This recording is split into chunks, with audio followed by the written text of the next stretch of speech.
You are watching the Vodka stream.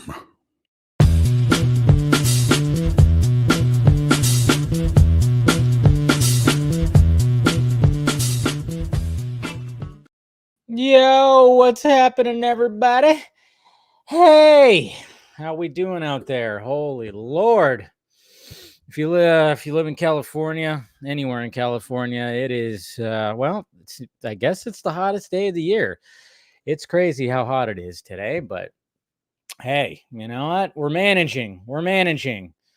It's all that matters. So, yeah, hopefully, this is it. This is it when it comes to all this. But who knows, man? Who knows? But according to the weather report, it's supposed to go down. It's supposed to go down in the temperature right after this. So hopefully you guys are doing good. How we doing? We made it through another week.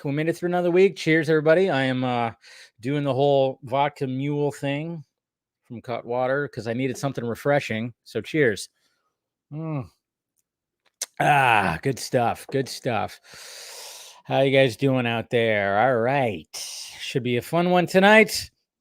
Hopefully it won't go as long as last week. If you guys watched last week's Vodka stream, man, it went on for 5.5 hours. Long one, you know, not like it hasn't done that before, but boy, did I get really exhausted at the end of that one. I just my body was like, why are you still up? So probably won't go that long tonight, but hey, you never know what could happen when it's the Vodka stream. What's going on? Super Godzilla X Vlogs. What's happening? Excited to see Joker 2 film standalone's final movie for the Joker. Well, right now it is. That's for sure. What's going on, James? All is pretty well. Hopefully you're doing good as well. So, and you are worried that we might not get proper comic renditions of certain Batman villains in the DCU because Matt would have done it first and it would be oversaturated. How can they share these villains? Well, we got to realize that these are movies. We're only going to get a couple of them, so there's plenty to put out there. So if Matt Reeves is going to do, say, a Golden Age, Silver Age Clayface, he's gonna go for the more, you know, not the Clayface that we've come to know and love. He's not going to be doing that. And so then at the same time, it's like, well, then the DCU Batman will do something different. I mean, obviously, you know, there's probably going to be some kind of Joker somewhere when it comes to the DCU, so they'll still be able to share villains. I think it's good. I don't think there's going to be a problem there, but you know, yeah, but if it's something like Clayface, I think it'll be okay. What's going on, Jade? Good to see you. And we got Shane O. What is happening? You want Brolin, Ryan. All right. And we got Phil right here. What is happening, sir? Like Matt Reeves does Clayface for Mr. Freeze in a realistic way. Could we still see a comic book version of them in the DCU? Yes. I think it'd be perfectly fine. I think you're overthinking it a little bit there, James. I think you're overthinking it just a little bit. I think, I don't know if he's going to do Mr. Freeze. Maybe he will. I know that's been rumored, but I mean, it seems like the Silver Age Clayface is the way to go. I think that's the way to go because it's a different Clayface than the Clayface that we know now, I guess you could say. I don't know. Antonio, I had a laugh. Some of the people who hate the idea of Josh Brolin playing Hal Jordan is because they want him to keep his legacy of the MCU. I mean, it could be that. I think some people just, like me, I'm just kind of going like, why is it always Josh? It just seems like Josh Brolin is always like, he's always the guy. And it's like, you know, and when it comes to Hal Jordan, I get they want to go older, but I think, you know, it doesn't need to be Josh Brolin. I don't hate it, but some of the other people on the short list, I'm like going, I think there's some better names on here, in my opinion. So people who are writing this show are better writers than that trash ass MCU shit, and they know it. That's what they're scared of. They'll be more remembered. That's playing Green Lantern. Oh, wait, they'll be more remembered. That I if Josh Brolin gets it, I still think he'll probably be remembered more for Thanos. But then again, you don't actually see Josh Brolin; you mainly just hear him. So maybe I don't know. Maybe you're on to something. I don't know. What's going on, Axel? Good to see you, bud.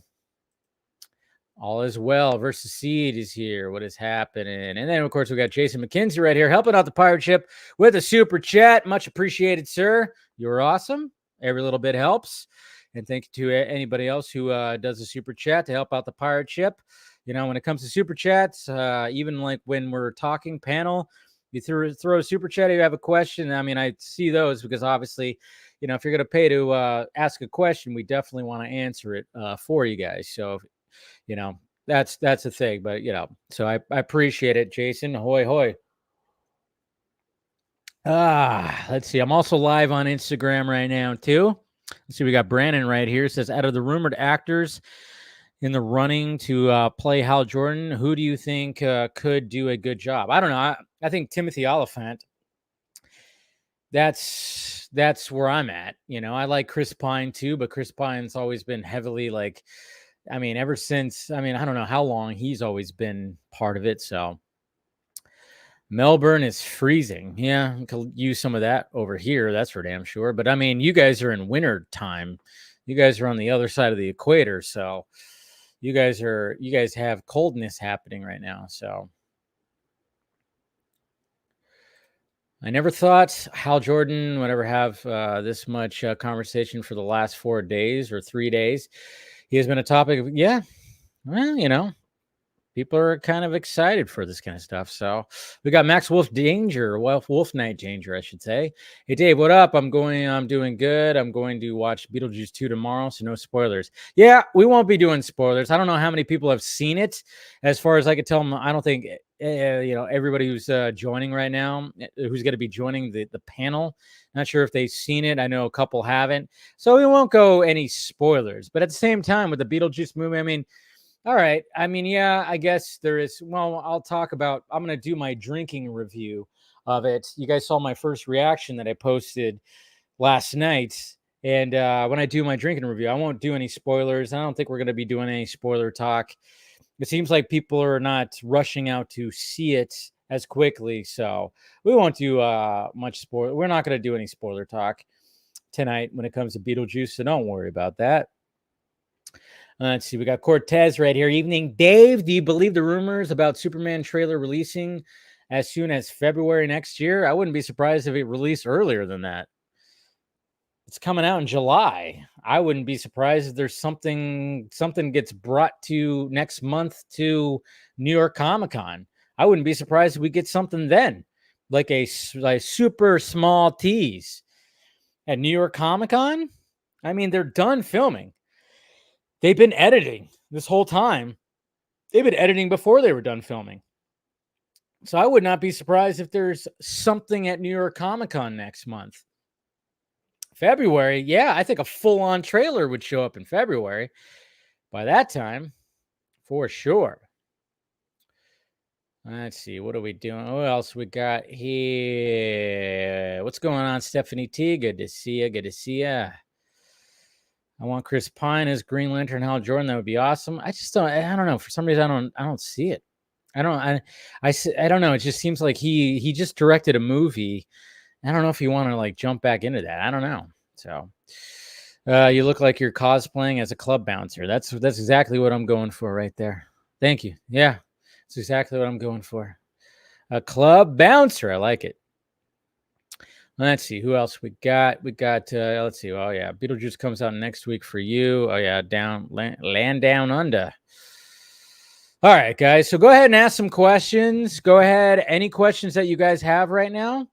Any questions that you have? Go ahead and throw them out there, and then I'm gonna give my full-on drinking review of Beetlejuice 2 or Beetlejuice. I don't really like. I hate that it's Beetlejuice. I mean, I kind of get what it is, but I just call it Beetlejuice 2. But I'm gonna do my full-on drinking review of Beetlejuice 2, Beetlejuice, and you guys can ask some questions while I'm doing it, and I'll answer them as soon as I'm done. So here we go, Beetlejuice Beetlejuice. I guess I'll say, I guess I'll say the right title.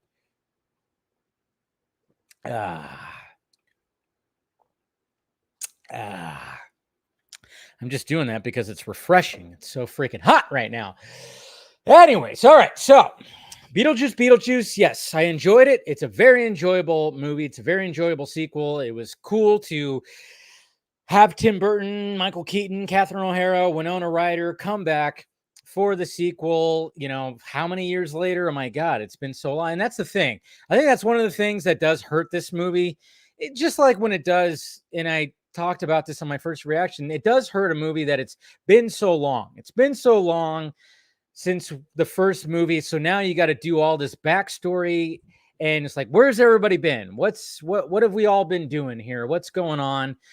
And what's going on with Lydia? And then she has a daughter, and Lydia Dietz. I mean, she just, she does one of those shows, and she talks about seeing ghosts and everything like that. But at the same time, I'm going, I don't know if does this work now? Does this work now? Does it work that, she's hosting a TV show talking about the paranormal and all this stuff, but it's how many decades later? I mean, it's like something like this probably would have worked better in the early 2000s, at least this story point. I don't know. There's just certain things where you just kind of go, how do you do a sequel to this? I mean, I know there was like Beetlejuice Goes to Hawaii was like always a script that's been floating around Hollywood for so long. And there's been so many scripts. So now we have this, and we're catching up with the Dietz and everything. And, okay, fine. It's not going to be easy to just be like, oh, yeah, this is what they're doing now. And Lydia looks exactly the same. She has the same haircut, same everything. It's all like the same. And you're going, really? You're just dressing the same this many years later? You're still dressing like how you were as a teenager? I'm like, all right.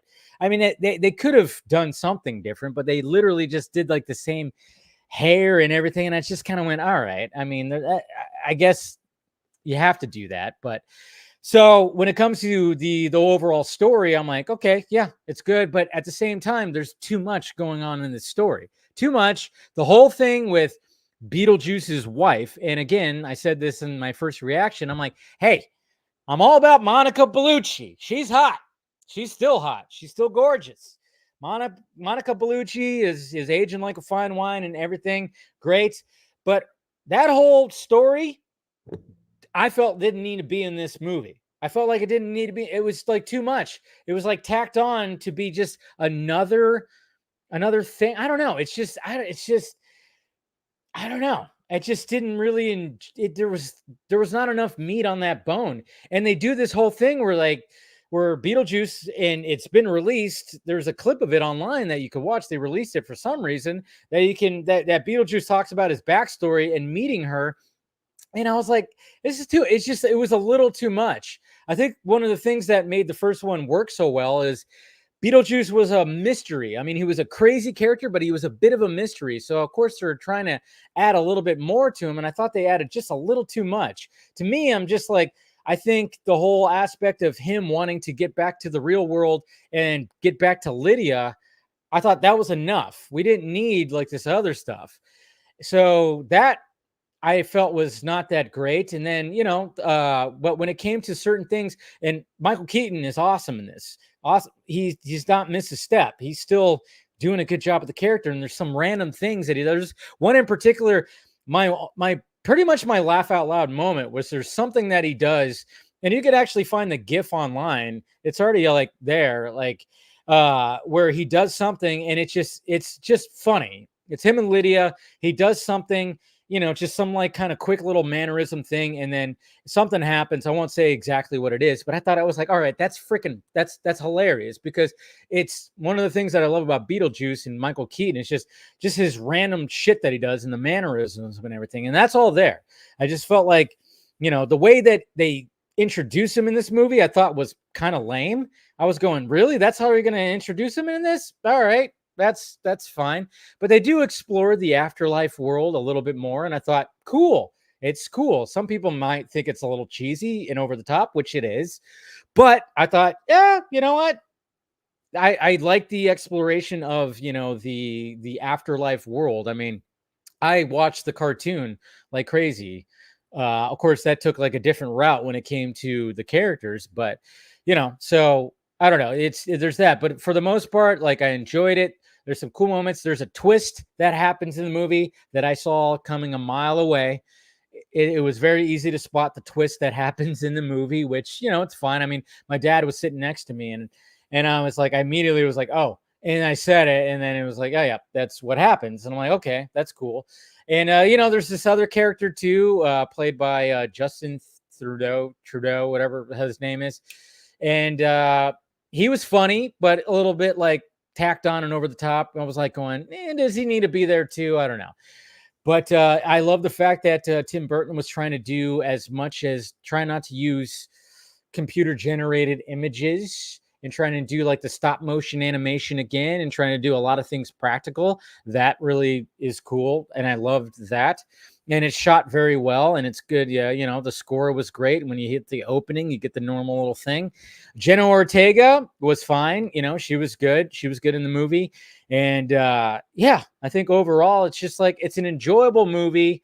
I was hoping it was going to be better. I'm not like saying I was disappointed because I was like, yeah, I didn't think it was going to be something spectacular. I mean, the first one's such a classic, but I just thought, it just felt like, when it comes to like these movies, like Dumb and Dumber 2 was probably one of the worst. Like I love Dumb and Dumber so much. It's one of my all-time favorite movies.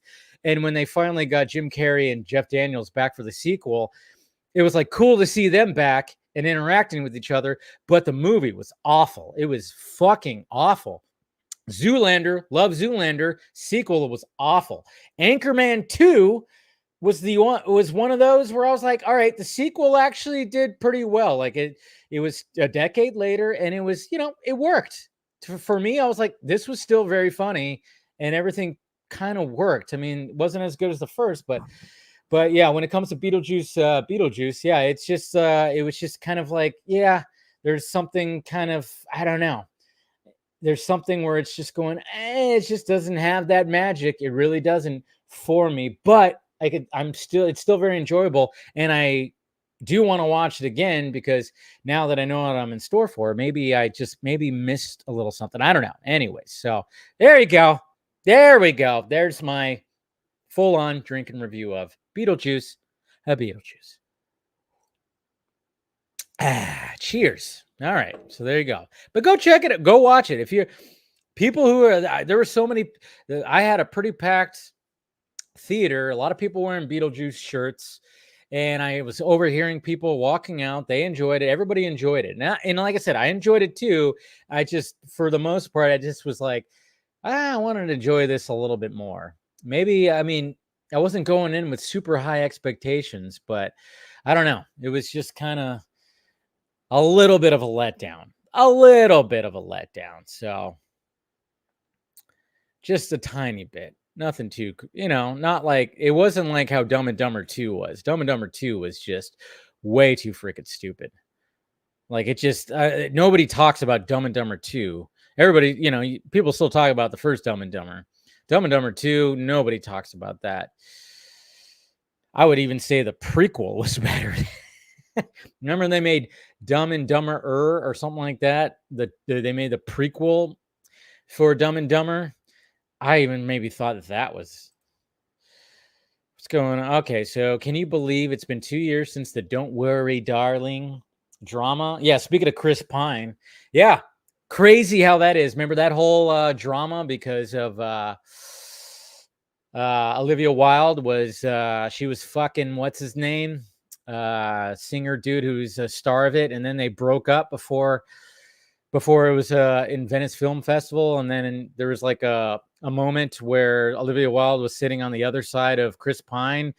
I felt bad for Chris Pine because there was that whole spitting controversy that he what the fuck is his name? Somebody say his name. I don't even know. Singer dude from that one group guy, whatever, Thanos's cousin, brother, whatever. Like there was that whole spitting controversy, which it looked like he did spit on him. I think he did, to be honest. But I felt bad for Chris Pine because he was probably just like caught in the middle of it. And Olivia Wilde was probably like, can you sit right here? I don't want to sit next to what's his name? What is his name? Harry Styles. Thank you. Thank you. Thank you. But it was just like so ridiculous. And I watched the movie. And I didn't watch it in theaters, but I watched the movie. The concept was there. The execution was not. There was a cool little concept because it's like, what the fuck's happening? And what are we doing here? And it was there, but I just felt the execution wasn't there. Wasn't there. It had all the makings. You had all the ingredients. You had a good cast, great cast. Florence, pew, pew, pew, pew, Chris Pine. And I'm not saying Harry Styles doesn't have any talent. He has talent. He's a talented dude. But it had all the pieces there, the mystery and all the stuff. But I felt like the execution was just kind of, yeah, I see what you did there, but it's just the execution wasn't there. So, yeah, kind of crazy. Yeah, that was 2 years ago. That was definitely 2 years ago. Is Beetlejuice better than the original? No, it definitely is not. Definitely not. But like I said, it's enjoyable. It's enjoyable. There's nothing wrong. Like I said, if you like the first one, you'll enjoy this one, And I really like the first one. I've watched it so many times. I just felt like this one was just trying to do a little too much. And I think being the fact that we got 1988 to 2024 right here that Scott said, it's just like, for being that long, there's just a lot you have to pack in to be like, well, what's everybody doing right now? What are we doing right now? Let's catch up. We got to catch up and got to do all this and do all that. So you kind of like got to do that and like be like, where would they be at present day? And I think it was just kind of like, that's where you kind of go, oh, okay, you got to figure that out. And it just, I don't know. It all didn't work for me, at least. So I don't see why is having a fit over having an older Green Lantern. I think it would be amazing to get Matthew McConaughey. I just don't see Matthew McConaughey doing it. And I think it's too much on the nose because they've literally called it True Detective in Space. And I'm going, yeah, well, then, so if we're going to have True Detective, I don't know. I don't see Matthew McConaughey as a Hal Jordan, yeah. We got some crazy stuff happening right here, John. Don't let fear is your enemy. Fear. Look at me right now. Fear is your enemy. I don't see McConaughey as it. I think Brolin would do it. And I don't have a problem with Brolin. I just was like, it's just like Brolin's always like the guy. And I'm like, let's get somebody else. The dude's already been 3 different comic book characters, 2 big ones. It's like, nobody remembers Jonah Hex, but he was Jonah Hex. He was almost Batman in BVS. And then he was fucking Thanos, for God's sakes. And then, also Cable. So it's just like, let's get somebody else in there this time. That's all I'm looking for. I don't mind an older one. I think that's great. I think 56, pushing 60, I think it's a bit much. Let's get somebody in their late 40s. Like I said, Timothy Olyphant, Chris Pine. I even like Ewan McGregor. I think that would be great too. So let's see. They just probably don't want to have Josh Brolin, but some people, there's that whole thing. Superman movie 2025 is going to be the Man of Steel of today. Well, yeah, we'll talk about that because of that scoop that came out that got the fandoms. Well, you got the DC fandom, and then of course they branch off into, gun fandom, Snyder fandom, got everybody a little riled up and everything. So we'll talk about that. We'll get everybody's opinion on that because, the wording of all that was, again, the scooper that posted it, never been a Snyder fan. So I'm kind of thinking that he chose his words to kind of rile up the Snyder fandom. And then, of course, that riles up the gun fandom. That whole thing. And it's just like, what he said, it was just like pretty ridiculous. It's pretty ridiculous.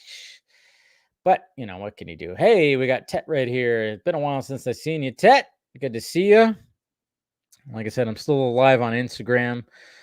I don't know if anybody's actually watching this. I try to go live because I went live on TikTok on Film Junkie Live on Tuesday because I was able to link my TikTok. But then I forget that if you want to go live on your phone, sadly, TikTok, I've said it before. It's like you try to go live on there. Like TikTok wants a fucking piss test, an eye retina scan, your blood, whatever. It just wants so many. Yeah, it's ridiculous. So I was like, oh yeah, I got to put in all this stuff. I had to do like a face rec, and I'm like, oh yeah, I don't have time to do that now. So, one of these days I'll try to do like the whole TikTok thing again. But I'm not the biggest fan of TikTok, but it's a whole other audience that you get out there. It's part of the gig, And I have a clip. One of the Batman facts clips is actually doing very well today on TikTok. It's getting some traction. What's going on, Skate and Geek Out? Howdy, Dave. Have you checked out the new Alien versus Avengers comic series? I have not. Didn't even know that was a thing. Or did I? I don't know. It's pretty cool seeing some of these iconic characters and xenomorphs together. That should be interesting. All right. Finally watched the Rebel Moon director's cuts. Part 2, super cool. I love the farming stuff. Yeah. And the sad fact of the matter of all that, and I think I'm going to talk about this more on Monday's Film Junkie Live, because there was an article, because we do have Sofia Boutella. She's going to be in that Killer's Game movie, which I'm very much looking forward to after seeing that R-rated trailer.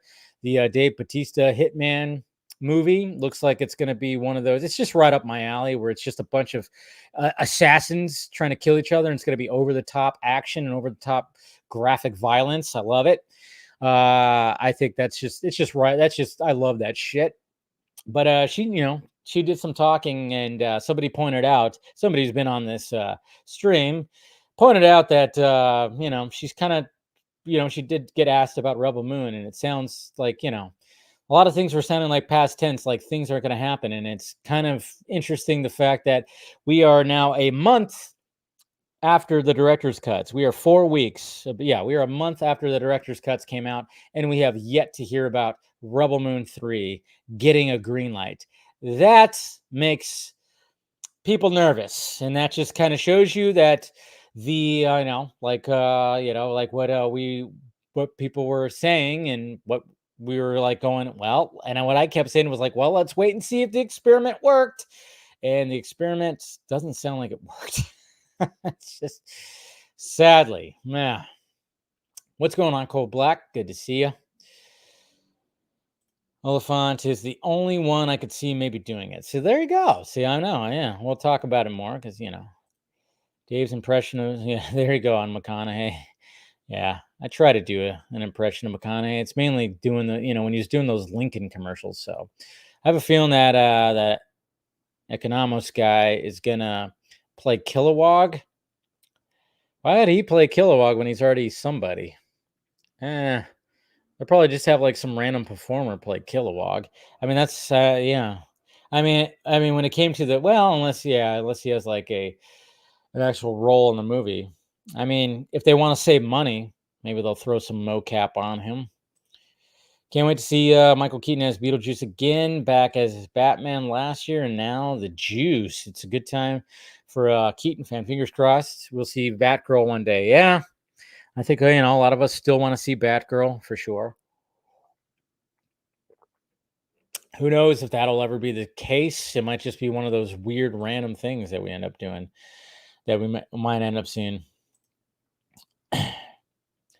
But it's all good. It's all good, baby. It's just kind of interesting, that whole situation. It's kind of crappy. Obviously I blame Zazzy Pants for that, obviously. But I also put a lot of blame on Walter Hamada Pants. I also put a lot of blame on him as well, because that motherfucker was trying to do some kind of weird Crisis on Infinite Earths kind of weird, multiverse thing, where you had the whole Michael Keaton as Batman and Batgirl and J.K. Simmons, everything. It's just like him trying to do some weird shit also fucked all that up, and especially since all the release dates got all effed up as well. And it was just, I don't know. There's a lot of things that was put into like, you know, that they were trying to do, and it just didn't work. It just did not fucking work. Everything was just effed up. So it kind of put Batgirl in a tough spot. Like, I don't think it was like I mean, they always say like the whole unwatchable thing. I doubt it was like fully unwatchable. I just think that there were some things when it came to all multiverse kind of stuff that they didn't want to do anymore, and that was part of it. And the fact that Batgirl was kind of cheap to make.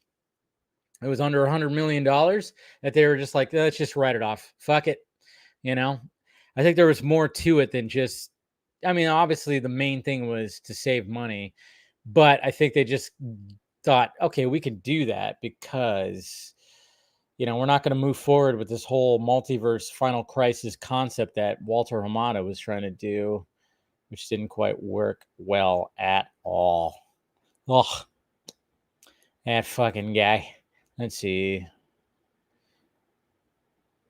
Just seeing. All right. Is that? Oh, yeah. Making sure, like I said, my messages are always a mess.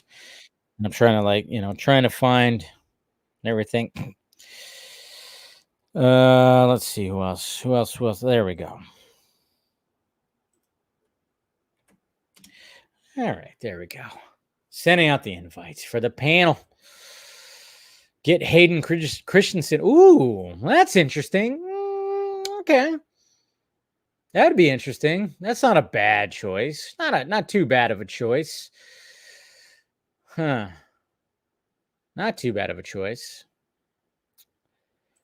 I hope Timothy Oliphant don't get hired. I see him in Scream 2, and I wasn't the big fan. Well, watch something else that he's been in.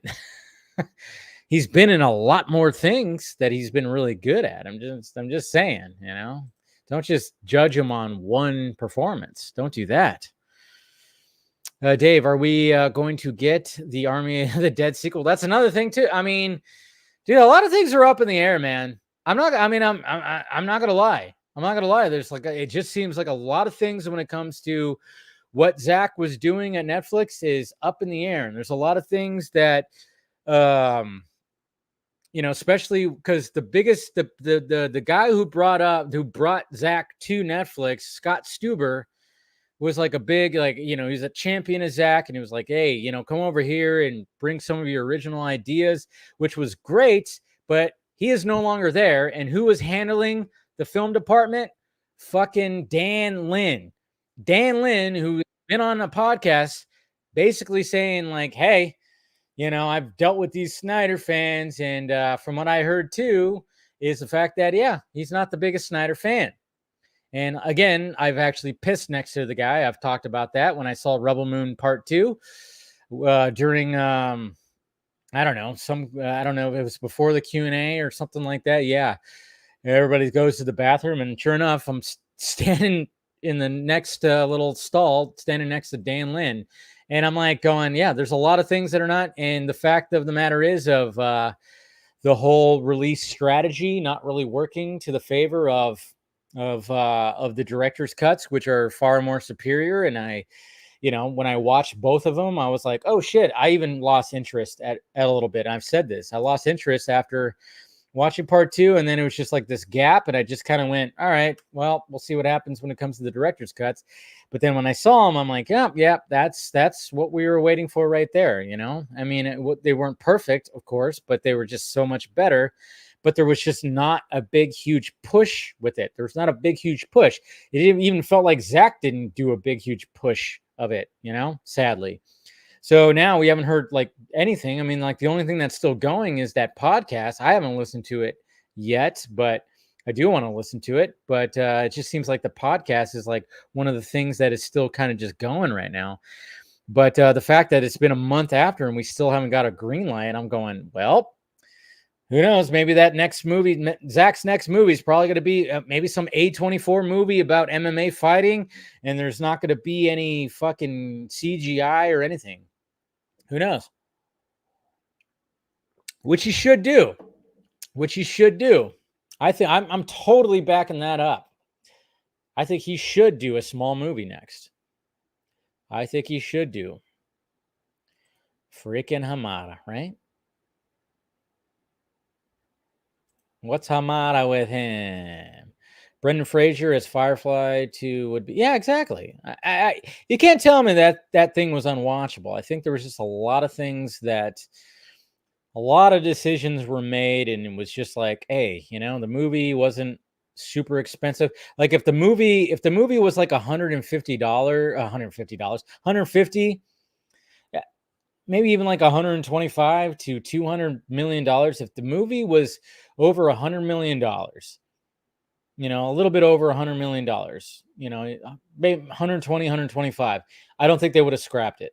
I think they would have tried to make some money back. But the fact that it was like, what, 90 million? I think the fact that it was under 100 million, they were just like, fucking get rid of it, I think it was a little bit of that too. 100% blame.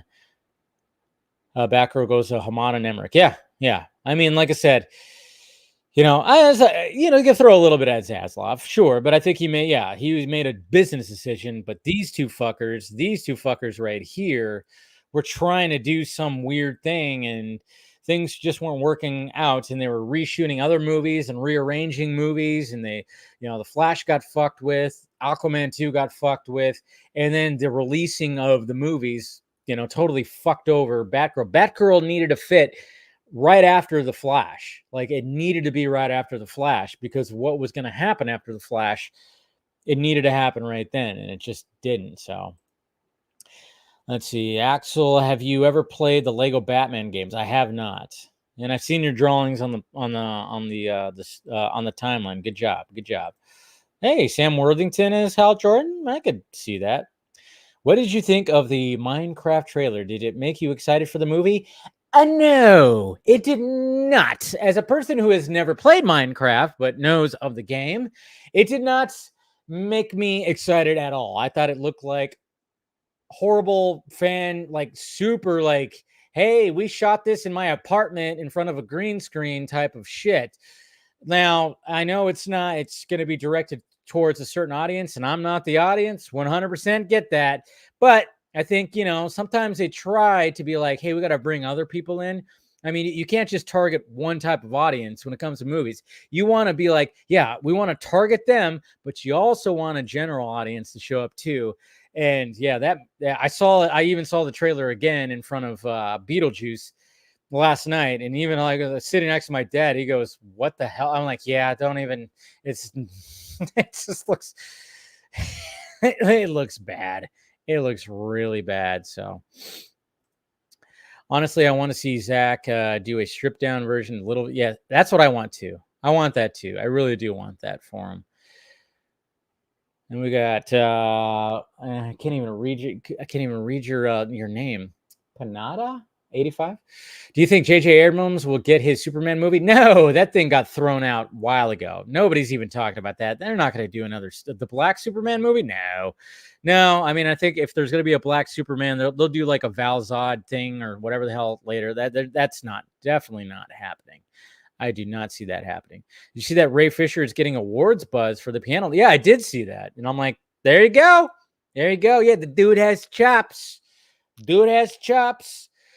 And I did see I saw, there was like I think Variety or the Hollywood Reporter like posted about it. And yeah, they said he has a standout performance.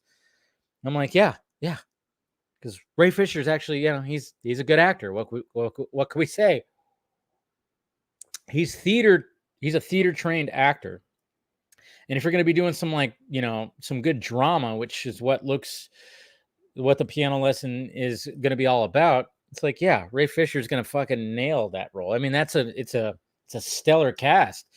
You got Jackson and Washington in there too. So, I mean, why not? All right. I'm going to go bid farewell to Instagram. Bye, guys. It's been fun. See you later. All right. Share.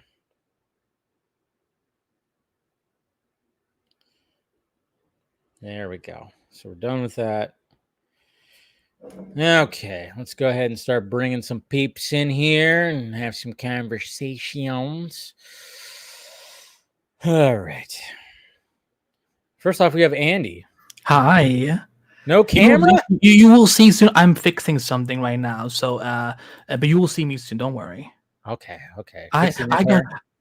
no. I washed my hair. Listen, I showered. I cleaned my apartment. I shaved. Like I want to be on camera tonight. It's just I'm fixing something from a Okay. technical standpoint. So but don't worry. We will eye fuck each other very very soon, and then we will talk about whatever's happened this week. But hi, Vodka Nation, how we doing tonight? Oh, we're doing good. It's hot as fuck where I'm at. I know it's the same here. Like yesterday, rainy. Today, hot as like a motherfucking sun.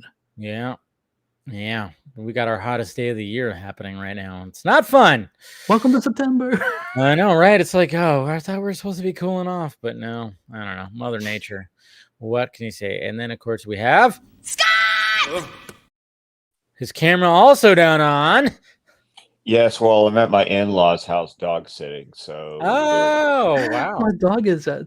it's a golden retriever. I love those. Yeah. Oh, they're the nicest dogs in the world. Oh, they're sweet. Yeah. This is Eva that I'm taking care of, and yes, she's named after Eva Wally. Wally. So, Okay. Yes, Nice. and it's a nice temperate 71 degrees with a breeze Oh, here in fuck Alabama. you! I hate you. Oh, God. I filled it with gas for $2.65 today, and I have 71 degrees and a breeze. Well, hello, Ugh. fall. God, I cannot wait for the temperature to dip down under 90. For God's sake, even if it's like the low 90s, I'll be okay, because today it got up to when I went after work to go to the store to get some things for tonight, 115 degrees. Yeah, yes. 115. My high today was 78. Oh my God, I hate you.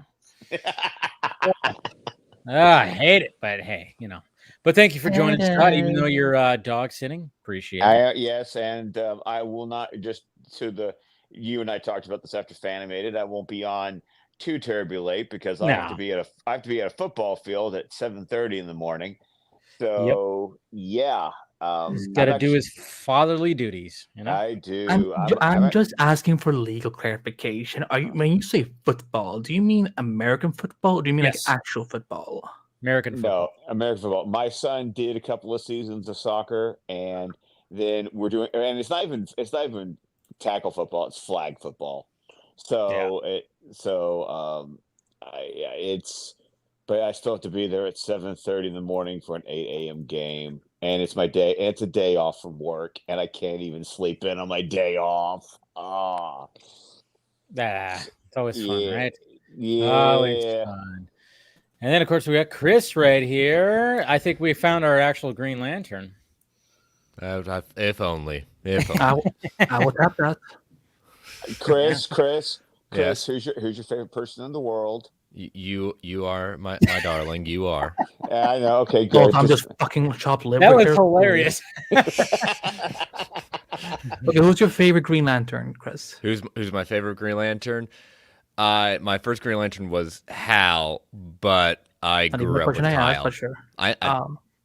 My favorite is Kyle. That's acceptable. There you go. But anyways, welcome, Chris. How you doing? I'm doing very well. It's been a interesting week, but a lot of potential stuff. So I'm here and focusing on the positives. Focusing. That's nothing wrong with that. Like what you're going to be getting in the mail in a few days. Exactly. Yes, Scott. Scott was kind enough to surprise me with an acquisition he made at the AMC theaters with Beetlejuice, which I'm quite appreciative of.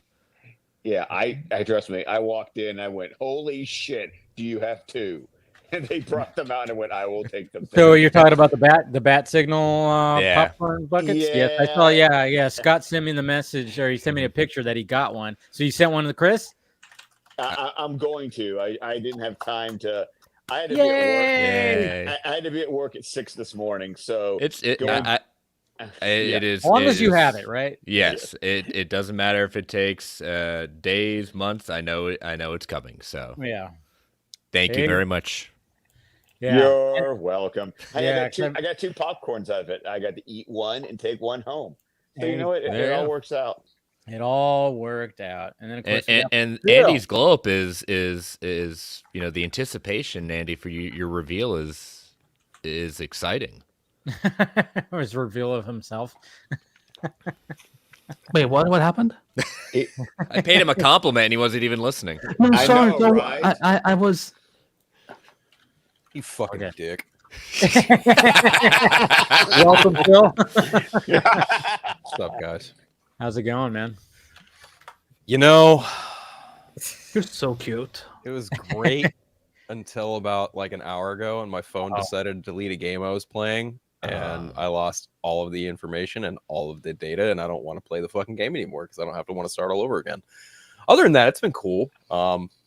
Did my stream maybe about 3 hours ago, so that was fun. And So what's your Phil- stream, what's your so what's your Phil, stream what called? you're- What's your stream called? Friday Promote it. Phil, everybody. There you go. Cheers. You can So film me. Phil, what you're saying is your phone went game over, man. Yeah, Game pretty over. much. over. Pretty much. You know, it's funny, Scott. You mentioned that. I've been on like an Aliens and Terminator kick for like the last week. So Hell yeah. last night I watched Terminator 2, then 3, then Dark Fate. Ooh, You just skipped interesting. over Salvation completely. So here's the reason why. I watched Salvation like a week ago, and that one is, I wouldn't say a guilty pleasure, but I prefer I almost said Dark Fate. I prefer Salvation to T3, Dark Fate, and Genesis. Okay. I think that's acceptable. That's acceptable. That is acceptable. Now here's my question: did you watch the PG-13 version of Salvation or the R-rated director's cut? There's really no matter, even like the big difference is titties. Okay, like, we know this. Titties. There's really not much of a difference. Whatever version I have on Voodoo, well, now it's Fandango at home. I don't know why the fuck they changed that. That's a ridiculous. We'll just call change. it a streaming service at this point. Yep. Just like Yes. it's what holds whatever you bought. I mean, either way, you get a movie with Christian Bale yelling his fucking head off. So, you know, Yeah. Ah, come on! What are you gonna do here? And Fuck's sake, man, you're amateur. Well, I got them all. Prick. No, don't just be sorry. Think for one fucking second. Oh yeah, I have Love those that. still in the. I love yeah. that. oh, so good. So good. Yeah, that was an interesting time, man. It's so funny too because who was just talking about? Oh yeah, it was Mattson Tomlin who. Yeah.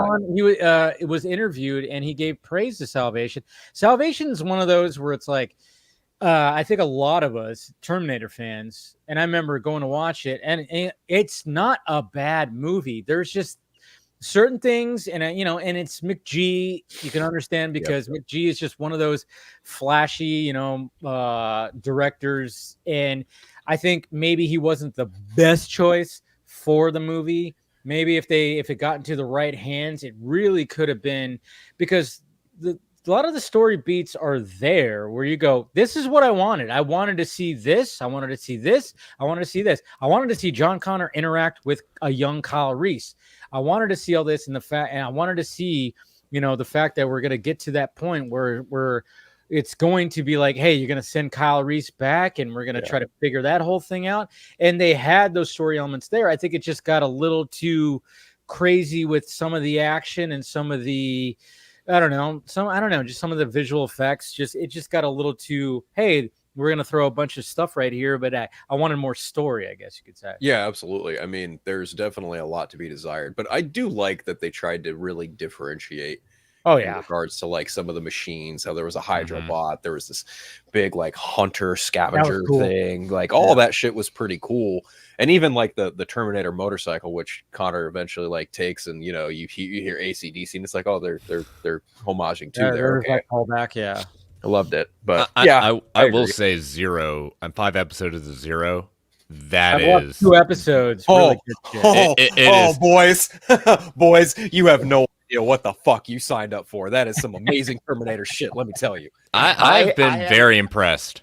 I haven't even had an opportunity to start it yet, and I am just like waiting. I'm like sitting on go because the last week has just been work has kicked my ass, Yeah. and nothing that's come out in like the last week have I been able to watch or start or anything. And there's even more like and even more stuff. So I talked about how there was the Chaos Show, how there's Terminator Zero, how there's Rings of Power, how there's the Napoleon Director's Cut. Then Slow Horses started this week.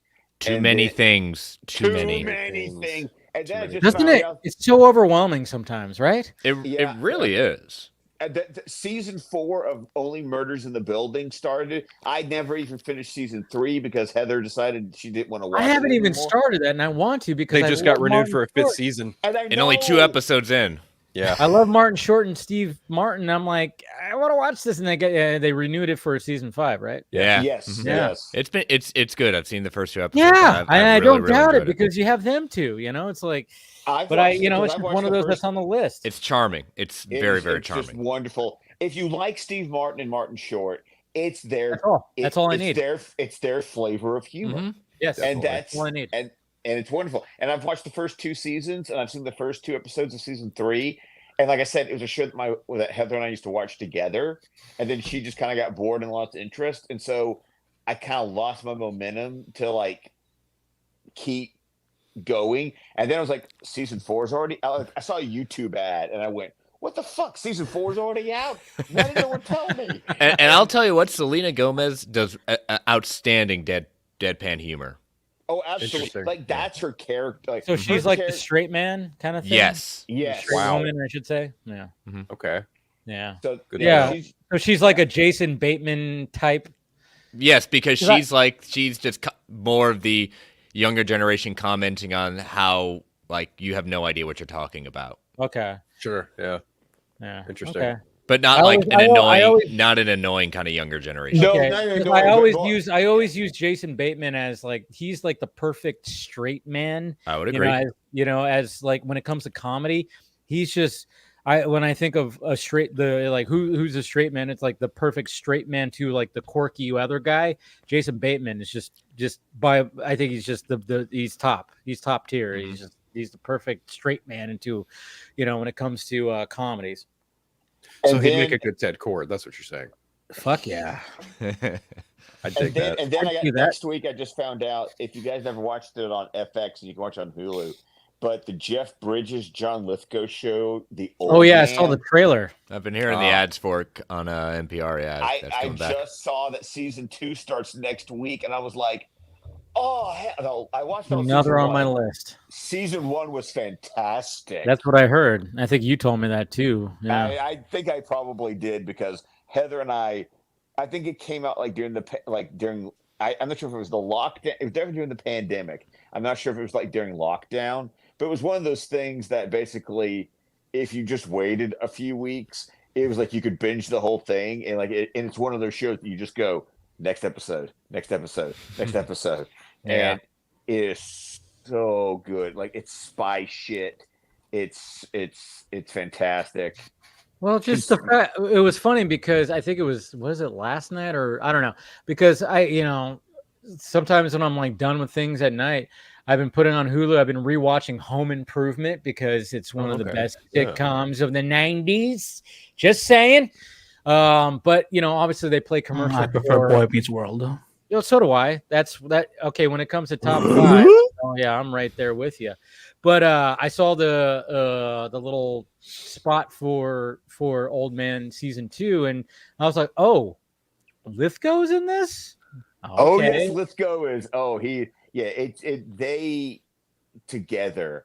It's like Jeff Bridges is your protagonist, Mhm. and like, and I'm not sure if you would call Lithgow like the antagonist, but you're just like, what are? But he's the agent, like he's the company man. Yeah.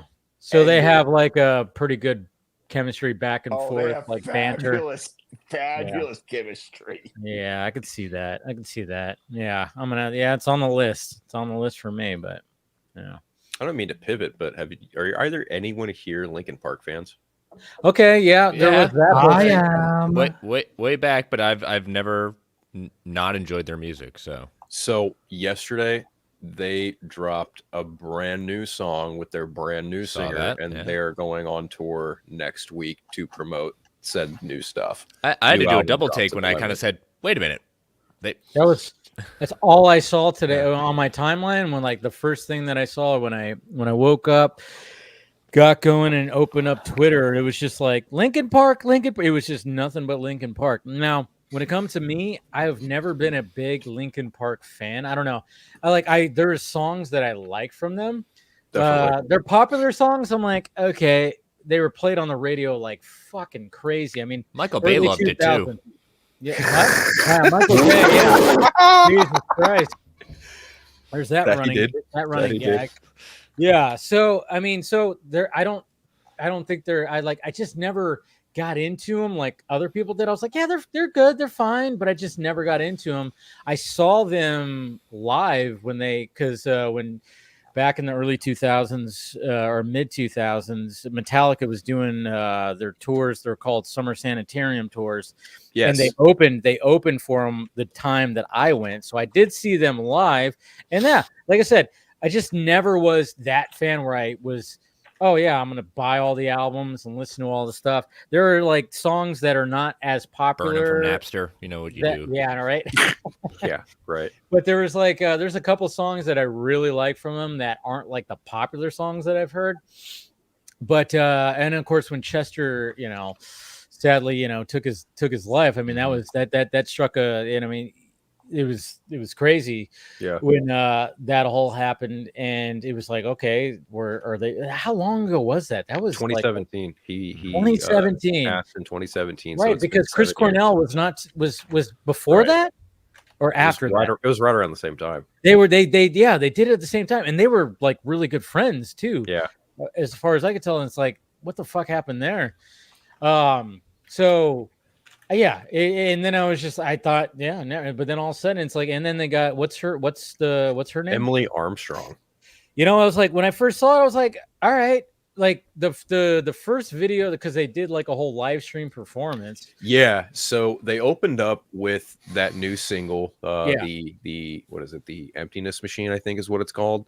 Pretty good song, really solid. But then they played a lot of their greatest hits. Like they played Somewhere I Belong, they played Numb, they played Faint, they played, all the bangers you could call them. They ended it with Bleed It Out, and she's pretty good. Like look, you're never gonna be able to get someone to replace Chester Bennington. Like that's just. Oh, that was never the idea. Right, but she's got just this own kind of energy and aura and voice to her that really does it doesn't necessarily make you think Chester, but it's like if there was anyone who could honor Chester, it's definitely her. She's got some pretty killer vocals. When I saw the first video and I forgot which song it was, I was like, all right, she sounds fine. I don't think it's spectacular. I mean, like when I was seeing people going, oh my god, it's amazing, I was like, I don't think it's amazing, but then I saw them play Numb. And when she was belting out that, I was like, oh, okay. She's got that rasp that Chester had. So when she's like screaming, she has that. And Chester didn't have a deep voice. So it kind of like, I went, you know what? It does work because, obviously being female, she has a lighter voice. But Chester didn't have that deep voice. And when you have that rasp to the, wow, like when she screams, I was like, okay, it works. But like I said, it's like, yeah, she's not trying. And I even had some people, because I tweeted about it, I'm like, how are we feeling about this? Because I'm not like, I was never a big Linkin Park fan. And some people were like, they should have just did a whole different band. And I'm like, no, that's not what you do, because you still got to. Journey did the same thing, but they found someone that actually sounds like their so former did lead. Queen did it too. Yeah. And so did Van Halen, the Sammy Hagar years. I mean, come on. Black Sabbath, Ronnie James Dio. Black Sabbath. Yeah. I mean, it's not, when you have the name of a group that's like so popular, brand like, recognition. Killswitch Engage. That's the thing. And some people are just like, oh, it's not even the same drummer. And I'm like, okay, well, no. I mean, when it comes to the drummer, I mean, it can be difficult if it's a certain drummer. I mean, obviously, my favorite band, the Foo Fighters, when Taylor Hawkins died, it was like going, all right. And then they got the new drummer, and I just saw, obviously Foo Fighters a few weeks ago, and they're, the new drummer. Obviously, it's no Taylor, and it wasn't the same, and it was weird, but at the same time, I was like, oh, he still kicks ass, you know. So drummer is like one thing, but as lead singer, that's a whole different kind of thing. Right. And you know, the thing is like, no, they're not going to just do a whole different. You just, because it's brand recognition, they're still going to play those songs, and you still got, you know, you got that one main dude who does the other vocals, and Mike you know, Shinoda. yeah, there you go, that guy. So yeah, I mean, I'm like, good on them. Fine, you know, it's fine. And you know, the fact that it's controversial, it's like, you know, Jesus Christ. Hey, guess what? You still have the old stuff. It's gonna be there. You can still listen to it. Always gonna be there. I mean, that's kind of how I feel about Slipknot, to your point about having a different drummer come in. Oh, I mean, yeah, because Joey left. Joey not only left, he was like kind of forced to, because one of his legs just went completely numb. He could no longer like utilize one of his, you know, most important parts of his body for what he did. Yeah.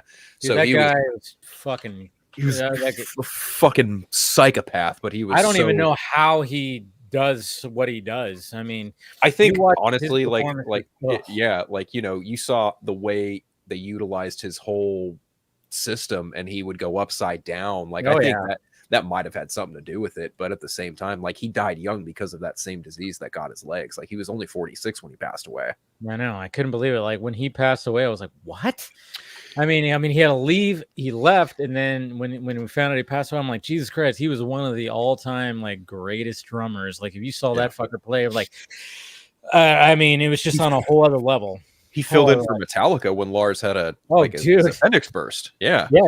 Yes, I remember that. I remember that too, and it was like crazy listening to that, because let's face it, you know, a lot of people don't like Lars as a drummer. I love him. I know he's floppy, but he was always just like that. He was always, it just worked for the group. Definitely. I mean, it's one of those things where it's just like, yeah, you could hate Lars. I actually saw a video. I watched the video where a drummer broke down Lars. He goes, there's a brilliance to Lars that people that hate him don't see. And I'm like, yes, because there is a brilliance. It's the same thing with fucking Ringo. And I was even listening to a podcast that we're talking about that too, where it's like, when you see Ringo, it's like, was Ringo even doing anything? He's just kind of doing that. But if you actually have somebody who knows the instrument, break it down, you go, oh shit, Ringo was actually doing some crazy technical shit that nobody knew was happening. Same thing with Lars. He's doing his own technical shit. Oh, yeah. That when it came to just the progressions of the songs and the changing of the rhythm and everything, that's the thing. And even if you watch, like, when they're making the albums, and him and James are going back and forth, James is like, you know, just riffing something, and then Lars is trying to do something, and then you'll hear Lars go, okay, go back to that, then we're going to go to this, and then he starts breaking it down and breaking down the song, and you go, all right, that's why Metallica is still 40 years strong, is because these two know how to write a song. Even if, like, Lars is not the best drummer, sure, and he's a little sloppy, sure, but he knows how to write a song. Right. That's the thing. Did you ever watch Some Kind of Monster? The making of Saint? Dude. Of course I did. Being a Metallica fan, right.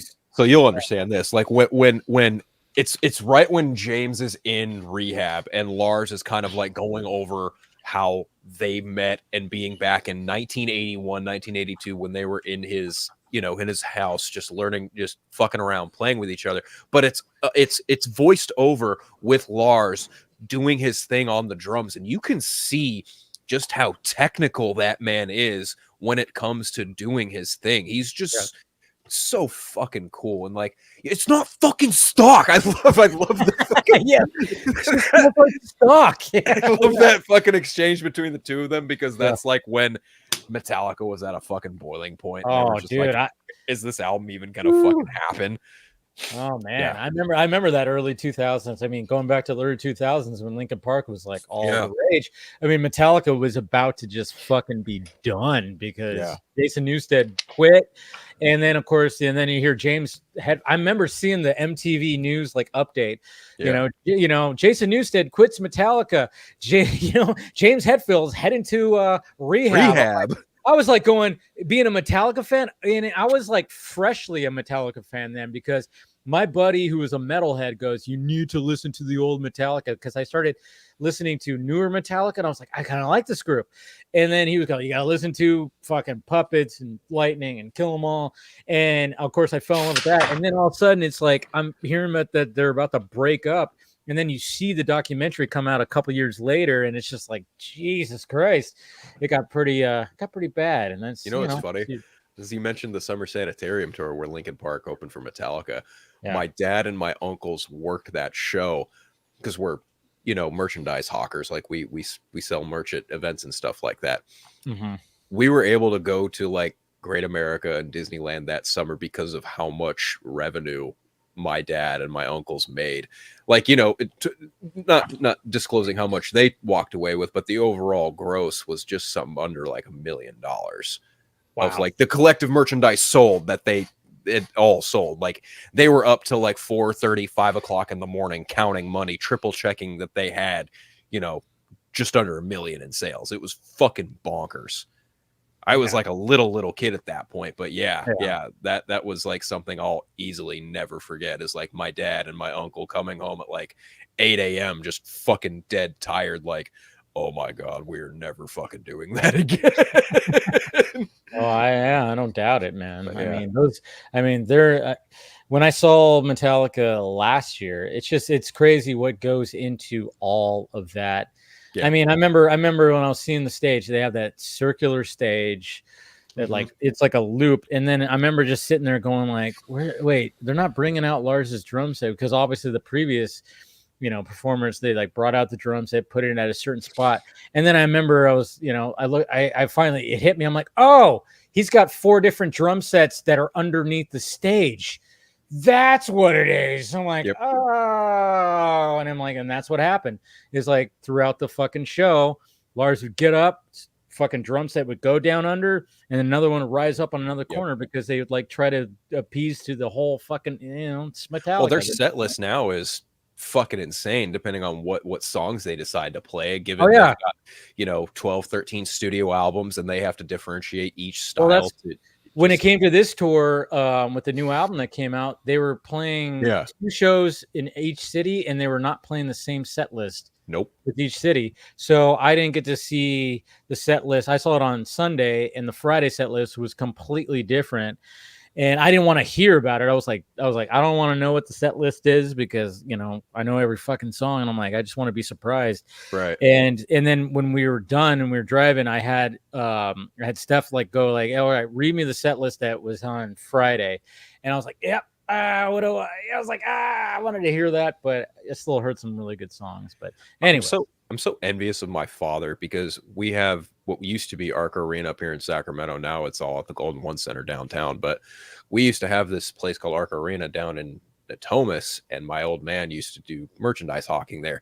He has seen and witnessed sound checks for AC/DC, Metallica, fucking I want to say probably Megadeth. Wow. Yeah, just Tool, so many different bands, dude. And I'm just sitting here as a grown ass man now, like you were doing all this when I was a kid. And he's like, how the fuck do you think you got food on the table? And I was like, okay, yeah, that's totally fair. But I'm a little envious, because like, being the fan that I am now of all these bands, I'm just like, I wish I could have witnessed them in their fucking prime, getting to see that, like getting a front row seat to watching James Hetfield sound check his guitar. I'm just like, that's heaven. Man, Jesus Christ, that'd be fucking insane, dude. Totally insane. Anyways, that's the music portion part of the Vodka stream right here. Well, I want, if we're gonna talk a little music, I want to add my little item from today about music, because I'm into musicals, and today Disney announced that they are doing a YA version of Phantom of the Opera for Disney Plus, and as we all know, Phantom of the Opera is one of the best musicals of all time, maybe if not the best one. Sorry, Hamilton fans, and I'm here for it. Okay. Scott, you're also a musical fan. How are you feeling about the new Phantom of the Opera thing? Didn't even know it existed. Yeah, they announced it today.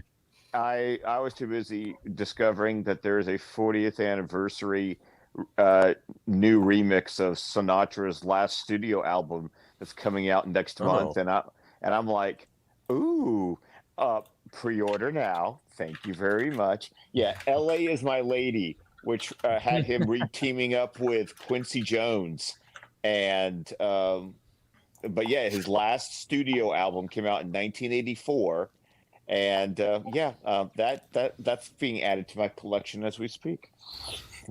Nice.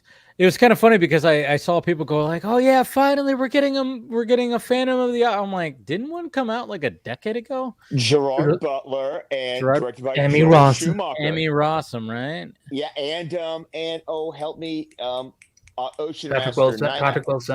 Patrick Wilson as Raoul. Yeah, I don't care what people say. I enjoy that movie. That movie is good. That movie is good. I mean, who directed that? Joel Schumacher. Yeah. Okay. Thank you. I was like, that was a Schumacher before he passed away. Yeah. Yeah. It's a good. Okay. What people want to give crap to that movie about is that like Gerard Butler didn't have the voice. Like, heaven help me, I cannot remember the name of the actor who originated the role in London on Broadway. But the thing was that Gerard Butler acted his ass off in the role, and yes, listening to him sing on the soundtrack album isn't the same experience, but Michael it's one Crawford. of those. Yes, Michael Crawford. Thank you. You're But welcome. the difference is watching him perform the role in the movie, and if you listen to him sing while you're watching him perform it, it works so well. So I really enjoyed that Phantom movie. I thought it was really good. I mean, I got to see Phantom twice. The first time I got to see it was at the Fox in Atlanta. And then Heather and I got to see the big spectacular version in Vegas because it was playing at our hotel, because our honeymoon was at the Venetian. So, Nice. So I got to see it there. So, it's like, I enjoy the show. Andrew Lloyd Webber is someone who it's like, some of his shows I love, some of his shows I'm indifferent to, some of his shows I really don't like. So, but Phantom is something that I enjoy. So, I don't know how I feel about a quote YA version of it. I think I'll just stick with my Joel Schumacher movie, and I'll be good. Thank you. You'll be good. Yeah, I saw that and I was like, cool. It's I'll check it out, Andy, I want to ask you, since you know, what's making it I'm using air quotes here. What's making it a YA version of Phantom of the Opera? That's what the article said. Okay. No, but okay. So there's no details as to what they mean by that. May I bring up the article so I can just like refresh? Okay. Bring up the 30-year-olds who play teenagers. Oh, we're not What is gonna this, do. Breach? We're not doing Riverdale again. I'm just saying that seems to be the normal trend these days. I don't want the normal trend, Chris. Okay. I didn't say you did. I'm just saying. Disney Plus is in early development on Phantom, a YA movie reimagination of classic novel The Phantom of the Opera by Gaston Leroux. Sources tell Deadline. The project hails from Disney Brand Entertainment and Kenny Ortega, who has led two major Disney franchises with High School Musical and The Descendants. Phantom is very green at this time, but has potential to become a franchise similar to The Descendants if it moves forward. Okay, so it doesn't even sound like they're doing the Andrew Lloyd Webber musical. It sounds like they're doing the book. The book, yes. So, but they bring up High School Musical, so maybe they're going to do a new musical adaptation, because once again, the book's in public domain. Anyone can do it. So they're just not going to do Andrew Lloyd Webber's version.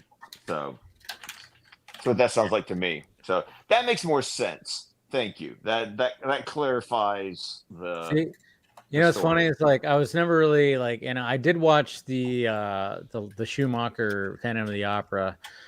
When did that come out? That had to be mid 2000s. 2004. 2004. Yeah, I remember watching it. I was in college when that came out. I remember watching that, but it's kind of funny because I remember there was a Goosebumps book called Phantom of the Auditorium. I do remember that. Yeah, I remember that, Chris? Yes. I remember that was one of the first Goosebump books I actually read. And then I was obsessed with that whole series, of course. But that was like, I think that actually might have been the first one I read, which is crazy.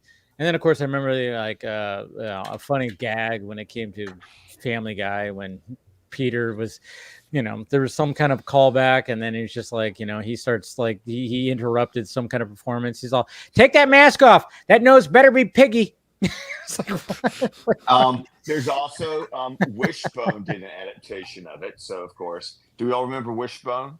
Vaguely. Yeah, if it was an after school PBS Kids show, I probably watched it. Ghost Rider, Wishbone, Reading Rainbow. Of course, Reading Rainbow. Where in the world is Carmen Sandiego? Oh, hell yeah. Yeah. Yep. Oh, yeah.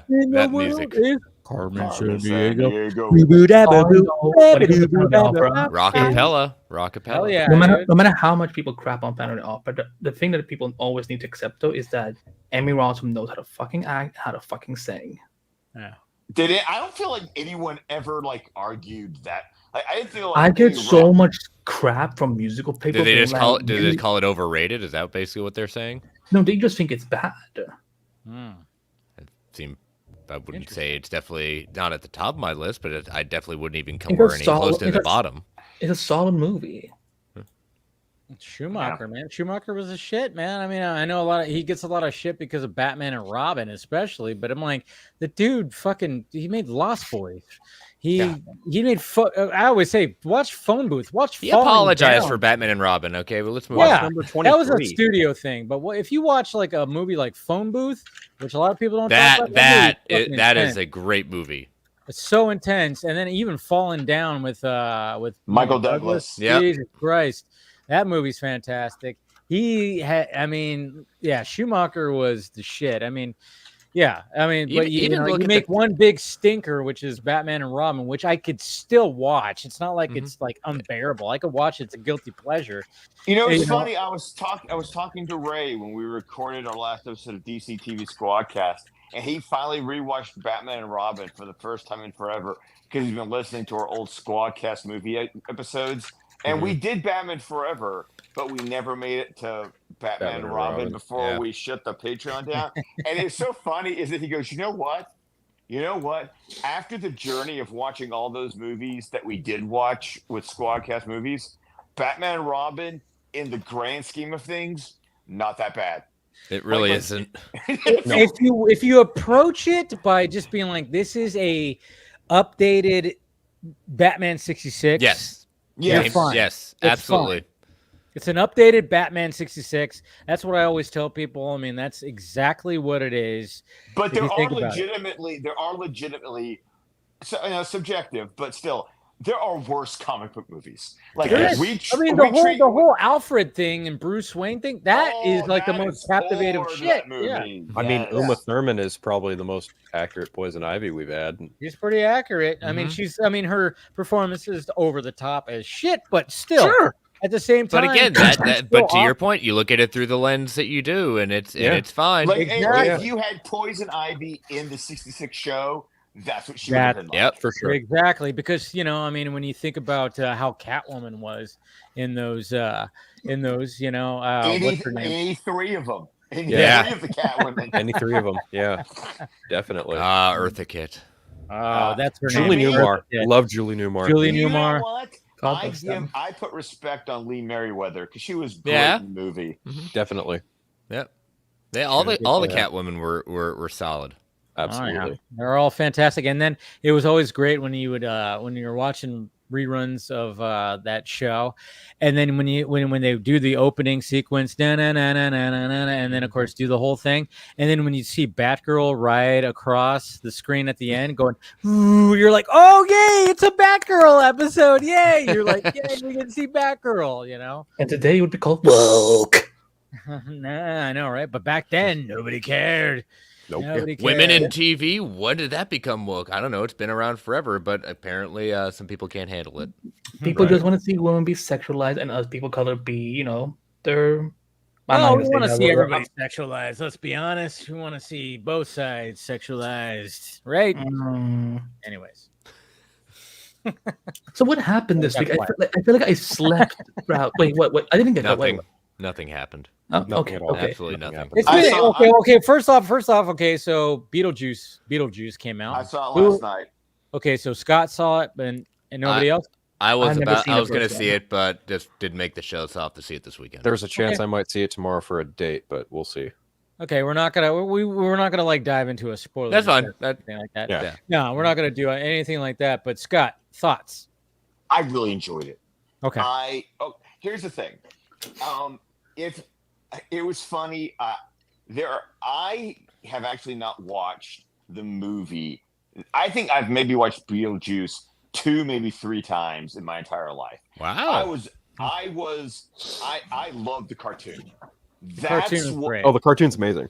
The cartoon is what made me like. I watched that thing religiously, ABC Saturday mornings, like that. I watched the cartoon. I'd never watched the movie all that much, but it was always the cartoon that got me. So I literally rewatched the movie, like there was like maybe a half hour, 45-minute gap between finishing watching Beetlejuice and then going to watch Beetlejuice. Okay. So it was fresh in my mind. And I get where you're coming from, Dave, but I think because I don't have that nostalgic reverence for the original, I really enjoyed Beetlejuice, and I'm not hard on it. I think it's actually I get what you're saying about there was a lot going on. That I will completely agree with you. It got a little busy. I will agree with you there.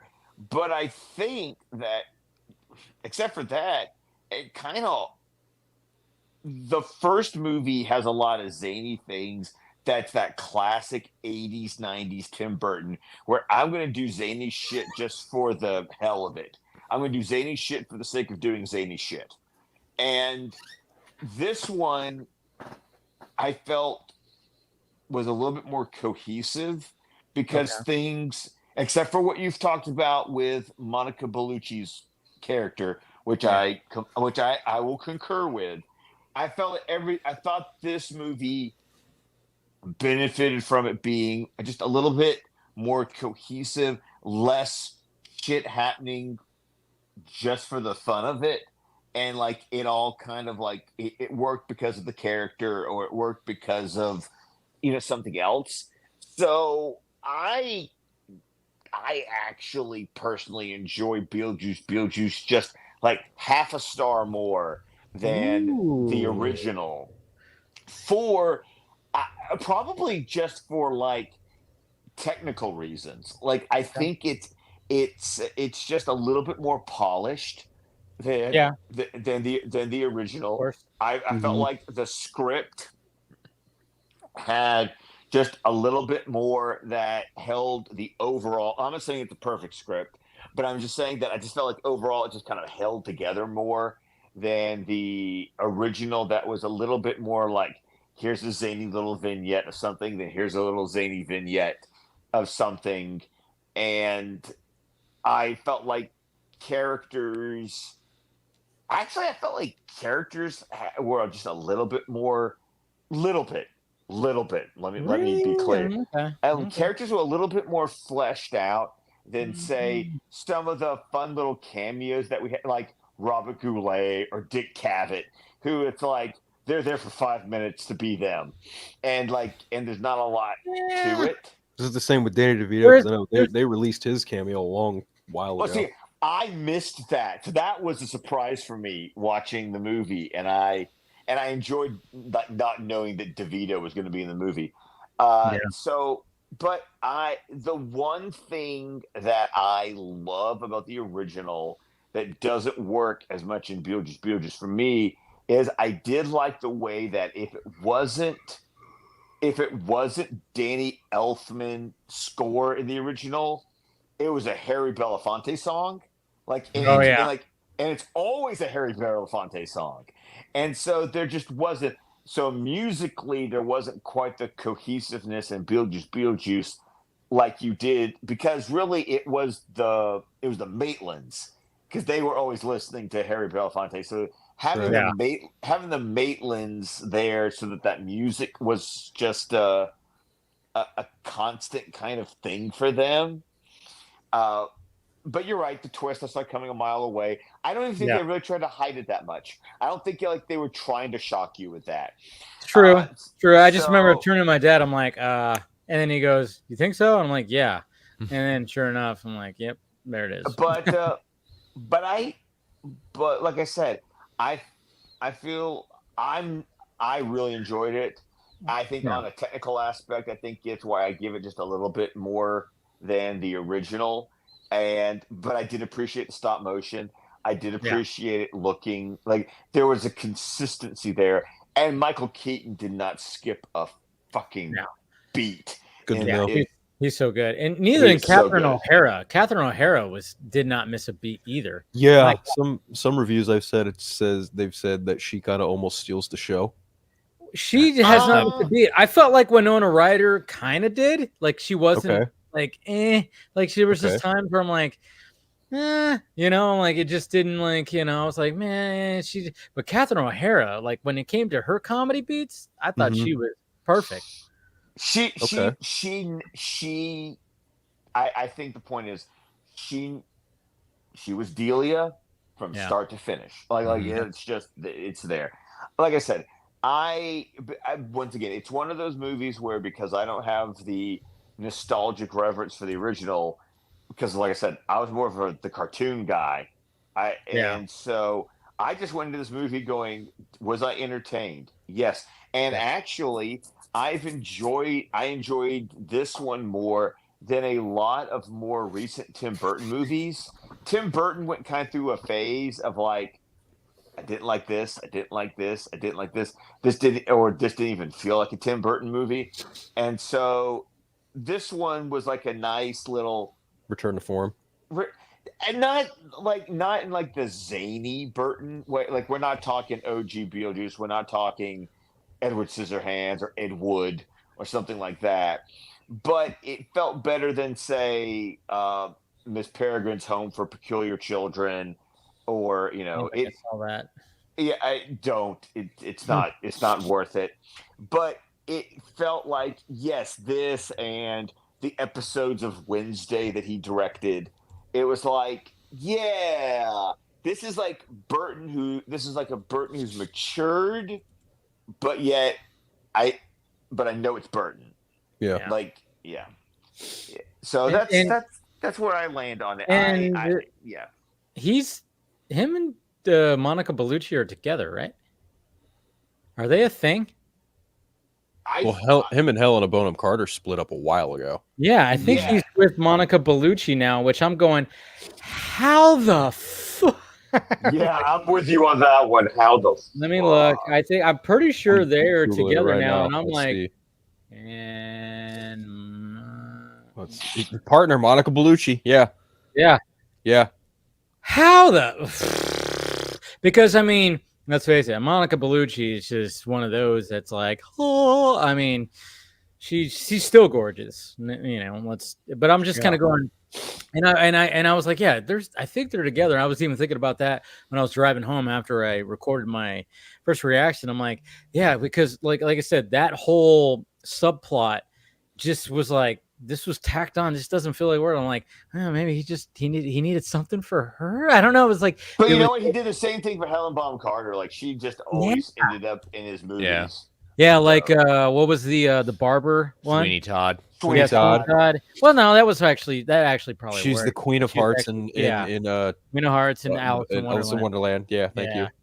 Yeah, it's just it's always it's just like I have a but when it came to this one, it just like felt like it's just a subplot that didn't need to be there, because my whole thing was like, I thought like, yeah, Beetlejuice wants to get back to Lydia and get back, be back to the real world to pursue her again. And then of course they created this whole backstory, and I was just like, it's a little too much. It's a little too much, because I like that there's like a mysteriousness of Beetlejuice, and even going back to what Scott was saying about the cartoon, I love the cartoon as well. And of course, they went a different approach where, they kind of continued the story, but it wasn't exactly the same because Lydia and Beetlejuice are like besties, and but it was more about. I think what I liked about this movie that tied. You could tell that Alfred Goff the afterlife, right? They explored the afterlife, which that was what the cartoon was all about. Because Lydia would have her like Miss Shannon's School for Girls outfit, and then she would have her I'm in the afterlife outfit. Yeah. Yep. Yeah. She had her like it was like a red like spider webs, webby thing. Yes. Yeah. And her hair was like a poncho. It was like a red spider drip poncho. Yeah. So I mean that was cool, but but of course when it comes to this one, when it comes to these movies, I mean obviously she's like, don't ever say his name. Oh my God, and she doesn't want to ever see the guy again. But at the same time, they explored more of the after. I enjoyed that aspect, and it's very ridiculous. I mean, especially when you're seeing, because one of the best aspects of Beetlejuice, and they really emphasize it here with more people or characters, is the fact that it's like the way that you die, that's how you live in the afterlife forever. So if you die in a certain way, you're just fucked up. Like, and there's some more crazy. I mean, you saw that in the first one. You see crazier ones in this one where it's awkward. And there's specifically one character, and I think Scott, you know what I'm talking about. I know. Well, it was a great way. Let's just say this will kind of give it away, but I'm going to say it anyway. Okay. Because the actor has left us, it was nice for his character to still be included in the movie. Yeah. Mm. Oh, he did. When was this? Yeah. Okay. Yeah. Oh no, he's been gone a while. Okay. We talking about the same character? Maybe. I don't know.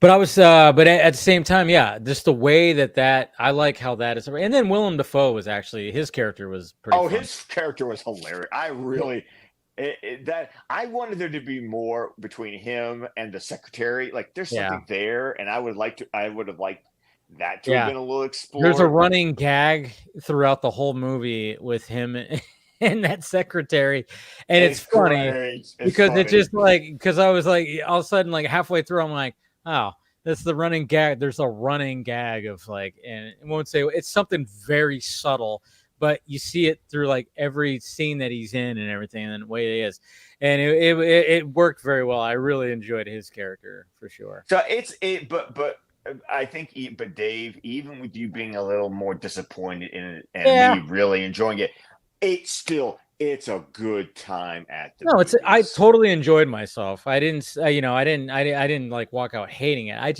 I was a little like going, there's just certain things I was going, but I can't wait to watch it again now that I know what I'm in store for. So the barometer is. And hey, who just joined right now? We got William. What's happening? What's up, sir? Hey. How's it going? Hey. Well, I think, unfortunately, guys, I think now is when I need to bow out because William gets here and you're like, that's a slap. That's a backhand to the forehead. Well, you'll live. Did it when the black guy showed up? Wow. Oh, I didn't say that. Damn. Wow.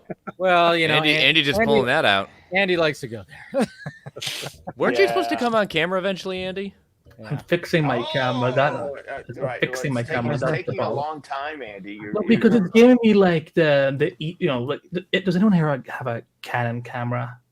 No. Yeah, I do. Yeah, so I'm maybe you can help me with it because I'm stuck on the EOS settings and I'm trying to get rid of those fucking settings. So I can actually like so people can actually see me because otherwise you're just gonna see like what my settings on my camera is.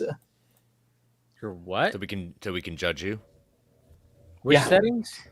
All my camera settings are like I don't know, like all the statistics will show up on screen. I know what you're talking about. Yeah. But so I'm that by hitting the main button. I did. Was that basically yours? Say, have you tried turning it on and off again? Well, I don't know. I mean, I'm tried blowing on it. I'm trying to think of like what exactly you're trying to accomplish here. Oh. Yeah, when it comes to Scott, what did remind you? Anyway, Scott, I know you're gonna. I gotta go. My alarm's gonna go off at 5:45 in the morning, and I need to go. All right, much love, Scott. Much love, man. All right, go ahead, plug away. Of course, you can find me on Twitter at ScottDC27, on Instagram at McMerlin, and on Vero at Scott McClellan. You can listen to, eventually, I'm not sure when Ray is dropping it because it's been recorded, but you can listen to our review of the first 2 seasons of My Adventure with Superman soon on DC TV Squadcast. So please make sure that you're subscribed. Of course, make sure you're subscribed to the Geek Ultimate Alliance, where you can hear me on the latest episode of World's Finest True Believers with this guy right down here, talking about Mighty Morphin Power Rangers, their return. And of course, join Dave and me here on the Film Junkie YouTube channel every Wednesday night at 10 p.m. Central, 8 p.m. Pacific for the DC Fanimated stream. We will be continuing with Batman the Animated Series after our discussion this past Wednesday of an episode that made me drink Kentucky bourbon for 50 minutes. So you know what? So it was a good one. It was fun to talk about. Yeah, that's more what I'm getting at. Yeah. So, guys, have a good one. I'll see y'all on Wednesday. Good night, everybody. Take it Good easy. night. Yeah, that episode was rough. Critters. Whew. It was rough. It was a rough one. It was kind of funny because last week because Scott always announces like the next episode, I never know. And then I looked at the thumbnail that's on HBO Max, and you literally see Batman, and there's big, huge praying mantises behind him. And I went, oh, fuck, this episode? And it was just like, and I was like, I didn't remember the details, but I remember it being ridiculous. And Probably what Bruce Timm says when you talk about it. Yeah. Oh, my God. It's one of those episodes where you're like, what the hell were you guys even thinking with this one? I mean, this is a Batman episode? Okay. Sweet. But anyways, so William, did you see Beetlejuice? I have no plans, none. Okay, you're not a fan? I saw the original one in the movie. Tim Burton, and we were talking about this last night with Brad. We went through all of his movies. I found 2 that I could watch again, other than Batman, which is a staple. Oh, which 2? Edward Scissorhands and his best movie, which is Ed Wood. Okay. Yeah. I almost half expected you to say Real Big Fish. Yeah, Big Fish is pretty good. And I understand he has an audience. I'm just not it. I can't sit through most of his movies. Those are the ones that I can do. Like I said, Batman's automatic for reasons other than Tim Burton, but Edward Scissorhands, and like I said, I think Ed Wood is his best movie, and it's not even close for me. Well, didn't that get nominated for shit? That got nominated for a bunch of stuff. Martin Landau won for his performance for Bela Lugosi, which, like I said, he accurately portrays what Ed Wood was going through and what. Yeah, I think didn't Depp get nominated for something? Depp got nominated for Best Actor. He got nominated for Best Director. So but that other than that, Beetlejuice. Now we sent a bunch of people to it, but like I said, and they all dressed up. We took their pictures and all that, but I was not there. Just not your bag. Yeah. Okay. All right. Yeah. That's yeah. fair. I mean, it's not. Anyhow, Tim Burton's he's an acquired taste. I mean, I've always said, like, when it comes to the first Batman, like I said, that's a staple. Like that we wouldn't have the movies we have now, and he definitely did something magical. But it was one of those where it's like, hey, you kind of got to do something where it's not, it's this. And then when it came to, then they were like, okay, that was a success. You have Batman Returns now. And he went, can I make it how I want to make it? And they said yes. And he went, okay. And that's why I'm one of those. I don't know about the toys. That's why that movie is fucking glorious. I love Batman. A young me. People and I get that. I get that people love the fact that it goes full Burtonisms. Yep. And I'm one of those that goes, yep, it's a little too much for me. A little too much. It's the only superhero movie I had to be woken up in. And that's a young me. That's funny. I'm serious. That's a young me. It's 1992, and that movie bored the black off of me. I think for me, the one I had to be woken up for was Age of Ultron. Like I fell asleep. That wasn't a good one either. That was. I had to be woken up for Aquaman 2. Aquaman 2. I fell asleep at some point, and I missed like 10 minutes. And my friend was like, you don't like this movie? I'm like, dude, I'm just like very tired. Like, it's been a long week, and this film is not doing it for me. Yeah, I blew Beetle's Aquaman 2, so yeah. I excuse me. I blew Beetle's Aquaman 2, which means it's streaming. That's the only place I saw that one on. Oh, you saw it on streaming, yeah. Once they gave up on those movies, it was like, it's getting a re-release towards the end of the month. Yeah, for, because Hispanic. Yeah. So yeah. people go see it, go support Blue Beetle because it's part of the new DC universe anyway. So Yeah, we're getting that animated I series. definitely do a little bit more than that to get people to go see that. But Yeah. it's already. What are you talking about? They're already doing a show with him.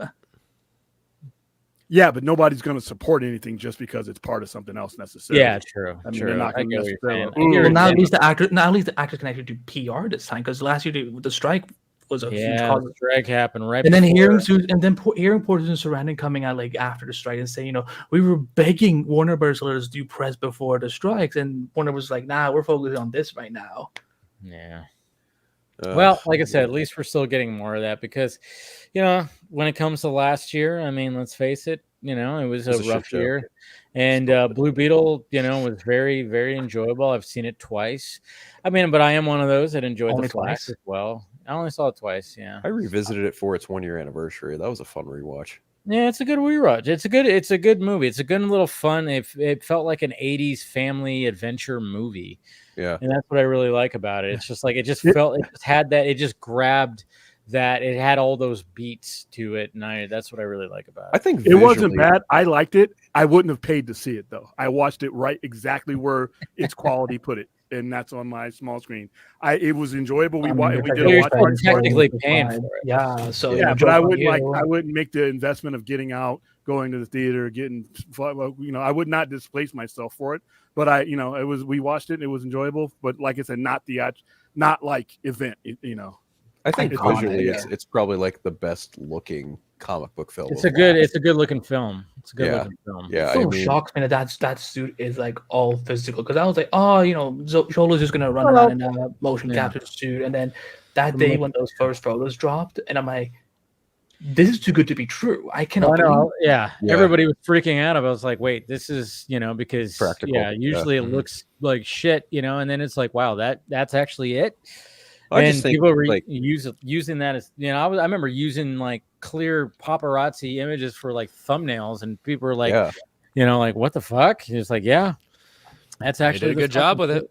they did. I mean, like visually of any of the comic book films last year that weren't animated, I think that one like looks the crisp and cleanest. I mean, for crying out loud, we even got the Beetle vehicle. Come on. yeah, right. The big Beetle ship that Ted Kord uses, that one was kind of a trip to see. Like I've got the annual #1 with Ted Kord on it, and it looks just like that, like straight from the page. But like just visually, like CGI, all of it. Like Blue Beetle is probably the best looking comic book film of last year. I think Aquaman might come in second, but you know, some people would probably say Guardians Volume 3. I'll kind of contend that a little bit given your Adam Warlock scenes, but yeah, definitely I think for me Blue Beetle is probably like the best looking one of all of them that came out last year personally.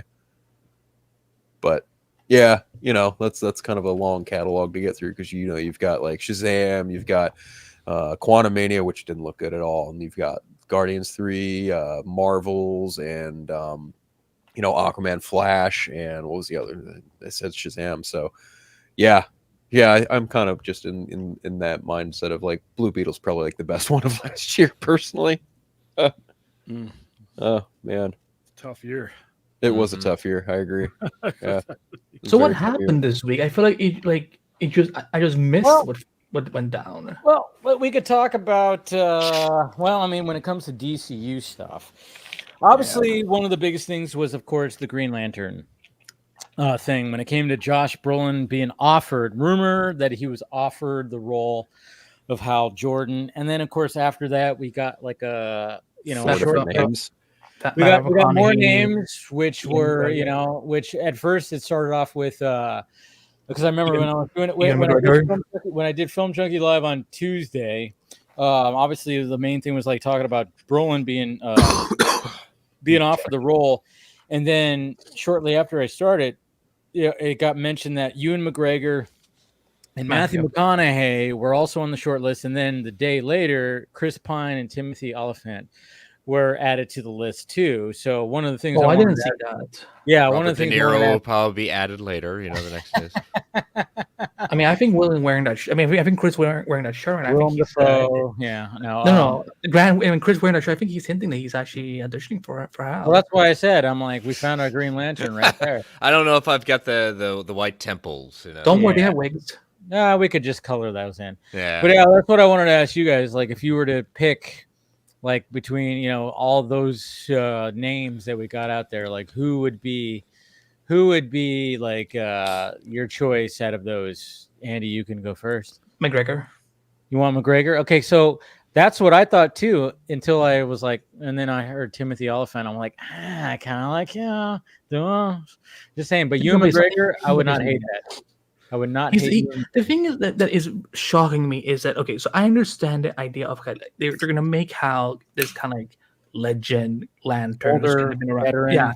But the thing is, like, when people say older, like, I think people are already assuming like, oh, he's going to be 50, 55. But it's like, this dude, like, even he like is in his 50s, but he could still play 40 or 45 or something like that. And I think that's the direction they're going for, because I can't see James Gunn like just using a big name for Hal Jordan just to blast it through one season and then him be completely done, since we never had like a long time with Hal.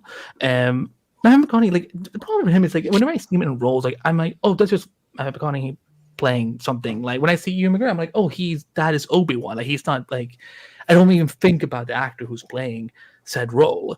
Again, I didn't even know those other names that they brought up had even emerged. I didn't even know what the source is. So I don't know. Josh Brolin, like, that just came. It's just so dumb at the same time. And I'm like, out of all the dudes, like, do we need like another guy who's a bunch of comic roles already? Can't we just pick someone else? That's my thoughts too. I mean, he just has that look, I guess, to him, because he was almost Batman. He was on the short list for Batman for BBS at one point before Affleck got the role. Did Zach ever confirm that? Yeah. Yes. Okay. So he was on the short list. He definitely was on the short list. They were looking at him big time. But yeah, I mean, that's the thing. It's like, yeah, he's already been in 3 comic book character roles. I mean, nobody goes back to Jonah Hex, even though it's like, hey, you could respect that. It was ridiculous. It's a ridiculous movie, but the makeup looked legit. I will say that they did a good job on making that face, that little, when it came to him, at least. But, of course, him being Cable, and then, of course, Thanos was just, but it's just, yeah, I'm with you. I'm like, that's one of the things where I'm like, I like Josh Brolin, but I'm like, are we just going to get, he's just going to be his character in Dune, right? Yeah. It's like, is he just going to be that? And I'm like, I don't want that. He's too just, I'm like, I don't want, and of course, part of the scoop, when it came to that certain scooper said, like, oh yeah, he's gonna be very grisly and so I'm like, I don't want him to be too grisly though. He doesn't need to be Batman. It's still Hal Jordan. So yeah, like Hal isn't grisly. Like he's a smart ass. I mean, I get it that it's like, okay, so he's older and he's seen some shit, but I'm like, all right, well, just, give me that's why I was like, Timothy Oliphant, I think, could do a little bit of the grizzle, but also be that Hal Jordan sarcastic and be lighthearted a little bit too. I don't know. That's why I've looked at him. But I'm also all about Ewan McGregor. Matthew McConaughey, that just seems like too on the nose when it comes to the whole True Detective in space that they said this series is supposed to be like. And I'm that's the kind of casting you get, in the sense of, you're trying to get someone to lower their price. Yeah, I don't think that's even going to be a thing. I mean, that's like, oh, McConaughey's like, if you really want it, you got to lower your price. The thing that about when it comes to these short lists, I mean, sometimes, I mean, I've said this before. Sometimes they'll just put this shit out there, whether it's the studio putting it out there to put pressure on the actual actors, because if there's a good response, all of a sudden the PR of that actor, the PR team starts going, well, hey, look at this, we're buzzing about this. Yeah, but then there's also the PR team will put it out there as well to put pressure on the studio if there's a good response. It's a game. It's a fucking game when it comes to all this. The McConaughey thing just seemed like so out of left field because I'm like, that It just just feels like Well, it feels considering the source, stunt McConaughey casting. feels like bullshit. So Yeah. there's that. It Yeah. just feels like that's stunt true, yeah. casting for me. Like even like it like makes sense. Okay, like he's already having a relationship with Warner Brothers, and he's a good guy to work with. And I feel like again, it's all the other names. I just feel, what are we doing here? And the thing, like, but in the end, we have to remember this. None of these dudes could be the one that actually gets Hal in the end. Like there could be true. someone else. No name. But even just from the names itself, they're trying to get Hal to be some sort of recognizable name to at least get interest. Yeah, You know, it makes sense. And And that's the best course of action, I think, because I think they're also trying to make sure that they can move away as much as they can from 2011 movie with Ryan Reynolds. and I'm with you, Dave. I think I call him a la fantastic at that point. So that's your choice. Well, it's either be him or Chris Pine. I can I say Chris Pine's a little on the nose in the sense of McConaughey, just because he played Captain Kirk. He's got the pilot thing. He's got the cockiness that he can do. Hello. Oh, there he is. All I did was I plugged out the cable. I'm like, oh, so that is all I needed. Okay, cool. So it's one of those where Brolin, I get it, but to your point, it's like I wasn't expecting old man Hal necessarily. If they were going for the veteran, you don't necessarily need to go that far. I think Brolin could do a very good job, but I also, the whole thing about Green Lantern, just the idea of it, you have lots of different corpsmen. Like I could see him, if he wanted to do the voice, he could do Kilowog's voice and do a pretty darn good job of it. That's actually pretty good. I didn't think about that. Yeah, I didn't think about that either. What about you, Phil? What are your thoughts? Well, Looks so annoyed. let's see. Which one don't you like don't like the least? Well, it's not so much like the news itself that kind of perturbs me. It's the fuck puppet who said it. Let me just put it to you. I get it. Yeah, right. Like that's always considering my issue. That said, I feel like if Josh Brolin has been offered this role, he's probably immediately declined it because, one, Jonah Hex. Two, he already declined Dark Knight, Batman for BVS. He's Thanos. He's Cable. I feel like he's probably sticking around in the MCU for a little while longer. I don't think he's going to hop back into DC anytime soon. But on top of the fact that the majority of these names are way too big in price for Warner Brothers' pocket at the moment.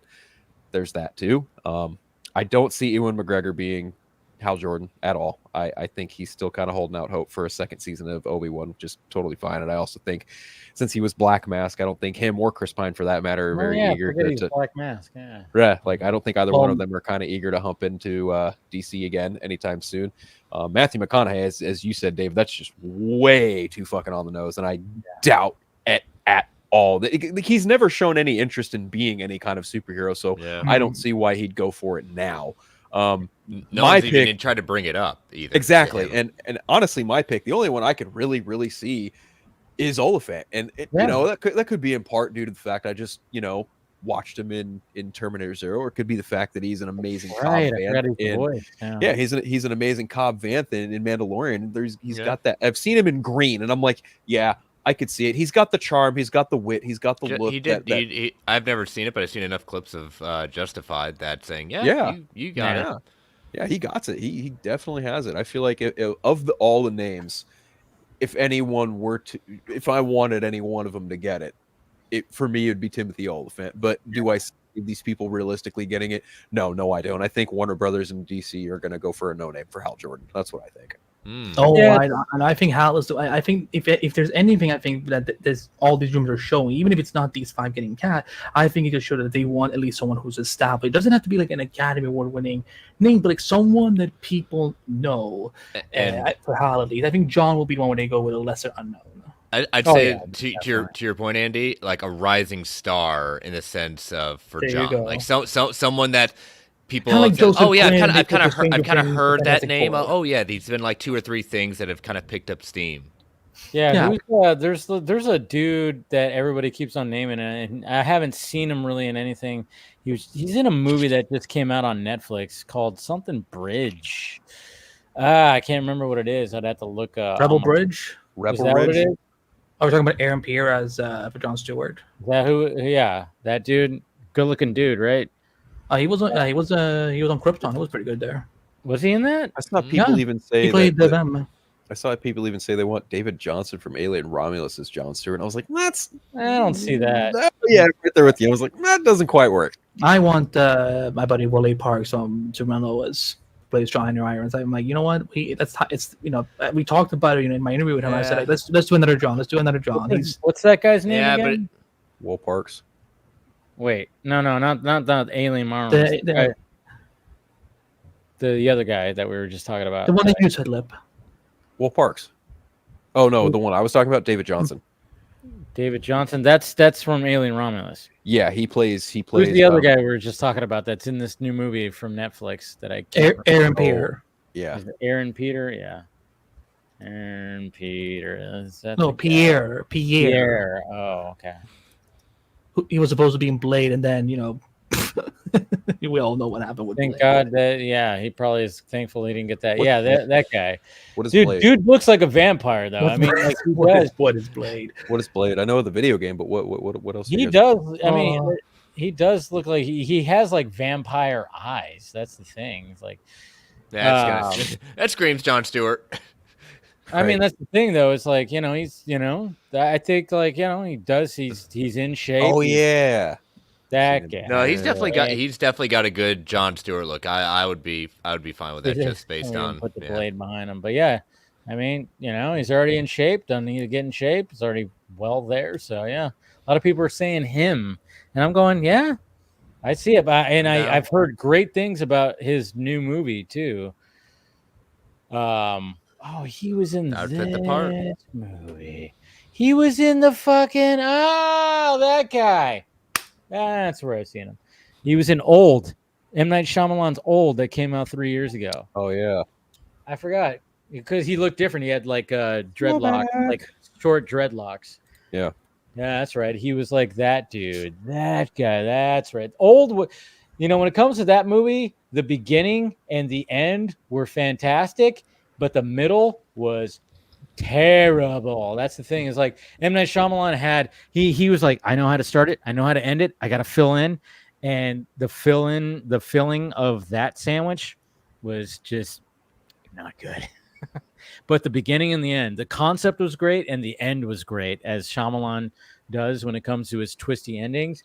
But man, the whole trying to fill that middle part was just, it was like, oh dude, this is not working, dude. And that's why that movie, anyways, I don't know if anybody saw Old here. Nope.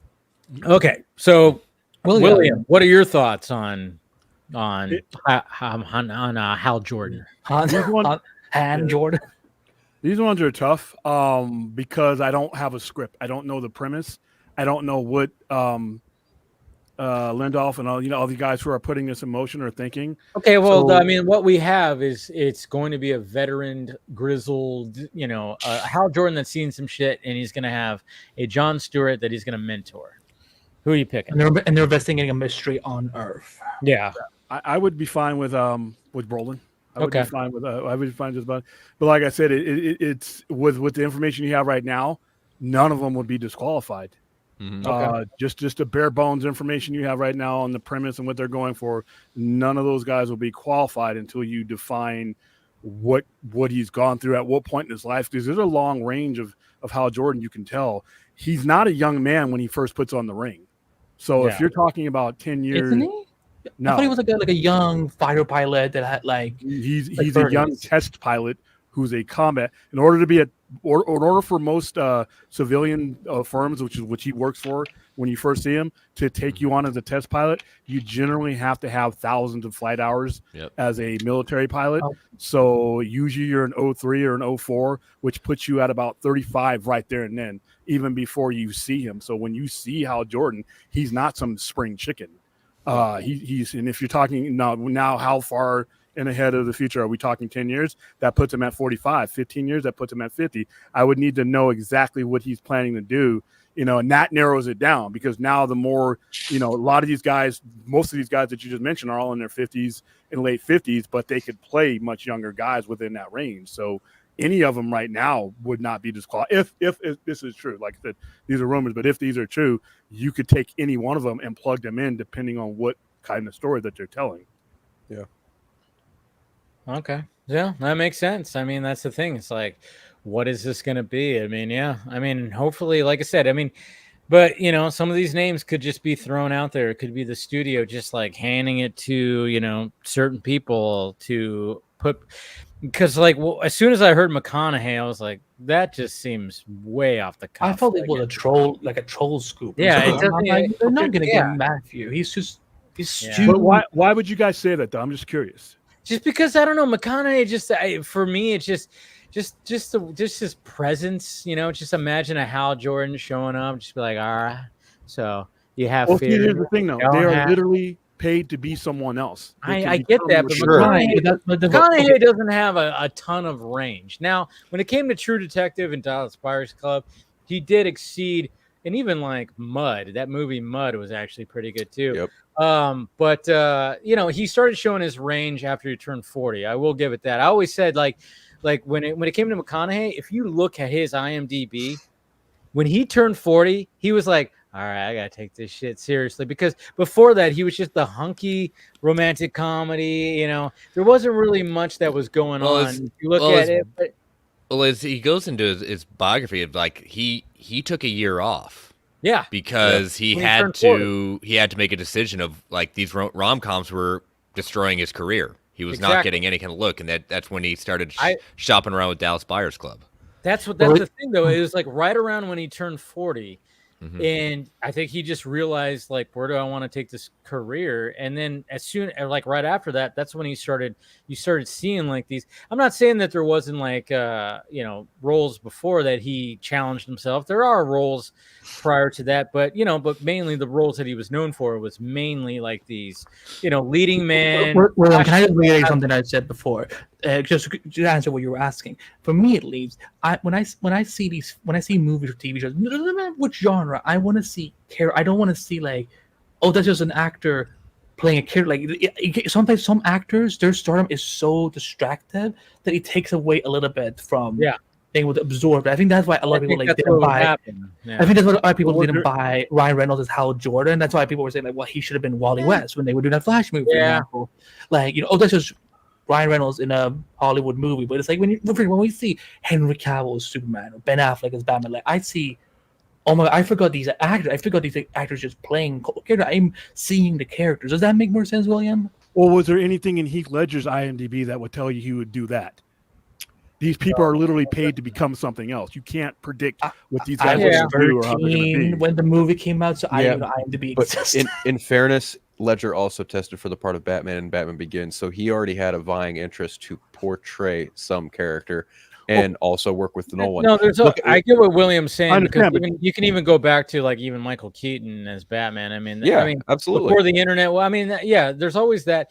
I think it's just like when it comes to McConaughey, we're so used to McConaughey being a certain way of McConaughey, and I think for me, it's just like when it comes to the short list, all these guys, I would not hate if they got the role. Like any one of them, I'd be like, okay, you could surprise us. McConaughey, but at the same time, it's just McConaughey just feels like it just doesn't, like when I think of a Hal Jordan, I would just never think of McConaughey as a Hal Jordan, I guess. I mean, maybe that's what it is. Think about it this way, like it's like when John Cryer got cast as Lex Luthor for Supergirl. Like, I would have never thought that. I'm like 2.5 Men, John Cryer, and he was the best thing of that season. Like so I think with us saying the things we're saying, we can absolutely be proven wrong if someone like Matthew got cast. I think we're just saying right now that this is just a mind's. It just doesn't feel like, of all of them, McConaughey feels like the least realistic choice, given his past track record of just not wanting to be in any of those kinds of movies, and also the fact that he just it just feels like he doesn't seem very interested in tackling a role. On top of that, he's never really been a franchise guy either, and I feel like if you're going to have someone sign up for Hal Jordan and Jon Stewart, you're going to get them in for a bit of an extended stay, and I feel like in that sense, Ewan McGregor and Timothy Olyphant feel like likely candidates. Whereas someone like McConaughey, McConaughey more so, but Brolin to a lesser extent. Just they might be a little. And then it seems out. like Pine kind of wants to maybe take his. I don't know. I mean, he might be. I don't know. Pine is Chris Pine actually being rumored for this? Yes. Also, Chris Pine has been rumored for the role for quite some time. Like, this rumor goes back for years. I don't know. It's just like the way that it just seems like he wants to tackle more directing because didn't he just direct that Pool Man movie? Was that him that directed or? He directed that movie. Directed something recently, but I don't. Yeah, he directed and starred in that point, but it didn't really go anywhere. But it just seems like he wants to take that, that approach, I guess, next. And we got a $2 super chat right here from Rational Skeptical. Thank you, Josh Duhamel as Hal. Which, you know what? If you look at Josh Duhamel and Timothy Oliphant, they could play almost twin brothers. Yes, Let's face it. They could. I mean, geez, that's one of those freaky, when you do a side by side, you go, wait, that's not the same guy. When you think about a movie, you're like, yeah, wasn't Josh Duhamel in Die Hard 4?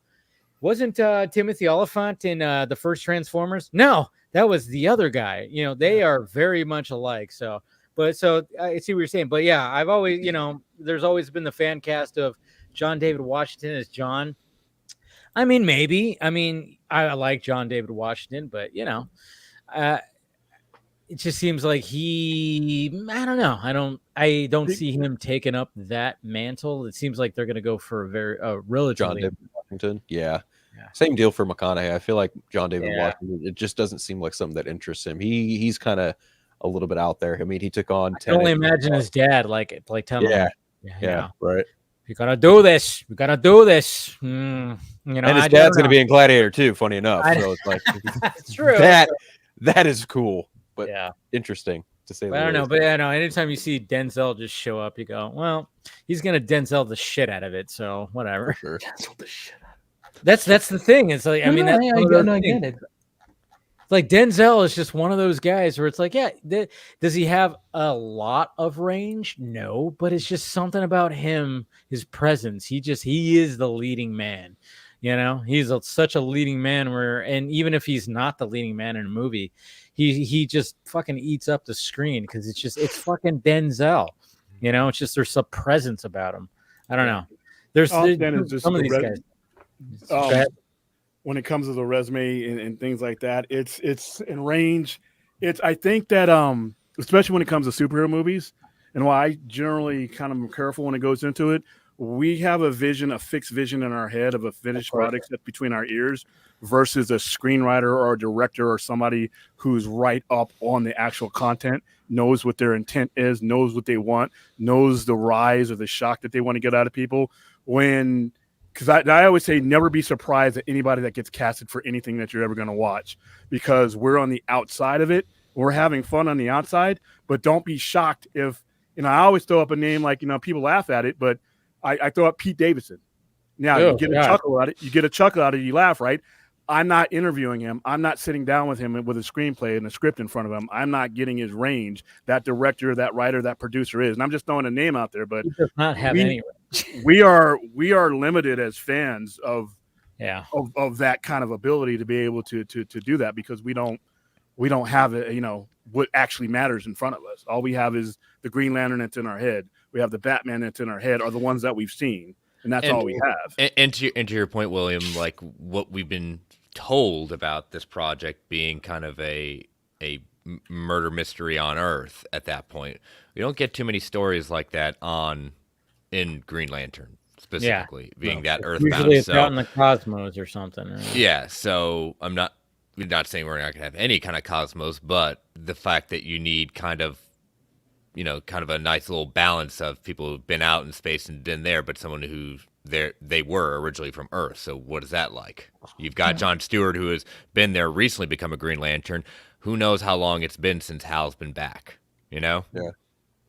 And then the whole mystery. And by the way, that movie that I was talking about with what's his name, Aaron Pierre, it's called Rebel Ridge. Like it literally, like I think my phone was listening to this conversation. I got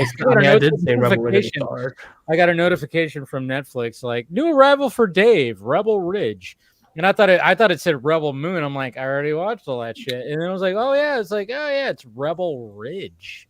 but I've heard good things. Like I've seen on the timeline, like it's like I forgot, somebody compared it like 2 different movies where it was like, oh, okay, interesting. So yeah, I heard he knocked it out of the park with that one. So anyways, to add on to William's point about people having characters in their head, that's actually something I've noticed going around the rounds with the whole Hal Jordan being older. People are automatically just jumping on this, oh, they're gonna do Parallax, and I'm like, where in the fuck was that ever said?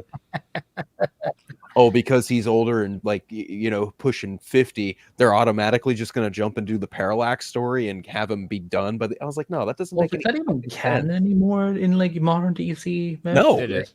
I mean, yes and no. Like depending on what you define as canon. But well, okay.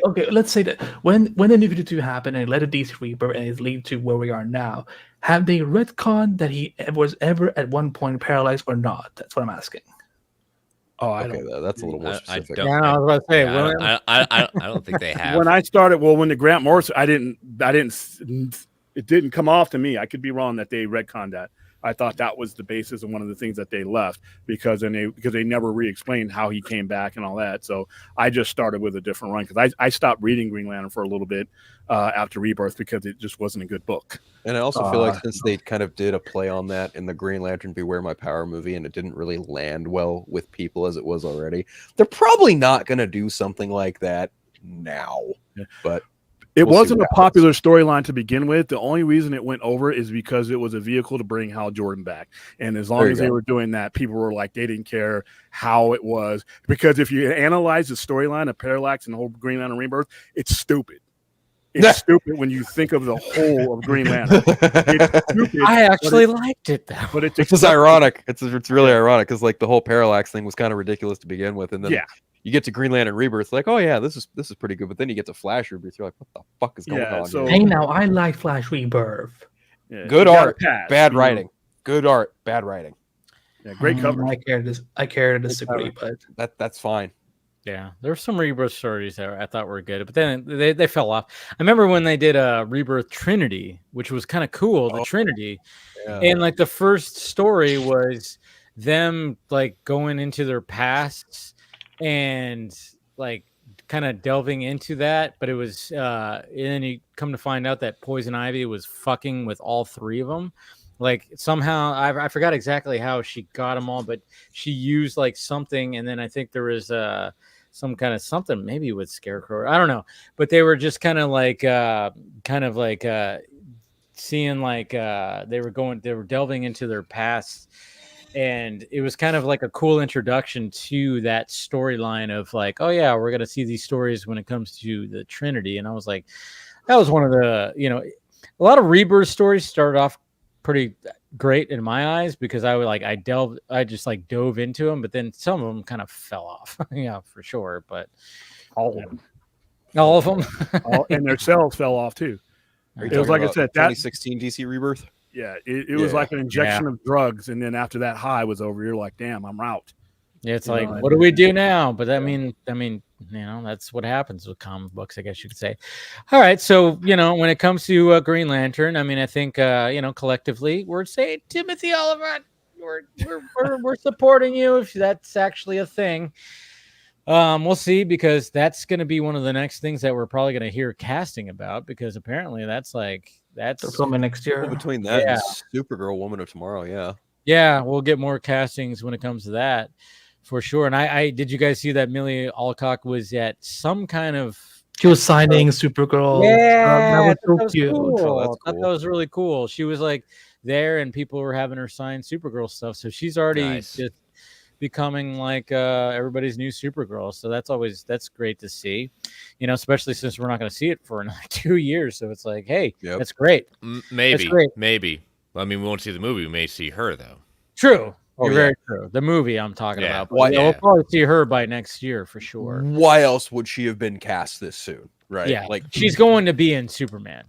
To some extent, yeah. She's going to be in Superman. And then, we could talk about Superman right now, because part of that scoop that came out, let's face it, the scooper that put it out there with the certain words, it riled up. That's why, I titled this Man of Steel versus Superman, because the fact that the thing that like Are people it's actually mad about this? Oh, that Wait a science minute. Was fiction this on thing. Birdchan?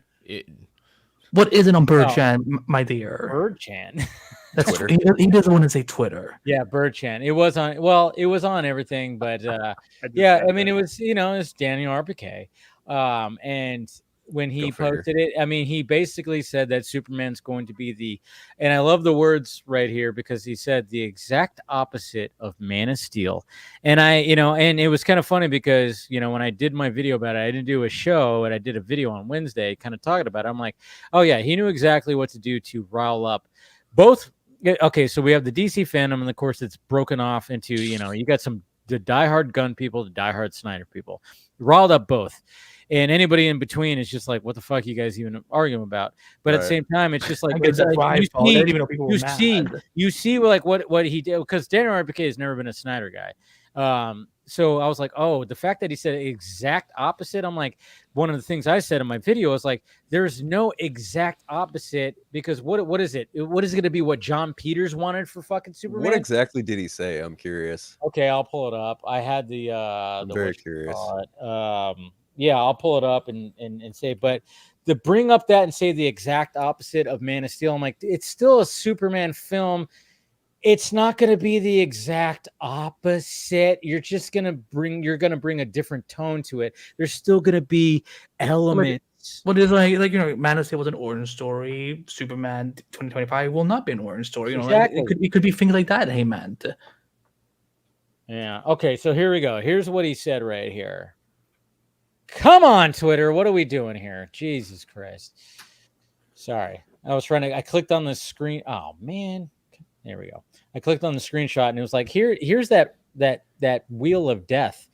Okay, so it says right here, I've also heard that the new Superman movie is fantastic. Okay, and they're going all out. It's a complete shift to hardcore sci-fi fantasy, the exact opposite of Man of Steel. Fuck off with that. What kind of statement is that? Yeah, It's a statement, Chris. It's a statement. Fuck puppets like to say when they want attention. That's what it is. Well, that's a statement within itself, right there, Phil. You're Man of welcome. Steel was very sci-fi heavy. We can't deny that It's it's overall sci-fi a and very fantasy. grounded. It's a very grounded Superman story in a lot of ways. yeah. And then thank you again, like Rational he's an Skeptic, alien for or the anything like $5 that, super but- chat. So what happens if one Superman never makes mind. less than Man of Steel? What will the discourse be among the trades and stuff like that? Well, I mean, it's going to be, I don't know. The trades will probably lift it up as much as possible. The discourse between the fans is going to be just, it'll Horrendous. be a madhouse. And Variety fucking will horrendous. spoil whatever post-credit scenes happen. Oh, they Of already course. spoiled the whole movie right now. You missed that article. I know, right? They Oh. have the script in there. No, anyways. Mm. But anyways, that right there, I was like, okay. Well, I was like, whoa, pump the brakes. That's a Hardcore definition sci-fi of and darn fantasy. clickbait.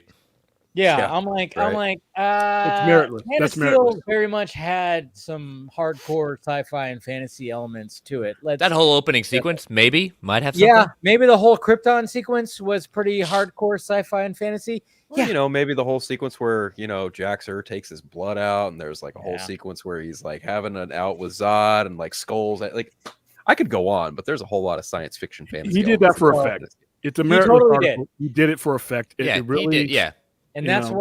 what I was saying too. I'm like, yeah, he knew exactly what he was doing. He riled up fans, he was people bored. who are He wanted very to do something. yes, people. I mean, obviously the hardcore Snyder fans got pissed off, which But they get it happens. As they tend to. everything. As they tend They get to. everything. As they tend to. Everything. Yeah. Yeah, and then the hardcore gun fans, of course, got like riled up because they wanted to stick it to the Snyder fans. That's what happened. Of course. So Yeah. then he continues right here, and it says it's set in a world very different from ours and far removed from the DCEU. And I'm like, okay, that's a little bit better because from what we've seen from the set, yeah, it's a retro kind of Yeah. weird, Like a probably world. played out very Sure. differently. on Like that world. like the animated series. Yeah, so Yeah. that totally makes sense. Heroes have been around for ages, and we'll see how it affected the world's history and has shaped the DCU. Okay, I love that. I mean, and that's again. This doesn't feel like a scoop. It feels like you're just pointing out the obvious right here. It was a slow news Right. day for him, so he needed to do something. I Well, it think feels that's like- what it is. It almost feels like he looked at that spread for Creature Commandos and went, "Ooh, how can I sprinkle my own bullshit in with this?" Because James Gunn was talking about how GI Robot will have been part of World War II's whole Sergeant Rock deal, and how that's like kind of an alternate World War II where metahumans have existed and shit. Yeah. I'm like, oh, okay. Well, if Gunn's out here talking about how if we're gonna get like a taste of what the DCU will be like with Creature Commandos, and there's like an age to, you know, other heroes who've been around for a while. And it's like, oh, okay, well, maybe there might have been like a Justice Society in the 40s. I don't know for sure. It'd be kind of cool if that was the case, but I doubt it'll happen considering what happened with Black Adam. But my point is like they turned the Jay-Z and Black Adam into fucking cops for a Man of War. My point is like it feels like that heroes have been long established in the grander history that is the universe, the DC universe under James Gunn. That's kind of what I'm getting at.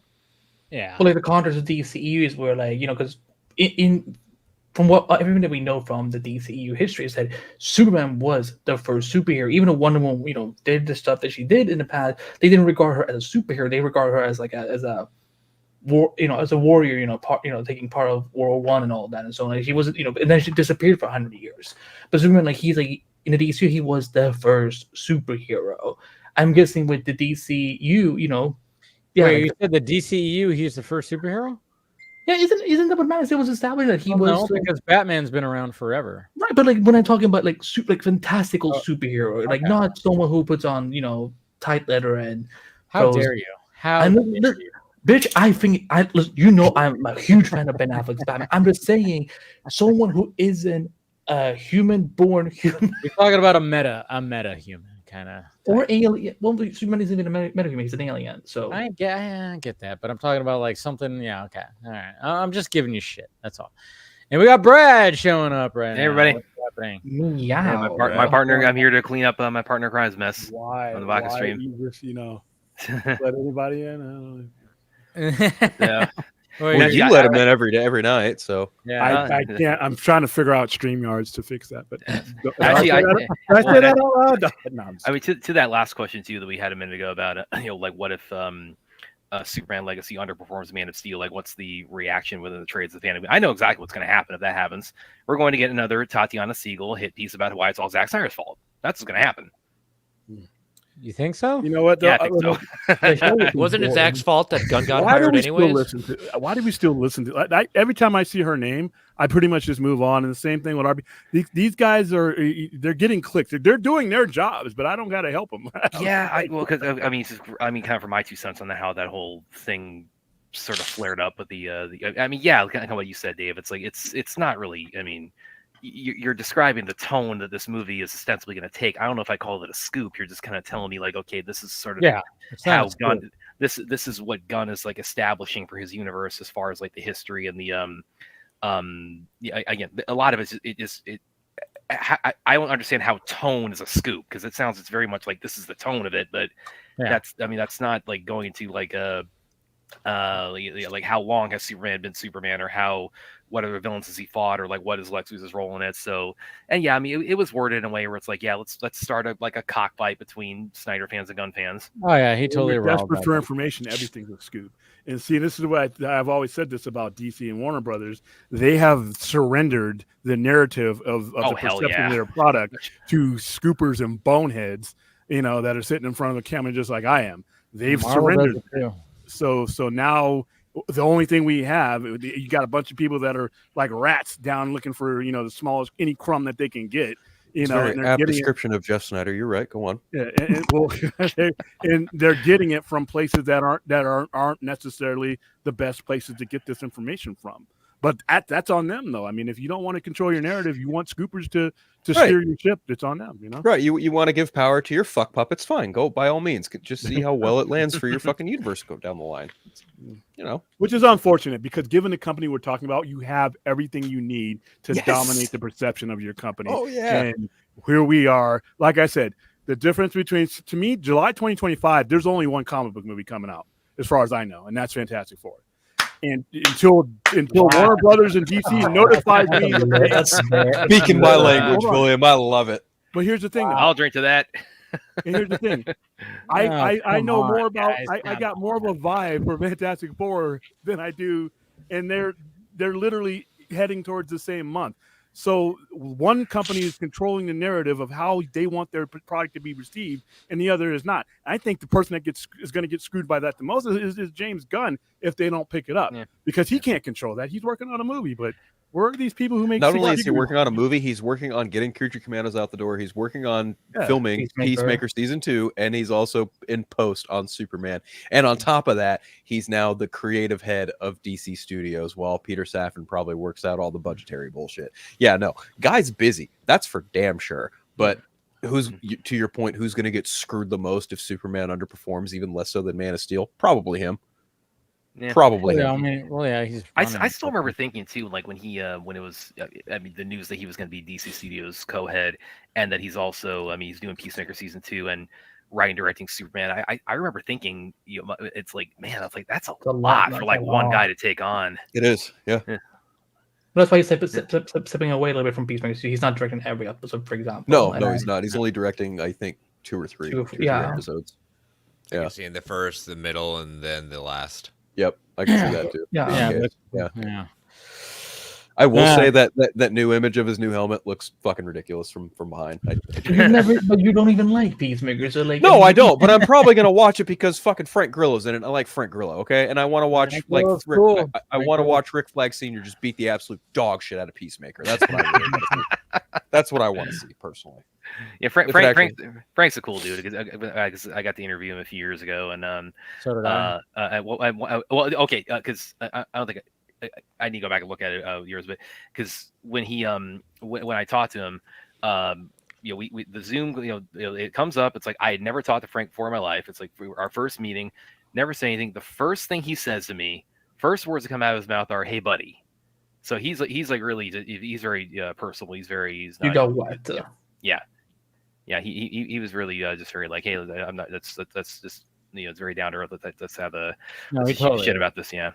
And he and you can see like other interviews he's given, like he's a straight shooter. He's no bullshit about anything. But he's an awesome dude. And Frank Grillo is just like one of those dudes. I mean, first off, he's like what? I mean, he's like almost 60, 58, and then like he posts like shirtless pictures. You're like, what the fuck are you doing, man?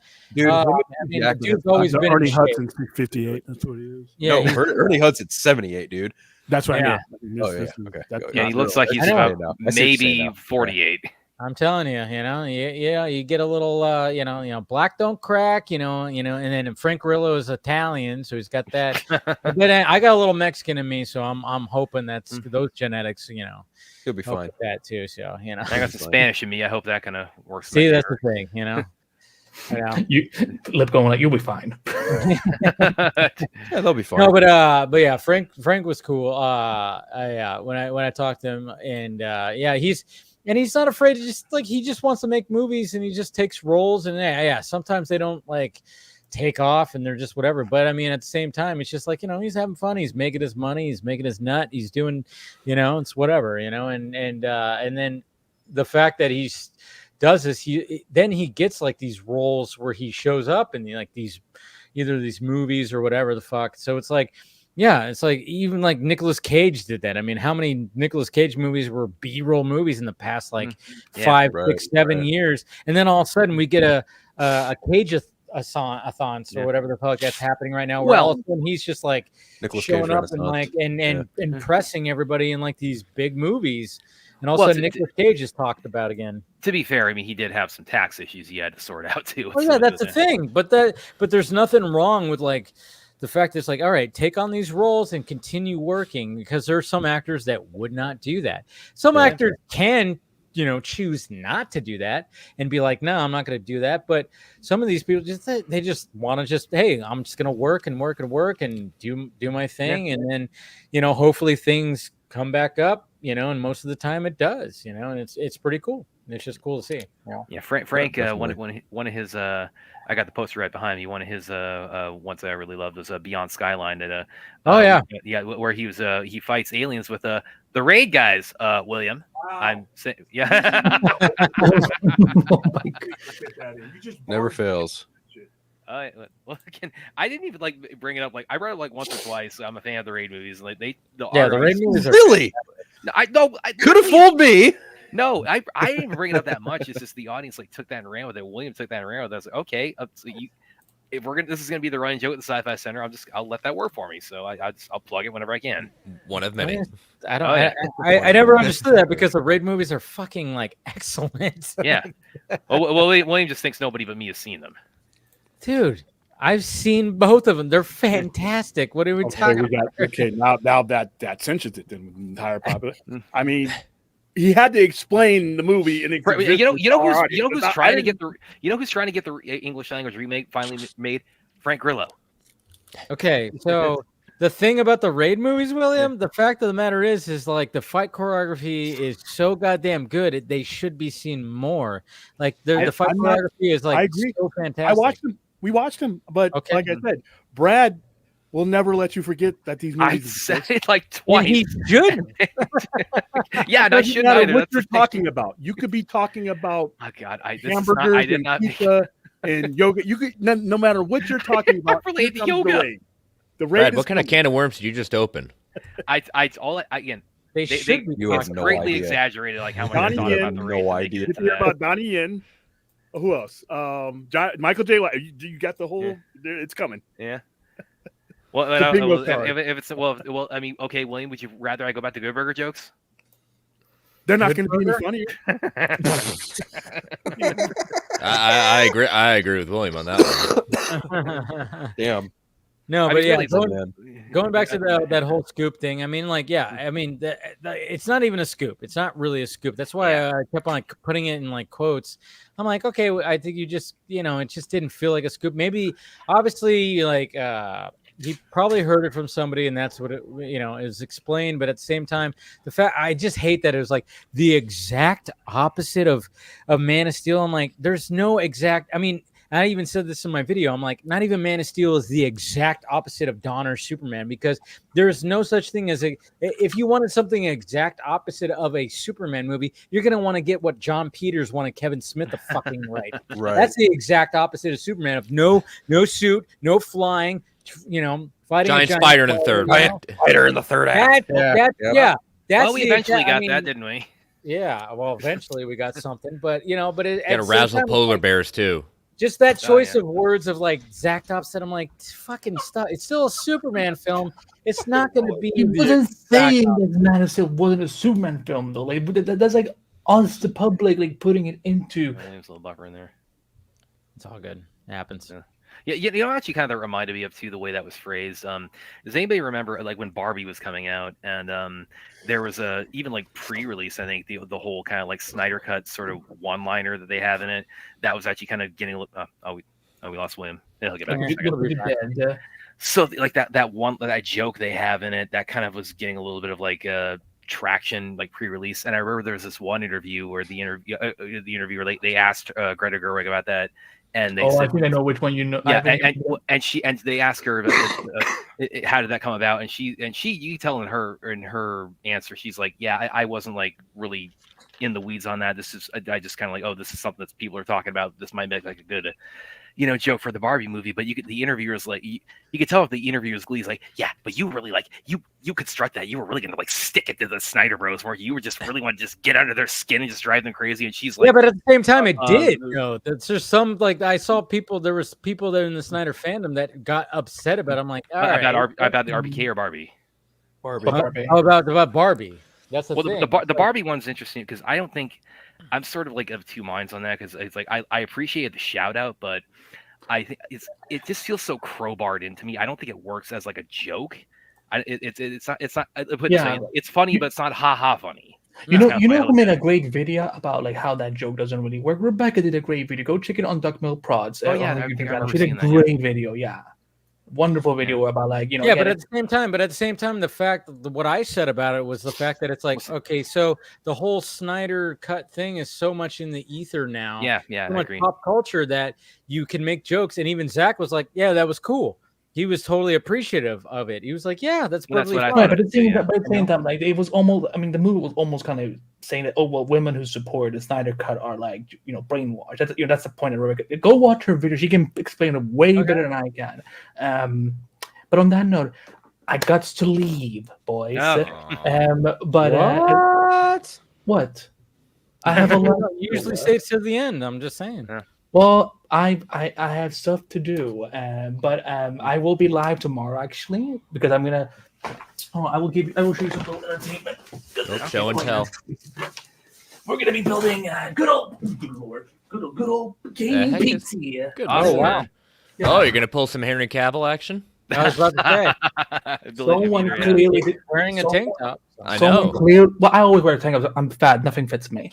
But if you saw my thumbnail that I posted on Twitter, Chris, you would have seen something funny in there because Henry may or may not be in said picture. But it's always gentlemen. I always love coming on talking. Are to you you guys. saying you've got Henry Cavill on with you tomorrow night? I'm gonna have a bunch of cats on, and I'm gonna save them. Okay. But I love you all. I love you all so much. Stay safe. You can all find me at Anime Back. I'm on Twitch, Kick, and YouTube at Anime Back, where I will be streaming tomorrow, building the PC with my friend. Trust me, I'm not doing it by myself because if I build a PC, I'm pretty sure it's gonna blow up in my face. I'll be like, that's $3,000 wasted. Yes, I kid you not, that's what I paid for. But yeah, find my work at Screen Rant, Multiverse of Color, Genre Whisper, and in your worst nightmares. And I will see you when I see you. All right. Bye. Thanks, Andy. Talk to you soon. Meow brow. Cheers. See you, man. Now that Andy's gone, I'm just kidding. Yeah. So that whole thing was just like, it's just, yeah, it was kind of dumb. It was just, yeah. And I was like, yeah, Daniel RBK. It's kind of funny because I remember, like, Daniel RBK has never been. I mean, I've always said when it comes to the Scoopers, I appreciate him the most because when he has been called out for being wrong, he'll admit it. So that's always good. And I've talked to the guy personally, and I remember specifically when the Snyder Cut was finally announced that day, and I remember that's when we actually talked because he actually hit me up because.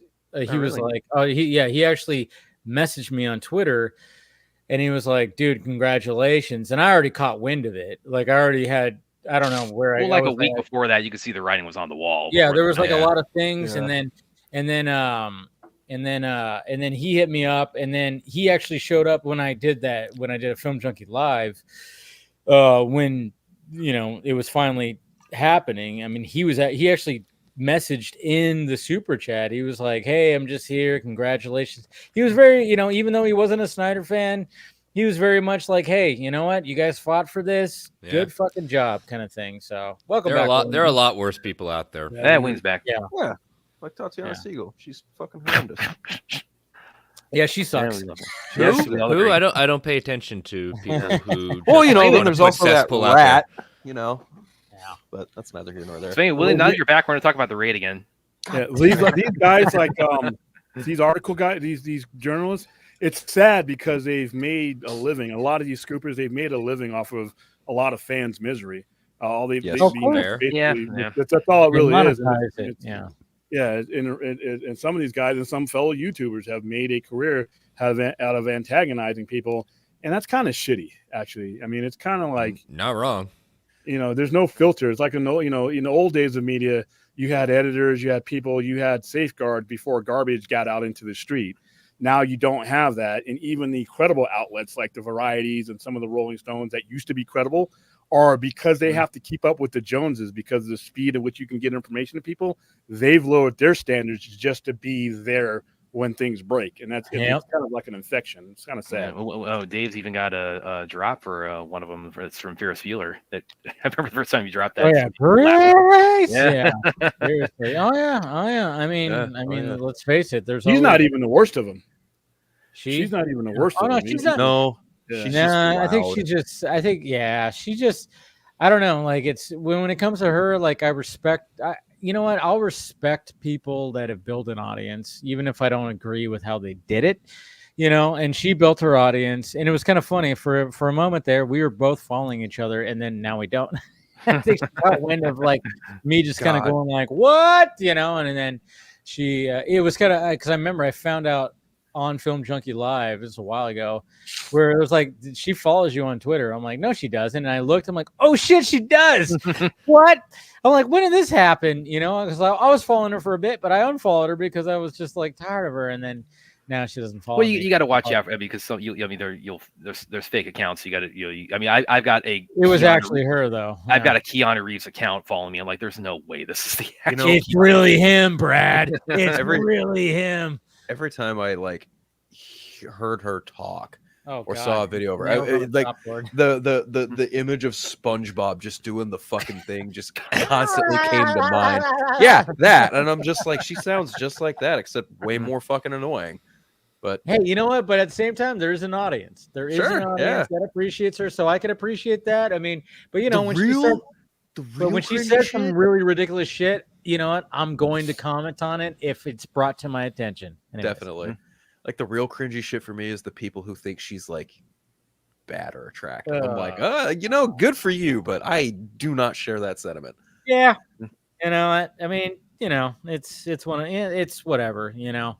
And I mean, you know, she did interview Zach a couple of times, and you know, but when it came to Rebel Moon, she was like totally just like she totally was just like, I'm not even gonna, and I was like, all right. Well, speaking of that, there was I don't know if you saw Sophia, I don't know if you talked about it earlier, but Sophia Boutella, she was interviewed about I think a Hollywood Reporter about the Killers game. And they were talking a little bit about you know, about the trajectory of Cora's journey. I'll admit it did kind of catch my attention.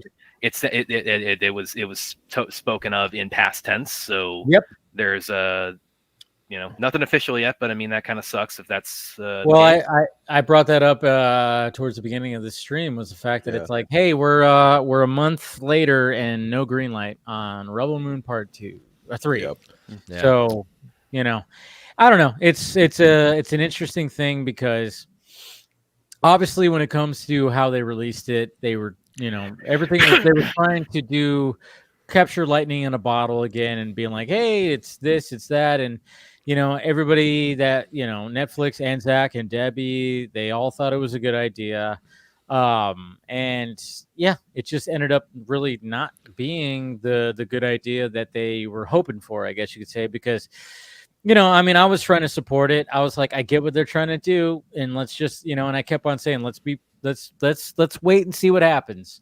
That's all I was saying. I'm like, I get why there are people that are saying that this wasn't like a good idea. And I was like, I totally understood that, but I was like, let's just see what happens. But then when it came, you know, to a month ago when all this was coming out, it was like, you know, it just didn't seem like there was a big push, and Zach didn't seem like he did a good, like a big marketing push. They had that trailer for the extended cuts, but that's like, they didn't even like put too much fanfare for that. It was just like, here's the trailer, and everything got put out for the PG-13 stuff, and then that was it. Yeah, and I think he only made like a couple of rounds. You know, he didn't really like make the rounds as he did when it came to the, you know, the PG-13 cuts. Well, even you brought it up, Dave, when you went to like the Q&A. Even when he got asked, he was kind of very half-hearted. It's like, well, we'll see. You know, it's up to Netflix. I was like, well, that's a surefire, like. Oh yeah, like because they did that whole thing, because during the intermission I walked up to DJ and the guy who was hosting the Q&A, and I talked to them, and then DJ was like joking. He was like, you're gonna ask me a question, right? You gotta ask me, because I have the question that we ask him about Jeff Johns. Yeah, and then when that happened, I didn't realize DJ was sitting like, you know, a few seats over from me, and then of course they did ask him, and he goes, well, since this was so, you know, that means Netflix has greenlit, you know, Rebel Moon 3, 4, 5, and 6, right? And then Zach was like, well, it's not up to me. And there was like no thing. And I think DJ was just like, come on, because DJ's just like that. He doesn't give a fuck. Yeah. You know? Yeah. He was trying to put the pressure on. Yeah, I didn't see Dan Lin there. I didn't pee next to that guy there. That's for damn sure. Yeah, well, he's also got, of course, Twilight of the Gods coming. God, that's getting close. That's like 2 weeks from now, isn't it? Yeah, same weekend as Penguin. Oh yeah, that's interesting. Yeah. We're gonna get a double dose of good series coming out. Twilight of the Gods and Penguin. Well, it's also Netflix, so it's all probably dropping at once. Yeah, it's all dropping at once with Twilight. Yeah, I don't think Penguin's dropping at once, right? No, I think it's all weekly. That's good. Yeah, and it's gonna be like House of the Dragon. Yes. Yeah. Okay. So, yeah, but Well, I I think- don't know. It's just like it sucks because, man. I mean, it's such a weird thing when it comes to Rebel Moon. You know, it's such a weird thing because I wanted it to be successful when I remember Zach telling me the idea personally. Or I remember hearing about the idea from somebody else that was associated with him when all that happened. And then Zach talking about it. And then, of course, you know, when it all came to fruition and everything, it was like, all right, this is, you know, and then just the excitement for it. But then, you know, I was like, all right, we know what we're doing. And I know I've talked to Steven about it a lot. And Steven, you know, we defended like the way that they were trying to do. And then it just kind of just, I don't know, after part 2, it just fizzled out. Like there just really wasn't that much anything there. Like part 2 came out and it was just like not many people were even talking about that. And then it was like, all right, we still have a few months before we get the director's cuts. And it was just, I even was going, I mean, I don't know. It was such a weird thing. But then when I watched them, I went, oh my God, yes, this is what we were waiting for right here. What the fuck? And it was like, Yeah, I mean, just the opening alone on number 1 is like, Jesus Christ, yeah. Yeah, you're right. The opening sequence was like, and Zach and Debbie talked about that with the first Q&A of, you know, for the first Rebel Moon. Actually, I think it was the second one because they didn't do a Q&A for the first one because that was like the big premiere. But I remember the second one, they did the Q&A and they talked about how like, oh yeah, when you watch the director's cut of the first one, it sets a totally different tone. And it absolutely 100% does. And it's like, it sucks that it's like, people just were like, now it's like, Yeah, well, I mean,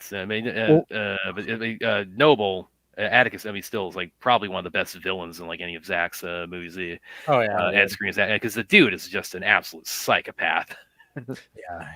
Totally Part of the problem of this was the structure of Netflix. They don't market. It's not what they do. Yeah, We're looking at it as if we watch and see movies anywhere else, there's a marketing budget, there's a marketing structure and everything else. That's not what they do. They're getting a little bit better at it, but it's not a thing for them. So when we're looking at something, the biggest marketing tool Netflix has, Netflix.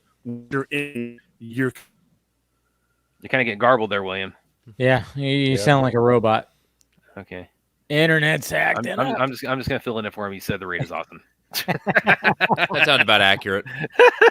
Heard an R in there and a D. I mean, it's so. like this is my image on the Sci-Fi Center. So no, but I get what he's saying because Netflix doesn't, you know, that's what's so weird about Netflix is like they have all this money, to like pour into like series and stuff like that, but they don't market them that well at all. That's the thing.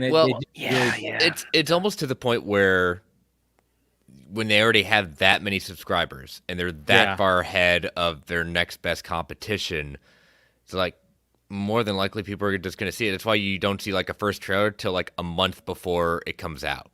Yeah. And then they just rely on that, get one more trailer, and that's it. Yeah.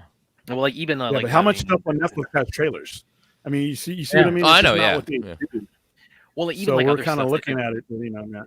Even other stuff this year that I mean, like like the new like the live action Avatar, which I was really anticipating. I really enjoyed, but I mean that they marketed that pretty heavily, and then it came out, and then it's kind of like okay, season 2 and 3 are happening, but it's just kind of been like okay, and that's kind of closing the book on that for as far as the sort of chatter around that this year, and that's because they don't need it. They don't need it. They won't do it because they don't need to. Yeah, it's sort of a necessary, maybe like a necessary evil, but like it's just kind of baked into the nature of Netflix, where it's like these things like have their moment in the spotlight, and they just kind of recede after that. Yeah, but do you think like they should do like the weekly thing then? Because it just seems like the weekly. It just seems like it helps because I might be biased. I might be biased because it helps me because if I could just like because. I remember I was telling my dad this when it came to, talking about, series. It's like, I can't just like sit down and binge the whole thing in a fucking day. I'm one of those. I'm like, well, part of my channel is just reviewing shit and talking about this shit. So when it's a weekly thing, and I can watch weekly. Like when it came to Disney Plus and all the Star Wars stuff or Marvel stuff, it was very easy to be like, oh yeah, I can use that as a, it's a topic for my show. So I could just review that episode and talk about it that night or whatever the hell. It's just very difficult when it's all just it just gets dumped. And I'm like, I can't just sit here and watch the whole thing, And I still have like a couple more episodes of The Boys and Batman Cape Crusader, and it's like, fuck, man. Well, I get Netflix's idea of like like having like a dropping all at once, like having like the weekend, just the news cycle, just especially when it comes to like their episodic stuff, just the news cycle, just really just sort of zero it in on their latest series or whatever. But I mean, you also have to account for the fact that your audience, people have lives, so it's like, and I'm the same way where it's like I don't binge anything. It's like and it's not even just a matter of time necessarily. It's also I just enjoy kind of like the journey or the experience of something, just especially when it's episode by episode. Just that's how they wrote it. Last as long how as they created it. They created it that way. Well, most people who make these series don't, they have their overall premise, but they pace themselves in the way that they mean it to be presented. Now, Netflix does it in a different way because that's been their business model. But like Terminator Zero, when you watch that, you could see that they were putting certain things in other parts of their story that they didn't want in others, and they pace themselves. So releasing it all 8 episodes at once. And then you have people who will watch all 8 episodes at once, and it kills the conversation because you got to stay away from those people or they're going to fuck it up for you. Exactly. So, and then there's going to be spoilers all over the fucking internet. There's like on social media, it's like, it's like immediately like people are just going like, oh my God, I just binged it. And then they talk about what happened at the end. And then, one of the things what's so great about a series is the cliffhangers that happens at the end of episodes. I mean, when you watch like something like Breaking Bad, and you get a cliffhanger and you have to wait another week, you go, hi, fuck. And then that's the thing you're talking about with your coworkers, friends. And that's, you're like, did you see the end? What the hell? That's why I was that's why I was really looking forward to the idea of the Snyder Cut as a miniseries, because I wanted to have that like go on for like a month and a half of like exactly. Just like it ends like here with Steppenwolf getting the mother box, or then we're going to bring back Superman. It's like I wanted to have like that week-to-week discussion. I wanted to like tune to the Vodka stream and tune to other YouTube channels and say it's like, okay. About that too. We were talking about that too. It's like, and I remember there's a lot of people that push back against that. Was so weird to me. It's like I thought that was such a cool wheel. It's like make this whole phenomenon like last like. Zach's a filmmaker. That's what I kept hearing was Zach's a filmmaker. But I'm like, dude, he pitched the idea. He pitched the idea to do this. It wasn't us. Well, it was always going to be, especially because it was going to be, when they were going to do that, it was going to be the miniseries, and then they were going to put out as a movie after. So it was always going to be a movie sooner or later anyway. So yeah, it's like I never got that. But, yeah, it's like hey, the same people who made those decisions were going to give you Gleek the fucking monkey. So. That helped. No, I think that was more Kylar, who's like on the miniseries train. I mean, he wasn't. No, I'm talking about the people who would have who made other decisions. Oh yeah. We know those guys were knuckleheads. Yeah, so those guys are somewhere in that mix. So anytime you have a decision, you have a question about how could they do that, just remember what they did do, what they were gonna do. So yeah. And by the way, anybody else notice watching our show that I don't think William has ever said the title of Birds of Prey like properly. He always like trails off and says Birds of Prey and the Fantabulous Met. What the fuck was that kind of thing? I can't even get through the sentence because, like I said, it's one of those movies. A stupid fucking title. Yeah, that title was pretty goofy for a movie that once again shouldn't have even been made. See, the way I look at that movie is it should have just been a strictly Harley Quinn movie. Margot Robbie, obviously is like she was like a top of her game. It should have just been called Harley Quinn. That's it. Just Harley Quinn, simple, whatever the fuck. But the fact that they were like Birds of Prey and then the emancipation of, I was like, oh, they fucked up. They ruined the brand. They put out they movies totally killed the brand. Yeah, 2 movies that lost money. And like I said, sometimes you just got to say no.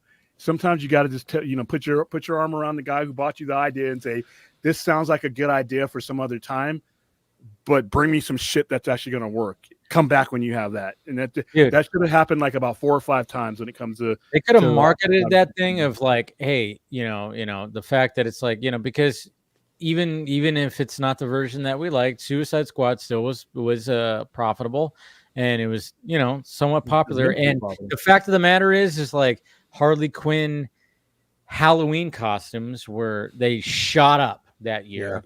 They did. She was the most popular thing of Suicide Squad. So you market it to, hey, Harley Quinn, Margot Robbie, and then you show like a fast-paced trailer of her just like using the bat, saying some shit.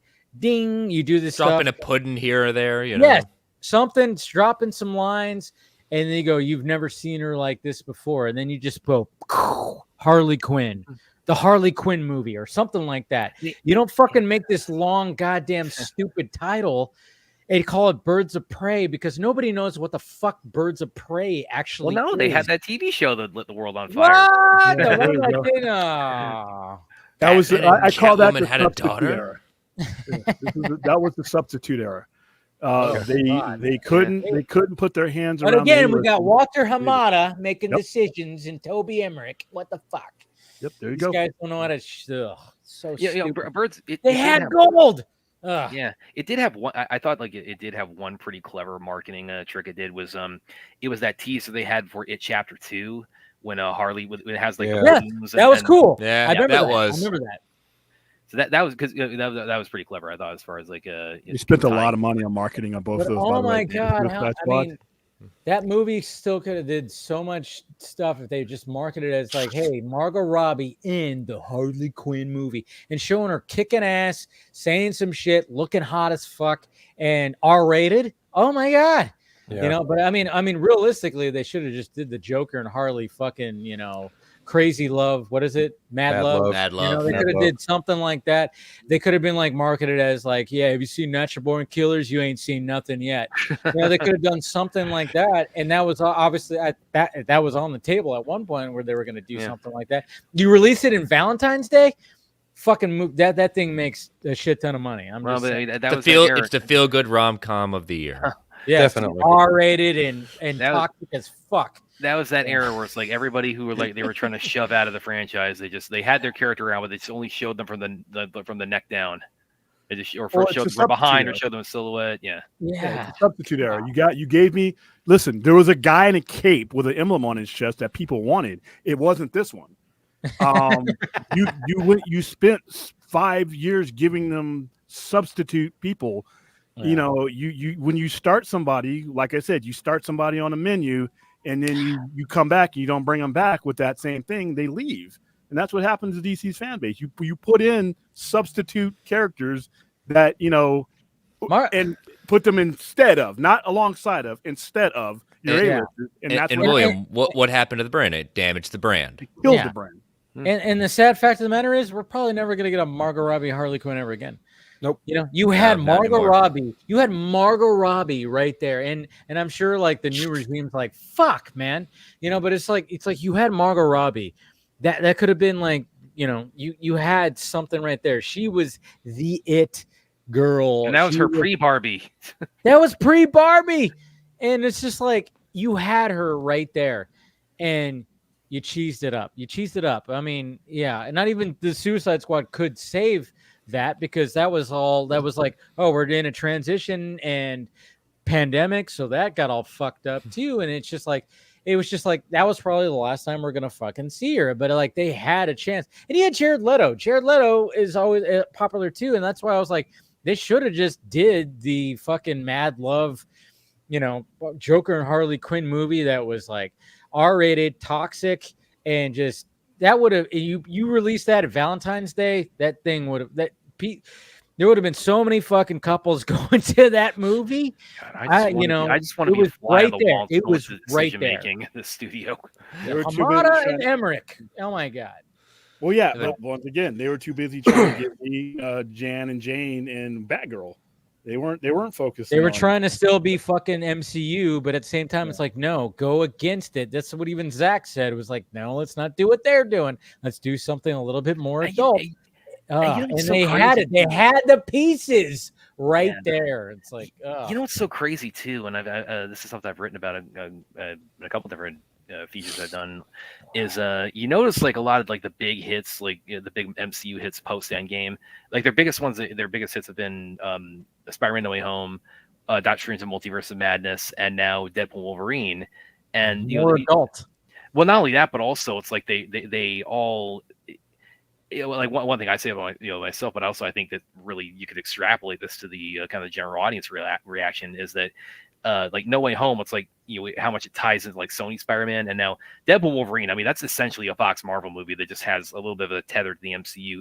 So really, even their biggest hits post Endgame have not been like proper like MCU movies, per You're se. right. But they've been A-listers though. They have been A-list characters, yeah. High closest, and that's how you do it. See, you don't do substitute bullshit and then expect people that you led on with the original shit. It's like I said, I give Dave a hamburger, and it's the best hamburger. He comes by every Monday to get that hamburger, right? But that third Monday he comes by, I got a bologna sandwich for him. Oh, and I want him to stay. But I want him to stay though. And I tell him, you know what? I want you to hang around because I'm gonna make you like this bologna sandwich, even though I led you off with the hamburger. So I started you with the Superman. I started you with the Batman. And then I gave you substitutes to the point where they got fired. And like I said, as much as people, release the Batgirl cut, that's substitute bullshit. That's substitute bullshit that you did in lieu of, instead of. And that's why the brand is where everybody's crossing their fingers, hoping that, next July 11th, something, there's going to be some miracle. And instead of having a cohesive plan, you can't do substitute B-list bullshit once you've introduced people with the A menu. You can do it alongside of, in support of, and with, and interdependent, but you can't do what they were trying to do and expect anything but the failure that they got. And then to Zazov's credit, I don't think highly of him as much as possible, but he had to clean up a heaping pile of shit that they left behind. Several projects should have never been said yes to. Should have never been said yes to, right off or not. You just have to say no sometimes. And but when you're trying to scramble because you don't want to handle the A-listers because you fucked them up and they're too toxic now to touch, they're radioactive, you start putting in Huntress and come on. There was no plan for success. And then, then you release those movies that are dead on arrival. Oh, by the way, we want you to go. We're going to spend $1.2 billion in marketing and everything else on these 4 movies that are basically roadkill. That are no reason for anybody to. I remember. It's sad. I remember Nerd Costa Nostra on one of our streams the other night. He said he left a comment that I think is pretty spot on. He said when you're running like a CBM franchise or running a studio, your business model can't be fake until you make it. No, you can't. Yeah. You really can't. You really can't. Why were you bringing, like I said, we said this during the Flash. So the Flash is a total mess. But your marketing, you're using the marketing linchpin, a Batman that hadn't been on the screen relevantly in the lifetime of 40% of your audience. If you were born the day that that Batman was relevant on the movie screen, you were pressing 30 with your own kids with 3 or 4 Batmans in between that. But that was your marketing campaign? Yeah, I mean, it's kind of funny because I remember having conversations with people like, what if it was Bale's Batman? Would that have made it better? And I'm like, well, maybe because it was just a little closer to a generational thing. But at the same time, I'm like, hey, I'm biased because I was just like, I remember, that Super Bowl 2 years ago. And I saw the TV spot, and everybody I was with was like, "What? Michael Keaton's back?" But again, these are people that are all 40 plus, and I'm like thinking like, "Oh yeah, I think they have something here. I think they have something here." They did. I think they had. There was a dream. There was a dream. I think they would have had something as far as like being a bigger hit if they weren't releasing it into like a total like cyclone of like bad circumstances. Yeah. But see, the bad circumstances, the movie doesn't exist. If you're doing things right, Batgirl doesn't exist. You don't do that. If you're doing things right, there is no, well, what if this had happened to that one? No, if any good decisions are made, then that movie doesn't exist. That movie doesn't exist. And if I'm sitting in the corner office and you come into me with anything but what started us making money, Okay, you want to do, boss, I want to do Batgirl. I want to do Gleek the Funkin' Monkey. I'm like, okay, cool. Where's Batman? I want Bring to in do Nort the while we're at I it. want to do the Huntress. I want to do this. Where's Superman? In fact, where's Superman been the last 5 years? Before I take any of the baloney and the spam that you're trying to shove down my throat, you better have a game plan for what brought me to the restaurant to begin with. You know who was asking where Superman was? The Rock. You want to give me the side dishes? That fucking burger better be there, and it better be good. Shut up, Brad. William, did you speak a good burger joke? but you can't do what they did and expect anything but what they got. You know, like I said, some of these movies that should have been made cost millions. They cost millions. Even if you only spent 80 million, that's 80 million you could have been spending on an A-lister. That would have actually drawn somebody to your movies. Well, some of these scripts were written like they were, someone's cousin that they needed to owe a favor to. Yeah, I love Shazam. The original movie. I do too. Nothing about that movie justified that sequel. Nothing about that movie justified that sequel. Not unless you had a game plan for the infrastructure of familiarity that everybody. If you're going to make a Shazam movie, you better be doing everything else. Nobody's coming to your restaurant for just the garnish that you put on the side. They're coming for the main course, and you have to balance it out, and they didn't. And some of these things that they were going ahead with were like, what? By the way, William, I can't pull it up because it's not our channel, but your burger is in the comments. Yeah, whatever. Yeah, that's not even the worst of it. But no, I mean, like I said, if you're doing it, if they had been running that universe right, then these things just aren't even in existence. I don't even think, like I said, you don't do a Harley Quinn and Fantabulous, whatever the hell. You don't do that. That movie doesn't happen. You don't make a Suicide Squad, even though I enjoyed that movie. You don't make that without a game plan, or else what? You end up losing $50 million. You don't. That's what they did. Some of the stuff could have happened, but they just threw shit out there, and they did it with substitute people. And you know what? There's no such thing as substitute cash. People just don't pay for it. Well, they're not going to pay for it. Like one area, like I'll because I'm like Phil. It's like I say, it's like I'm not beyond like criticizing Anthony James Gunn's doing, but one area where I'll have a sympathy for him as far as like Suicide Squad is concerned. I mean, he came out and said during the presser for that is as far as the whole thing about Bloodsport puts Superman in the ICU, and he said he was told by the management, we don't know which iteration. I mean that could have been Dean Cain for as much thought that they were putting into like which Superman that was for because he said it. We're not saying it's Cavill, we're not saying it's Hecklin, we're just it's George Reeves actually. Yes. That's dark. That's so dark. But there should have been no ambiguity of your main of that interpretation of your character while you're still making films that are allegedly connected to that universe. There should have been no question of what Superman it was. That alone told you had problems. Yeah, that's the sad part about it, is the fact that you didn't know what Superman it was. Right. And then even when Dwayne Johnson was asked about Superman, he's like, who's your Superman? And he was like, there was even like dancing around that because they had to get they were like wondering like, well, yeah, who exactly is it? And it was just during that time where they were like trying to figure it out, and then finally they figured it out, and then look what happened with that. It's like, well, I again, it's where I say it's like I would just want to be a fly on the wall, and so I just want to hear like some of these decisions. About like we're just gonna have like. Because even the Black Adam cameo that was initially was just going to be like showing us that shielder, and it was going to show his face, and that was only filmed like a month before the movie came out, and he had to fight just tooth and nail to make that happen. So that would have been the third Superman cameo in a row where he was obscured. So by the way, there should have been no Superman cameo. Superman should have been the cog. He shouldn't have had to fight with Superman in there. He should have been in the movie. Once again, poor decisions that led to poor decisions that led to more poor decisions. But that I mentioned this on our show the other night where it's like I just would want to hear some of these decisions like said out loud. Like I mean, like how long were they planning on doing that? Of Superman's presence is going to be just here he is from the neck down. Here he is off in the distance in silhouette. Here he is from behind. Here he is. We're just mentioning he got shot by a kryptonite bullet. It's like long term, how long did they plan on doing that for? Like I said, they didn't have a plan. That's the thing. They didn't have a plan. And when you're running a comic book IP and you don't have a plan for your A-listers, you should not be in those positions. You know what Walter Hamada's biggest problem was?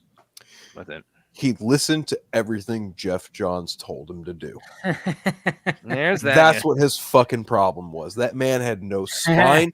He had no public PR. He was a fucking puppet head. That's all he was. And his grand plan was to listen to everything Jeff Johns wanted to do. Because look at what transpired. Look at what transpired following Justice League. It was cherry-picked stuff from that initial plan that Johns conceived with Zach and Jim Lee.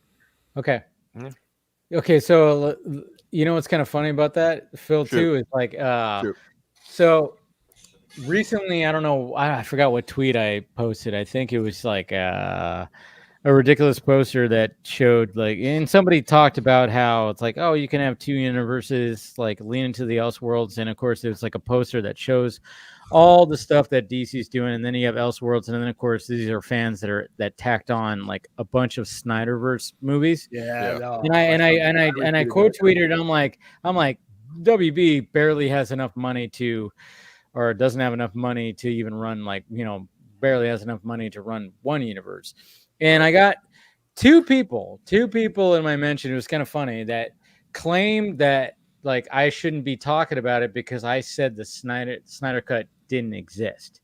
And I was like, well, you might have to show proof of that because I don't remember ever talking about the Snyder cut not existing. Yeah, and then it was kind of funny at the beginning. Yeah, and then it was funny because I went back and I was like, I like looked back You're at like, my did video. I? I was like, no, I don't. I was like going, I remember talking about this whole shit, like, you know, within a week of Justice League coming out. Right. And I looked, and then one particular video I ended up clicking, and it was funny because there's a video of me defending Jeff Johns. It was a video of me defending Jeff Johns because I was going like, oh yeah, and everybody's gonna throw shit at Jeff Johns. Jeff Johns doesn't, you know, he knows what he's doing and stuff like that. But this is back in 2017 before we knew all the shit. And see, that's the thing. It's like, and it's funny because back then, I mean, like, and to your point, Phil, is like the fact is like I almost don't blame them for taking Jeff Johns' words because it's Jeff Johns, and at the time it's like, he knows this shit, but at the same time we didn't know that he just didn't know what the fuck he was talking about. And then of course his decisions that he was making, he's not a fucking filmmaker and stuff like that. That's what's, and it's such a weird thing because it's like, yeah, back then I defended Jeff Johns. I would not defend that motherfucker now at all, you know, but I was like, man, back in 2017, I defended Jeff Johns for, you know, come on, the guy knows what he's doing, you know. In all fairness, DC Comics actually listened to him as well. And I'll say this for James Gunn, as long as he has oversight and somebody say, no, you can't do that, he's fine. But the problem is during from 2000, maybe 7 to maybe 2013, 14, nobody was saying no. And he tanked DC. He helped tank DC. His storylines, the ones he initiated, it helped Mike Quarterbin. It helped, you know, pull up a lot of stuff in there. But as far as what DC goes, it really hurt them. But if there's nobody to say no, I blame the person who's oversight because, you know, now, you know, it got to the point, like I said, Watchmen, the Doomsday. Somebody said no, because that jackass was going to use Dr. Manhattan to do the same thing that he was going to reset the universe again. And you can see it like creeping up as you read it. Yeah. So, but yeah, it got to the point. Not post you're talking about that because I think I reposted that too. I saw the video you posted where you said like you that's like I'm not a one universe and Williams very. I'm not a one universe at a time guy. I think one universe at a time is bullshit. But half of that, there's too much stuff on that. But this guy had like 90 things. And I'm looking at the top. Half of the stuff on the top may not happen for reasons. So a lot of that stuff on the bottom, you know, like I said, it's a whole Justice League 10, 20, 30. No. Well, it's not even stuff like I'm asking for as far as it was the whole thing finished. It was just like too much. You gotta refine way too much. If you want to get anything other than the old just one universe nonsense, then you are going to have to enter the conversation with far less baggage. You are going to have to make that digestible to whoever is going to push the button on it. And every time I've seen an argument made, I looked at it and I got nauseous. I'm like, dude, I sort of support where you're going, but you got like 90 things on here, and there maybe needs to be like 3 at best. Well, that's the thing. And like one of the things that I think I mentioned before, and I was talking about with somebody too, is like when after Zack Snyder's Justice League came out, it was like, I mean, the thing was restored to Snyderverse. And it was a little too broad. It was too broad. It was like maybe like we could have used that hashtag, but at the same time, it's like maybe I know you're talking about this. Snyder's Justice League 2.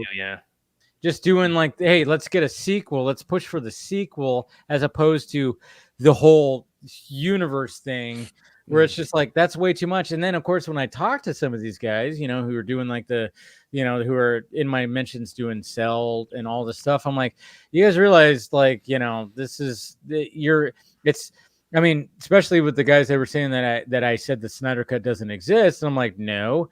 But then all of a sudden I'm like also saying, like, okay, you guys are making it seem like this is the exact same thing. It's not. I mean, there was actually a movie that was actually there that just needed to be finished.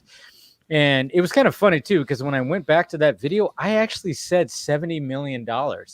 I'm like, I should actually clip that out, because I was like, that's what Zach actually got to finish. Yes, you kind of fell onto a few. I remember like you talked about one time. It's like you would inadvertently coin. I think it was like in your car review of the theatrical cut, or something like that. It was like your initial reaction. You coined the term. It's like, hey, maybe one day we'll see Zack Snyder's Justice League. It was actually it was the first video where I actually started unleashing against the theatrical cut.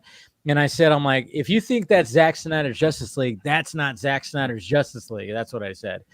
But like when it comes to all that, I'm like, you guys realize this is not the same. You're comparing restoring of an entire universe where everybody comes back to finish off the stuff to something that was, 70%, 75% finished that just needed a little extra, which didn't need a lot, didn't need as much to be completed.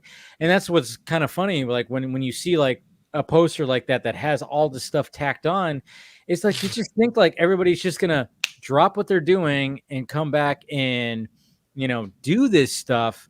And it's like, no, I mean, the further we get, I mean, they were filming Justice League in 2016. This is 8 years ago. They were filming that then. And then, of course, obviously there was things that were filmed, the epilogue was filmed, obviously in 2020, but that's 4 years ago. I mean, there's so many things.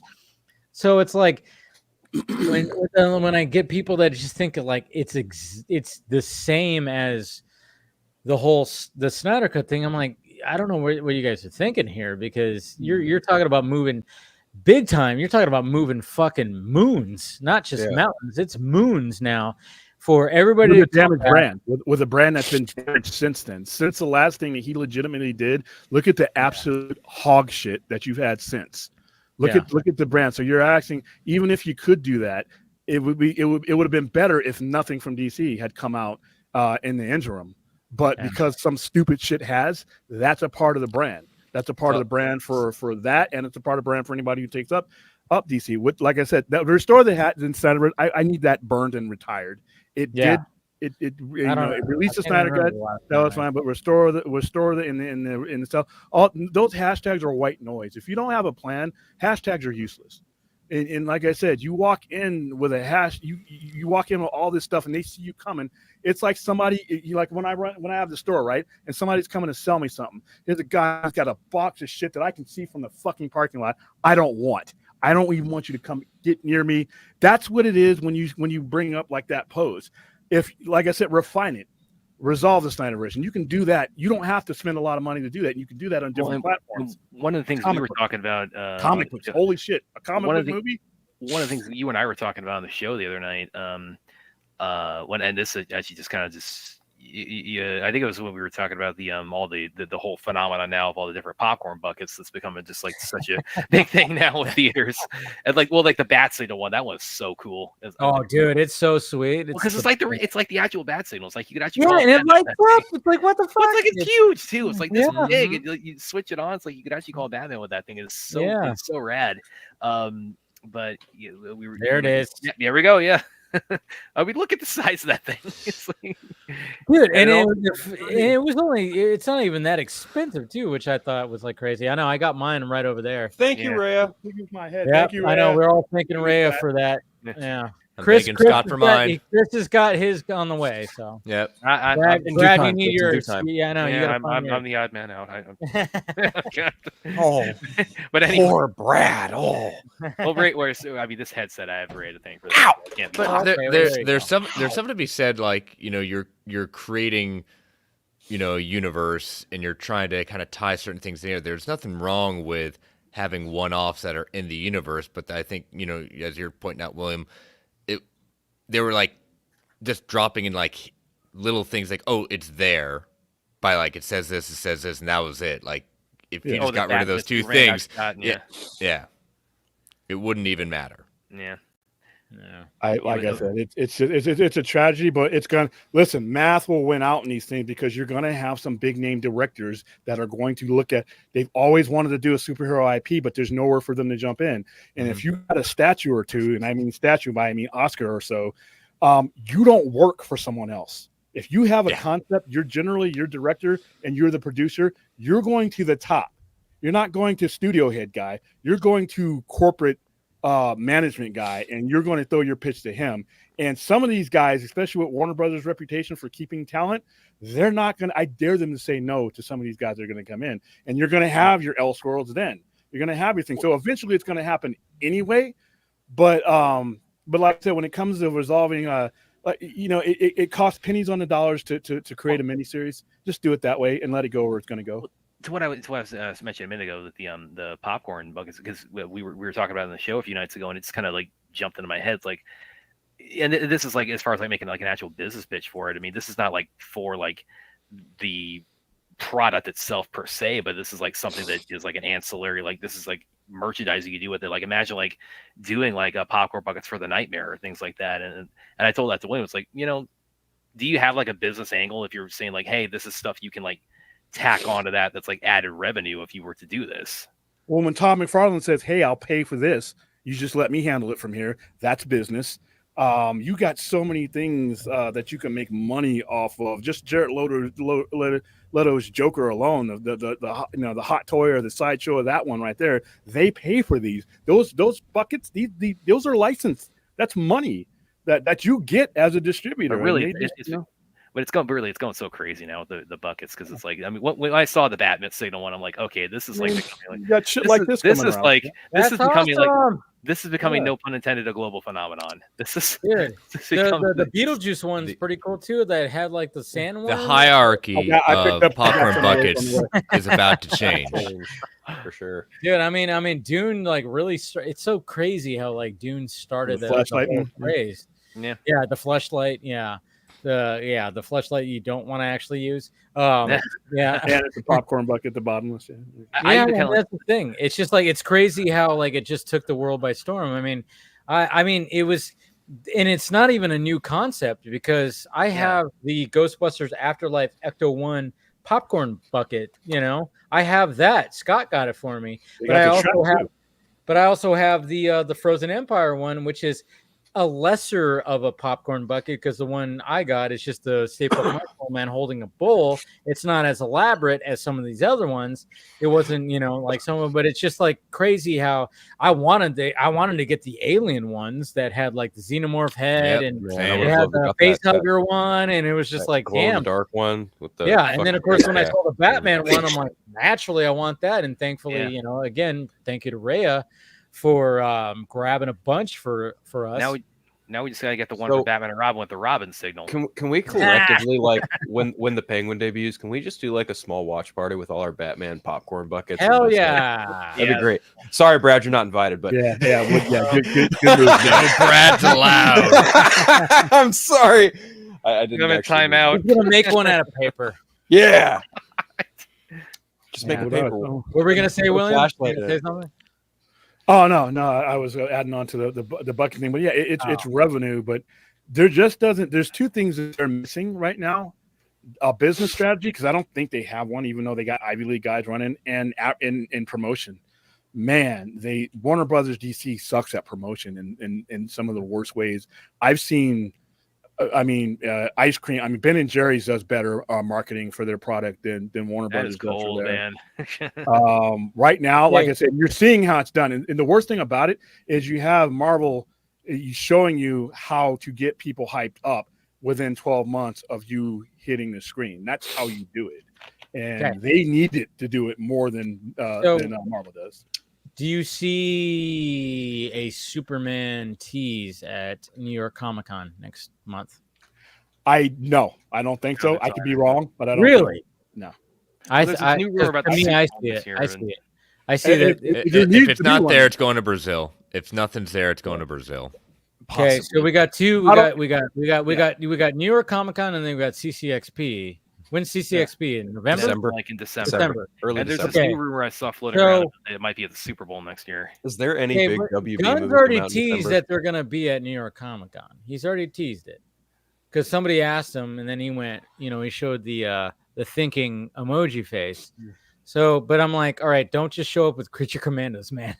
Let's not just show up with that. The footage you've all been waiting for. I'm gonna posit just an educated wish, okay? And it's not even based off of comic book related anything, but it's more so related to just movie marketing in general. The next biggest movie surrounding the holiday, at least from my perspective, is either going to be Wicked or Gladiator 2. Gladiator 2 comes out towards the tail end of November. That to me would be a likely choice in which you could potentially show off a teaser trailer for Superman, because Gladiator and Wicked have kind of a wide strike zone in terms of audiences. And I feel like if you wanted a wide enough audience to get a first glimpse at Superman in the theater, you'd want it during a holiday, because it for sure isn't going to be showing in front of Craven. We all know that. Yeah. But like I said, by that time, we're wow. But I think they're going to bring something to the New York Comic Con. It's possible. They could. They really could. I don't know why they. I mean, if they don't, then I'm going to be like with William, going like, "What the fuck," But it's just like the fact that he's already teased it. I'm like, and they're wrapped up filming, and even Gunn has made it clear that they've already been editing and doing VFX.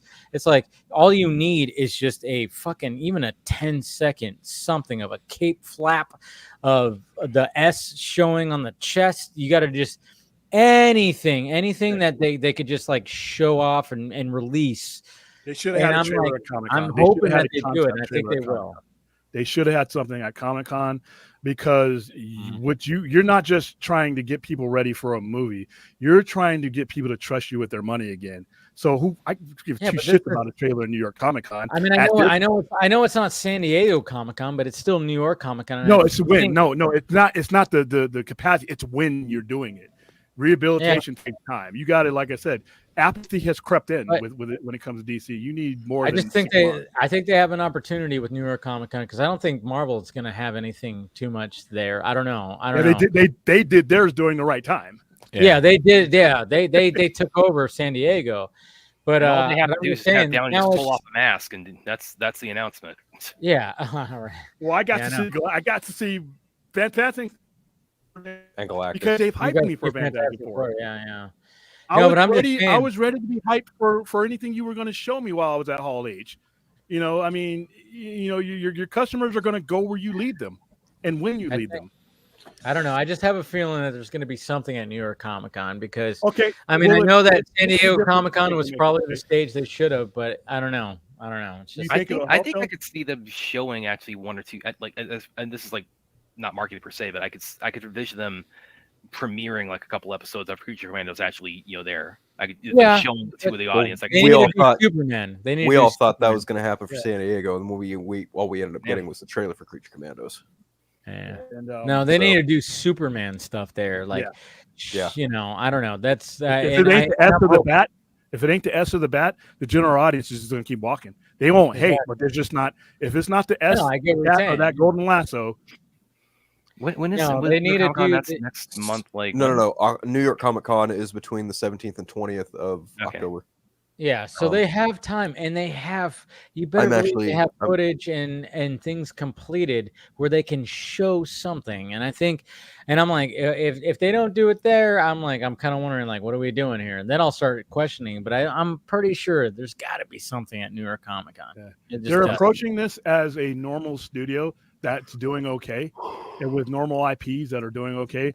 Under any other circumstances, the way they're doing things would be perfect. Would be the right way to do it. But you have to operate on the patient. Yeah, Your patient has more holes in them than the normal patient, so you gotta you know do a what's little bit interesting better and faster. What's interesting too about the timing of New York Comic Con is actually, as far as like relating to DC stuff, is that's actually right after Superman Lois season 4 starts back up, and that's the reason. The reason I relate to that is because that's that's the final season, but also it's taking off of the cliffhanger of season 3, which relates to William's favorite story of all time, which is the death of Superman. Wait, hold on. That original story, I've never heard it before. Can you tell me how it ends? Well, Superman fights this really awesome spiky monster, and they've and he he's fighting some of the members of Kiss. That would be more entertaining.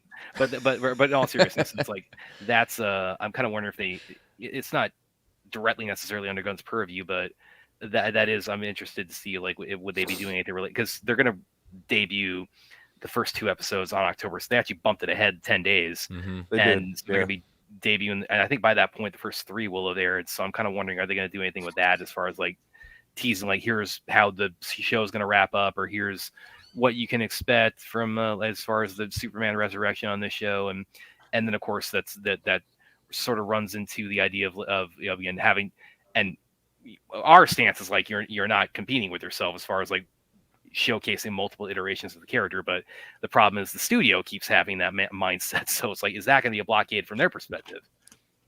So I don't know, that's kind of occurred to me. We're dealing with the dinosaurs that are on their way out. It shouldn't be. That shouldn't be a factor. And I keep hearing that whole, one universe at a time thing. I just see the brain cells disappearing as I entertain that concept. It is the fucking dumbest thing that you could ever do with DC. The strength of DC is that. And we're like, well, we're going to let this guy do this so that nobody gets confused. And we're going to let James Gunn cook and do that. What kind? You could tattoo "I'm a fucking moron" on your forehead, and it wouldn't be more blatant than that. Would it be better to do that or put "damaged"? You just made empty your wallet, leave all your money all damaged, because that's what you're doing. Because you're literally taking the strength and the diversity that's been DC, that's its foundations, and you're saying, no, we're gonna wait around and hope that the Superman we make Brad likes, and if Brad doesn't like that Superman, he's fucked for about 7 years. Have fun. Well, he's always got the raid. He's always got the raid. There's that. So yeah, we're gonna take 25% of the money and hope that this next one we put out, somebody's going to connect with it, but we're going to abandon all this other shit that might have an audience. But yeah, that's retail. That's retail failure. I don't know any retail business where you limit the opportunities and you limit the choices that place has stayed in business. When you limit what the decisions that a customer can make, you're usually on your way out of business because they can go somewhere else and get, and get. Even if it's not the same exact thing that you're giving them, they can get the diversity that they want. It's like you go into a supermarket. There's not frozen hot dogs that are there, and that's all they have. You're going to leave that supermarket, aren't you? By the way, we were just talking last night on our show about William kind of gave a little bit of a rundown of his first year in business. And man, it's like the stuff you were describing, man, it's like, man, that is just like, because you were getting the sci-fi center running, and you were also holding down your job at Walmart, and you were a reservist. So that's like, and Vons too. We don't want to relive that shit. Yeah. Oh yeah, man, that was mad respect, man, because that is like that. You were 21 years old. You were doing that. That is like that just would have sucked the life out of me. That's why people, when they say, "Well, don't you wish you were younger when you did?" No, fuck that. Every year before the one I'm sitting at is where it needs to be, right behind me. But no, I mean, like I said, it's a variety. When you take variety away from a customer, that customer generally leaves. And that's where DC is right now, because like I said, it's faith and value. It's like you got all this stuff going on, but your resume, you when it comes to this, you are what your resume says you are when it comes to retail. And look at their resume. It's like, ugh. Yeah. So I wouldn't be waiting to New York Comic Con. I would have been on this hot and heavy from the moment, like I said. Yeah, but I'm kind of wondering if it's like a financial thing too, and it's like, well, yeah, we can only do one Comic Con kind of thing. So pick your poison. Okay, then you need to. The way that it will do. Okay, so in a scenario that I'm looking at it is like, okay, so the money is obviously not as strong when it comes to this studio. So I'm kind of going like, maybe they just go, you know what, we already know, and they probably already caught wind of like, hey, the Marvel's gonna fucking take over San Diego Comic-Con. Let's wait till New York Comic Con when we have actually like we're wrapped up, we're doing everything, we're good, we have things that we can actually do. So that's why I'm just kind of going. They have to have something for New York Comic Con. Yeah, and I mean, CXP. So I don't know. Best interest too. That's for sure. Like a tree that falls in a forest. Does anybody hear? I mean, it's like let There's a bear shit in the woods. Yeah, it's like let Marvel Studios just take over that. They can have it. You know, and then maybe next year we can fucking make a splash. Who knows? Well, but introducing the new CEO and owner of Warner Brothers Discovery. Pretty much. Like that report on it about the because there's stock. Elon Musk, and I'm just kidding. Oh God, Elon's gonna buy that too. Please no. Oh man, but even that report on it about their finance because they were like they overshot their value by like $10 billion. It's like no, somebody's getting fired at it. Like this, oh yeah, I'm sure there's been a lot of fire. Never got to that little like decimal point. Yeah, it's like, wait a minute, the decimal point was where? There's a word for that, and like I said, I cringe to use it. It starts with an F and ends with a D, and and it usually doesn't happen at $10 billion or $9.9 billion. When you're doing that, you expect me to believe you messed up, that you devalued. I could see maybe $1 billion at the most because that happens, but that much. So I'm buying and selling stock based on the valuation of the company that you're giving me. And you're off by 9.9 billion, you've basically defrauded me. I don't know, intentionally or not, you basically, what your intent, and that would be for a court to decide. I could have spent that money on a company that's actually going somewhere. I spent it on you because, okay, the stock is cheap, but you're worth this amount of money. But when you tell me you've lost 9.9 billion, or you've misplaced it, or you've overvalued it, you've ruined my opportunity. You've seen how much their debt's gone down though in the last 2 years since he's taken over, right? Yeah, he's been it started at what, 39? No, it started at 52, 53, 52, 52.5 billion, and now they're about 41 billion in debt. Yeah. So and he's not going to be the one to clear it out. It'll be his successor, his successor company. It's under the assumption he gets a successor. But yeah, it's actually I did look into this, and apparently their debt to income ratio is kind of insane, and there's a 58% chance of them possibly going into bankruptcy, but given the way their debt is slowly declining, it's actually not looking like it's going to happen. Like a lot of analysts and a lot of people who study this stuff are like, no, they're actually in pretty solid standing with the way that their trajectory is heading as far as a company is concerned, because they still have a cash flow, they still have a whole bunch of other shit that they're profiting from, even though their debt ratio is fucking $43 billion. And it's down 15% in a year and a half time span, which is actually really good. So I don't know. Like I don't know that he's gonna get the oust as quickly as people might assume. I don't know about that. He's gone because here's the thing. I don't think he means to stay there, for one. Two, he might not.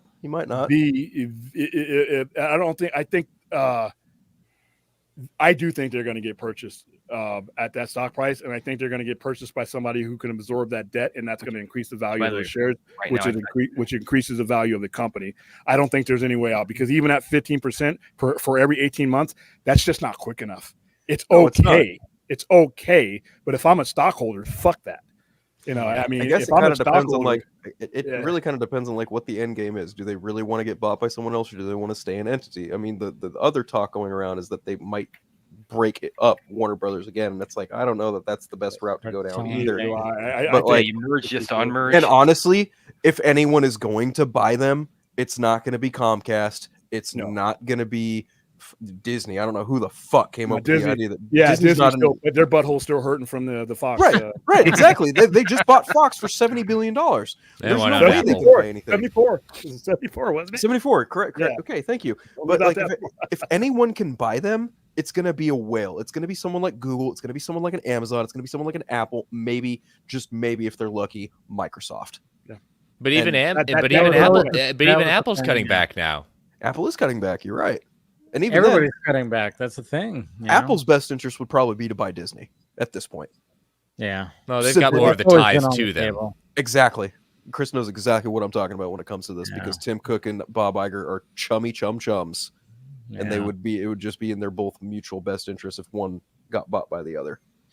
Yeah, my vote would be for Amazon. I mean, looking at the Apple quality of their shows and some of their movies is like, yeah, maybe that would have Disney could benefit from it. Disney Plus could absolutely benefit from that. Totally could. It'd be like, what? You want to do She-Hulk season 2? No. Acolyte season 2 restored. Down. Yeah, it's all crazy. It's all crazy. Chris, I know you gotta take off. Yeah, getting a little tired. Getting a little late. I get it. You gotta go protect Sector 2814. Yeah. He's gotta go protect.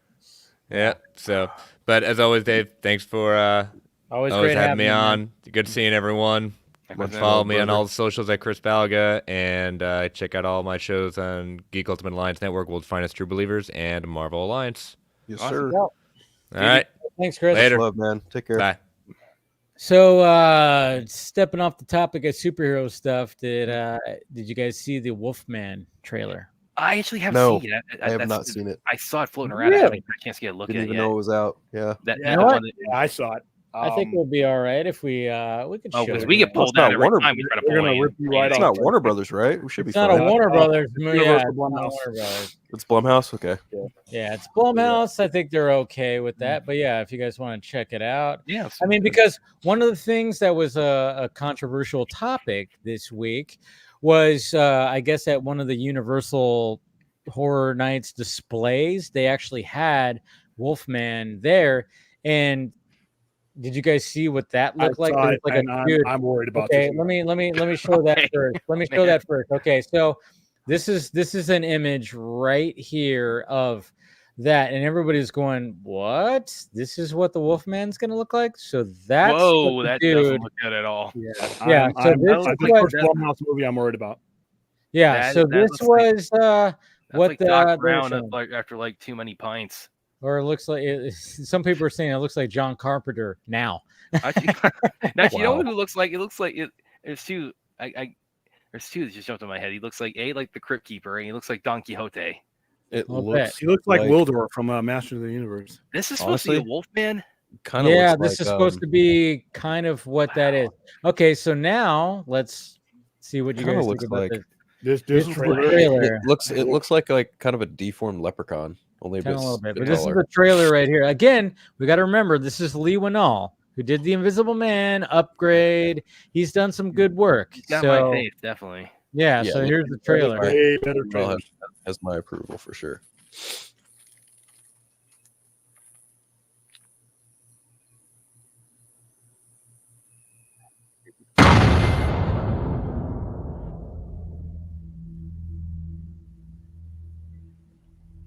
Gotta rep that black phone.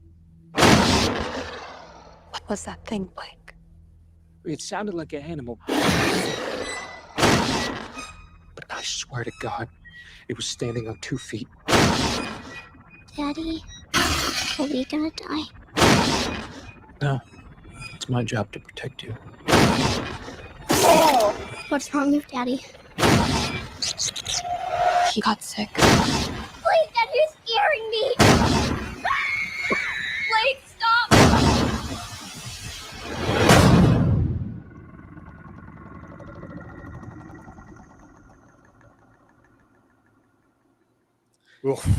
Not a. I mean. Whoa. It's my brother's birthday. How funny. Buzz, your girlfriend. Woof. That's. You know what? Not a bad little tease. No, not at all. No. You know, I mean, Okay. after What you got in the cup, Dave? You got the vodka out? I'm just kidding. They do keep the Wolfman. William, I actually like movies, unlike you. I love Blumhouse. I love what they've done for filmmaking along with Universal. And every Blumhouse movie, I've not been disappointed in, not only in their trailer, reveal, anything. Never. They're the easiest movies for me to promote here. That looks like shit. Now, how does that look like shit? Then there's the intensity of the trailer. What the Mantis is like the most intense thing for me there. But here's the thing: that doesn't mean it's going to be a crap movie. No. But look at all their other trailers, man. They're way. Ugh. that But I thought design that was monster. cool because they were That's literally his like, monster they were design. starting the title. They Dude. were starting to show the title as the trailer was Like going he's along. I thought clawed that was each kinda letter cool. in, The whole yeah. Yeah, alien like he was thing, clawing the yeah. trailer. I thought that was kind of cool. I I'll don't know. hold out for trailer number 2. Like I said, Blumhouse has proven to me that I should Okay. not count them. That Yeah. doesn't look good, and neither did that creature reveal. Well, Creature the reveal, yeah. creature didn't look good. I'll give you that. But I remember I actually saw. I think I saw. I don't know. I saw a tweet or something where somebody actually said, "Yeah, this is kind of what it looks like, but it looks a lot better in the actual movie, obviously." But Yeah. I don't know if it's like a thing where it's like in mid transition where it doesn't get to the full realization of the. I don't know. I just remember the what's the Wolfman movie that came out with Benicio del del That was like, yeah. Wolfman. Yeah. With Anthony Hopkins in it. I don't care what anybody says. That was a good fucking That was a Wolfman. great movie. That was a great. movie. The first time, like The when transformations he are really cool in it. Yeah. when he was like in Yeah. front of people and they were showing that transformation, that shit. Well, was that thing that fucking- happens with his fingers. Yeah. Yeah, where it starts splitting. Yeah. No, that was I'm cool. gonna Who give it a directed that? shot Who directed because that? Blumhouse has yet to fail me. They have Yeah. yet to fail me. So I don't think that just Well, No, and then that- you got Lee Winnell, which he actually, like when it came to the Invisible Man movie, he actually That's pretty made awesome, that yeah. to be That was a good pretty movie. fucking good because it was like, all right, let's make it about like this as opposed, technology and a crazy smart dude who's obsessed with his wife or girlfriend, whatever. Exactly. And kinda- it worked. yeah. It worked very well. So I'm like going, all right. Lee Winnell, when it comes to him, and of course, he's worked with James Wan like crazy ever since the first Saw movie. I don't know. He's never really disappointed me. And remember the trailer for The Invisible Man though? Remember that trailer with the breath and all that, Oh yeah, with the shower. Yeah, the that shower trailer thing, was epic, but this Okay. one. yeah, it's not as good. This one's not as good, but I thought it was, it was a decent tease. But like I Yeah, said, and that movie dodged a bullet on COVID. I mean, that came out like it missed COVID. Oh, by right before, huh? Yeah. we promoted, Yeah. we created, and I Dude, showed you. You're we right. created That was the Invisible movie Tickets. I saw right before COVID hit. That was Yep. the last movie I saw before COVID hit, and everything got shut down. You're Oh, right. mine Gave was The away Way invisible Back. tickets. We had invisible tickets we gave away. It was kind of cool. Yeah, you've shown some of those in the show. Yeah, That was good marketing on that. But I love and it's weird watching too that talking about the what was that, Phil?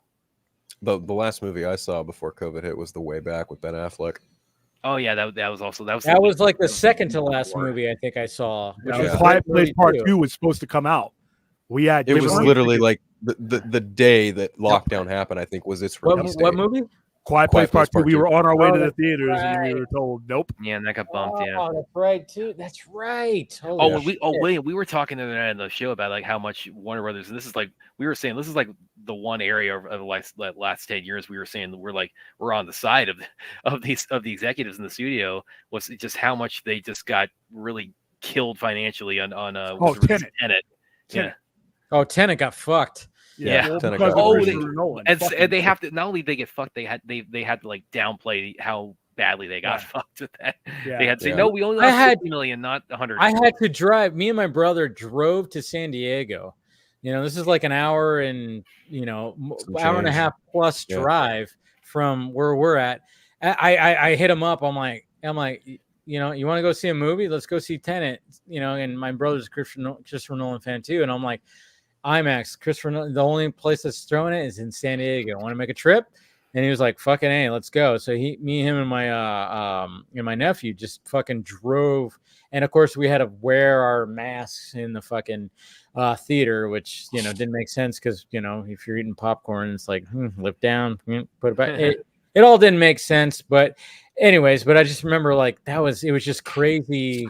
Like in order to see that movie, and I saw it on IMAX, we had to drive to San Diego because everything was closed around here. It was my theater that I go to, it's They only got about a fucked. mile away from me. My main one, it opened back up, but still back. It was a ghost town. I mean, you had like the crime. Oh yeah, scene, it wasn't like, packed. where blocking we were off at. every other row, and there Yeah. were maybe Yep.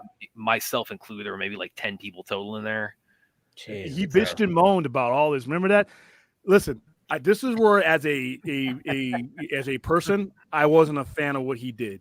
Yeah. During the times that we were going through, he shoehorned that movie in. They wanted to delay it, and he used his public persona to pretty much fuck them. and minimum they lost 50 million on that movie. There are analysts. You're reading an article, so much more than 50 million. They lost upwards to 100 million. He should have. He got his money.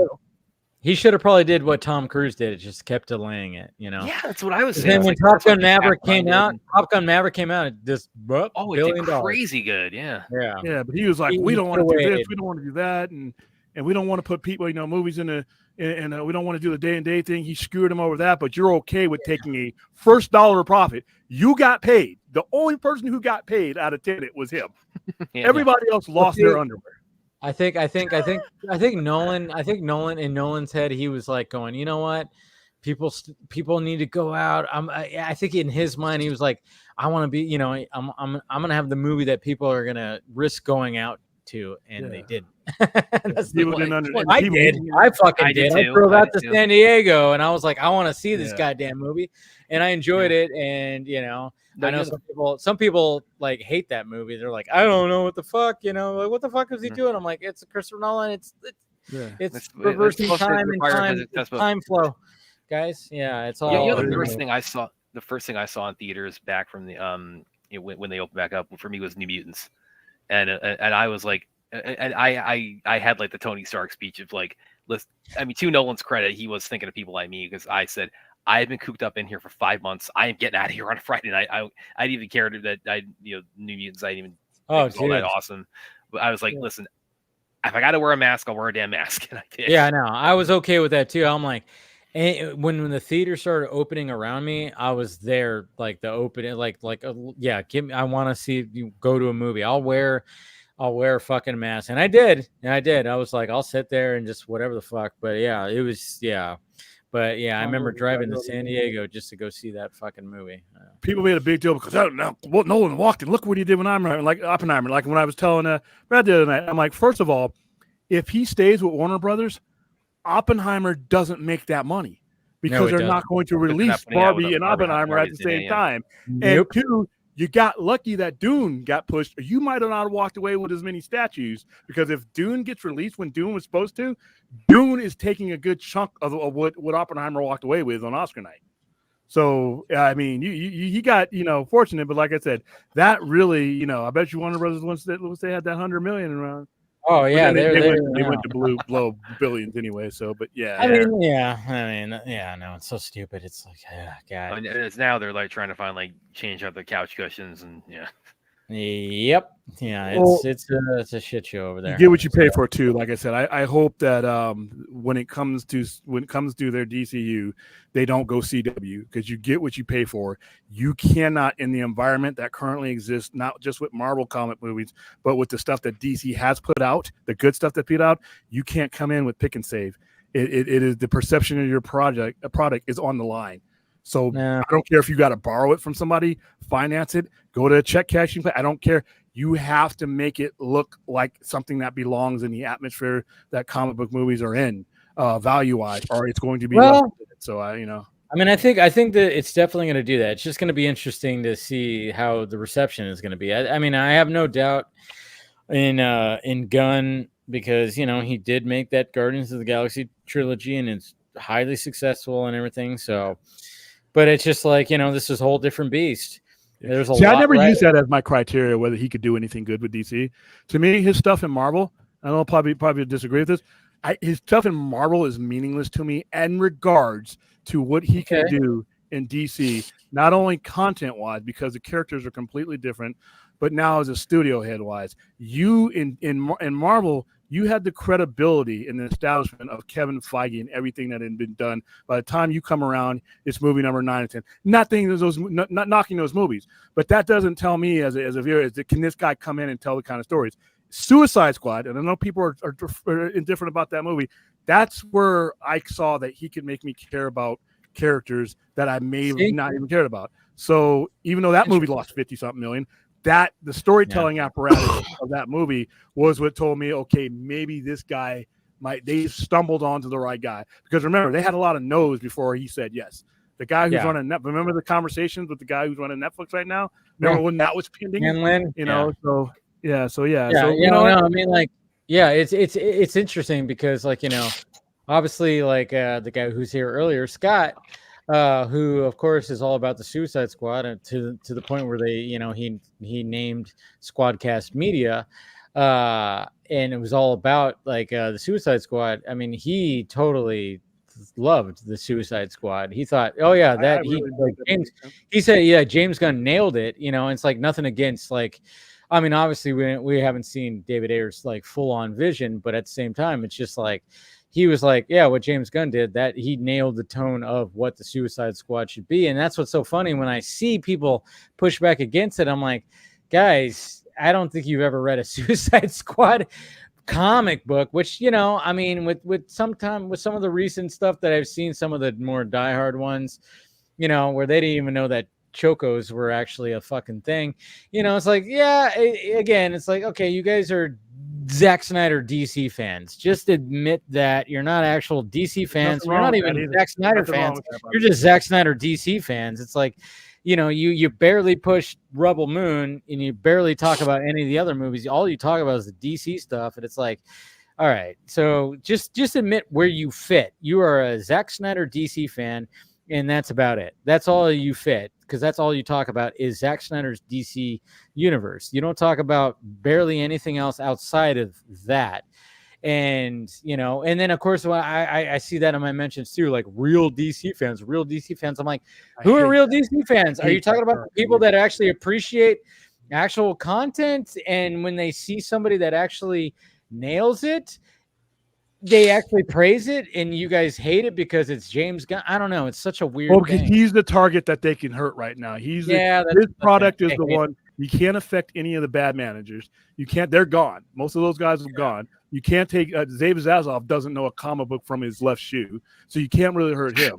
So they're lashing out. They're lashing out against the nearest target. Well, that they can. also, like, so much of Gunn's stuff is being propped up as by a lot of Gunn's fan base. Let's be fair here. Oh yeah, it's being propped up as this is going to fix the damage Zack Snyder did to the brand. Which is so funny because both directors have taken their creative liberties with every set of characters they've handled from adapting a comic book. Like, I don't care what any James Gunn fan can say. You cannot sit here and tell me that was a good adaptation of Adam Warlock in Volume 3, because it wasn't. No. That was the worst part of that. Was bad. That was so bad. How are we fighting Thanos?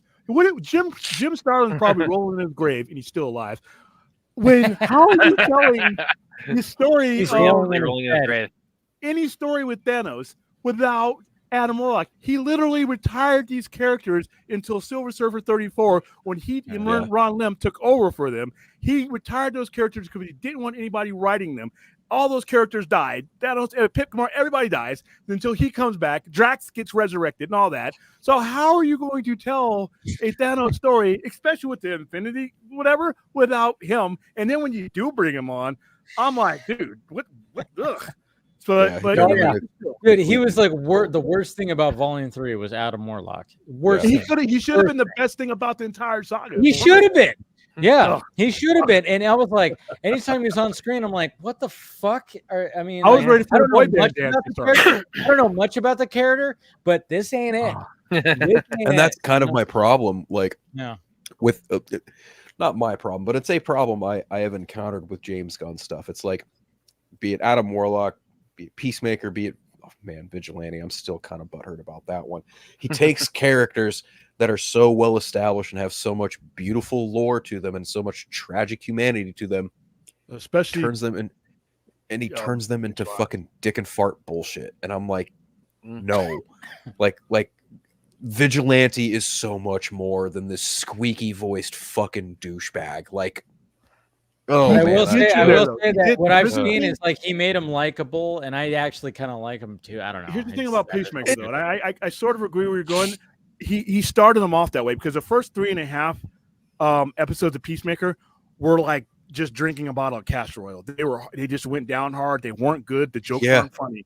It wasn't until he starts realizing about what happened to his brother, and where what all his dad, when he walks into Harcourt and says, "What does my file say?" And then that whole House of Pain thing at the end of it, where he's the weight of what he really is, all the jokes aside, is starting to hit him. And then even with Freddie Strummer's character. Freddie Strummer's character, you're 100% right. Freddie Strummer's a fucking goofball, and until that prison scene where he's trying to help out, he realizes that he's doing more harm than good, and that he really is nothing without So he ventures in there, but like I said, he made me care about Polka Dot Man.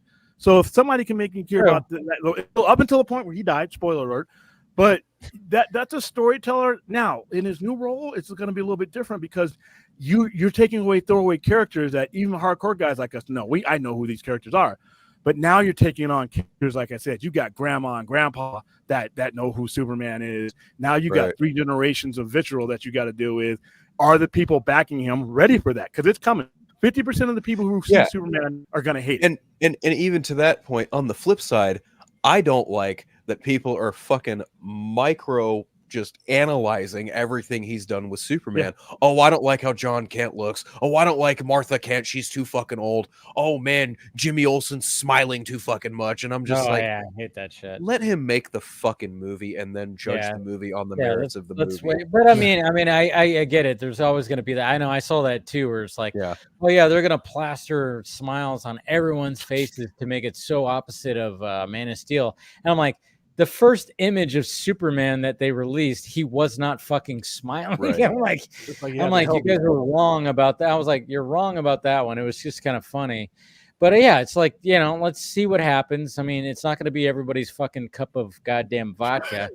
It's not going to be what everybody's brand or whatever the fuck. It's totally fine. But at the same time, what I keep saying is like, hey, he's trying to do something different where it's like, okay, we're going to be in a world, and going back to that scoop thing, minus the whole stupid fucking fantasy hardcore thing and exact opposite of Man of Steel, is the fact that it's like, okay, it's in a world that is not a normal world. It's not going to be grounded in a kind of reality world, because that's what Zach tried to do. He's like, what if Superman existed in the real world? That was the question. That was the what, like the why. All right. And then of course the why of like, why does he have to exist kind of thing. He asked that question. Now James Gunn needs to be like, all right, well, let's just make it full on. Hey, it's not a real world. It's not this. It's been around. It's blah, blah, blah. And I'm like, all right, cool. That's something different. Let's see what happens. There's a lot riding on it. I'm all about an underdog story when it comes to July of next year.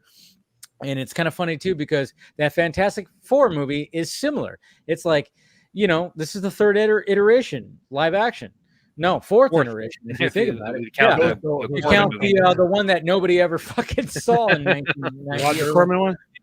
Yeah, exactly. Yeah. I saw clips. Don't worry. It's like, with that hand swinging out of the back of the limo like this.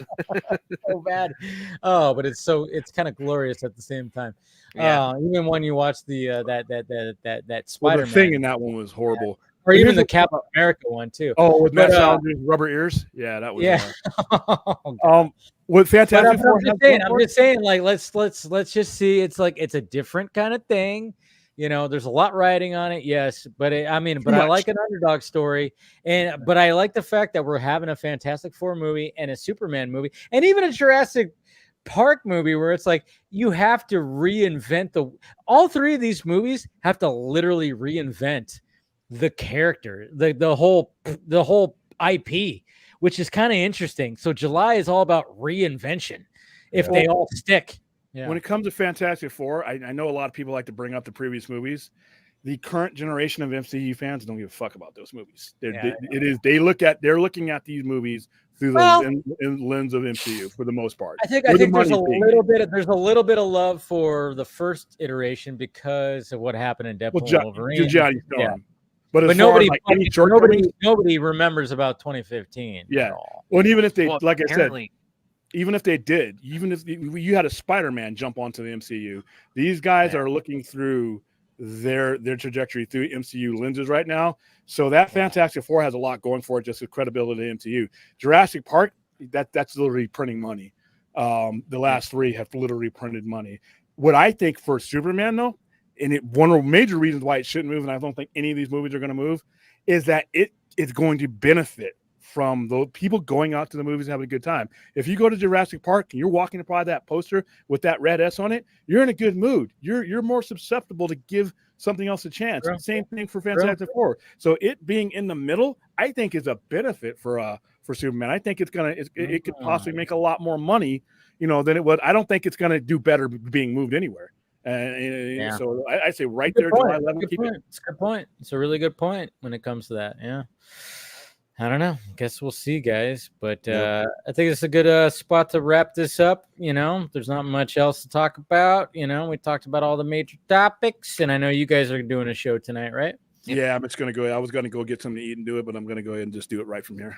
Yeah, do it. Get some food, William. Get some food, and then of course, guys, if you want to, if you're not sleepy yet or anything like that, tune into the Sci-Fi Center and listen to these two talk about the raid. Listen to me. Listen to me. Listen to me. I will do my best to mute the other guy. Listen, I got screwed out of a couple watch parties I was planning. Tell us that was my fault. That was my fault. That Mother Nature that was the weekend because there was that one weekend when I couldn't come to the box. Comic-Con. I was at Comic-Con.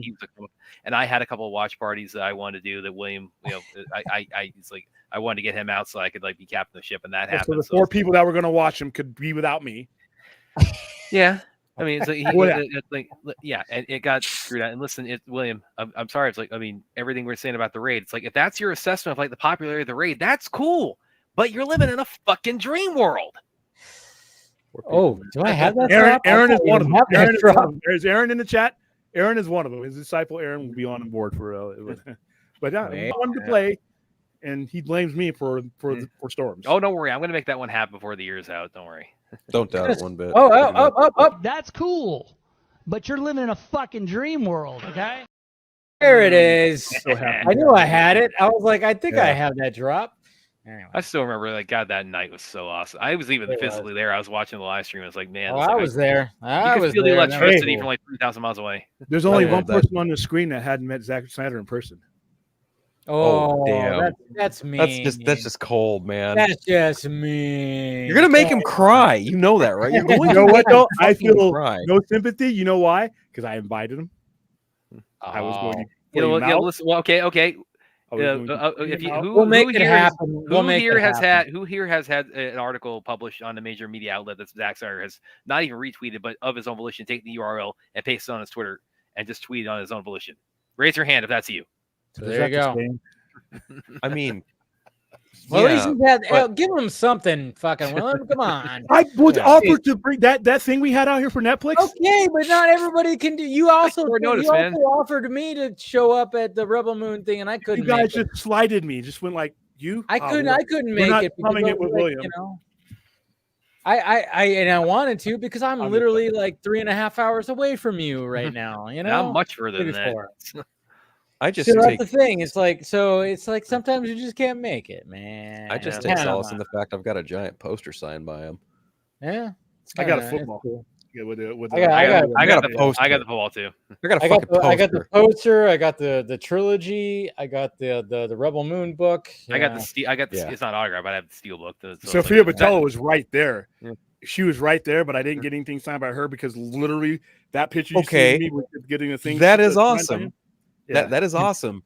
Yeah. Dave and I have been in the same space as Ben fucking Affleck, okay? Henry Fisher.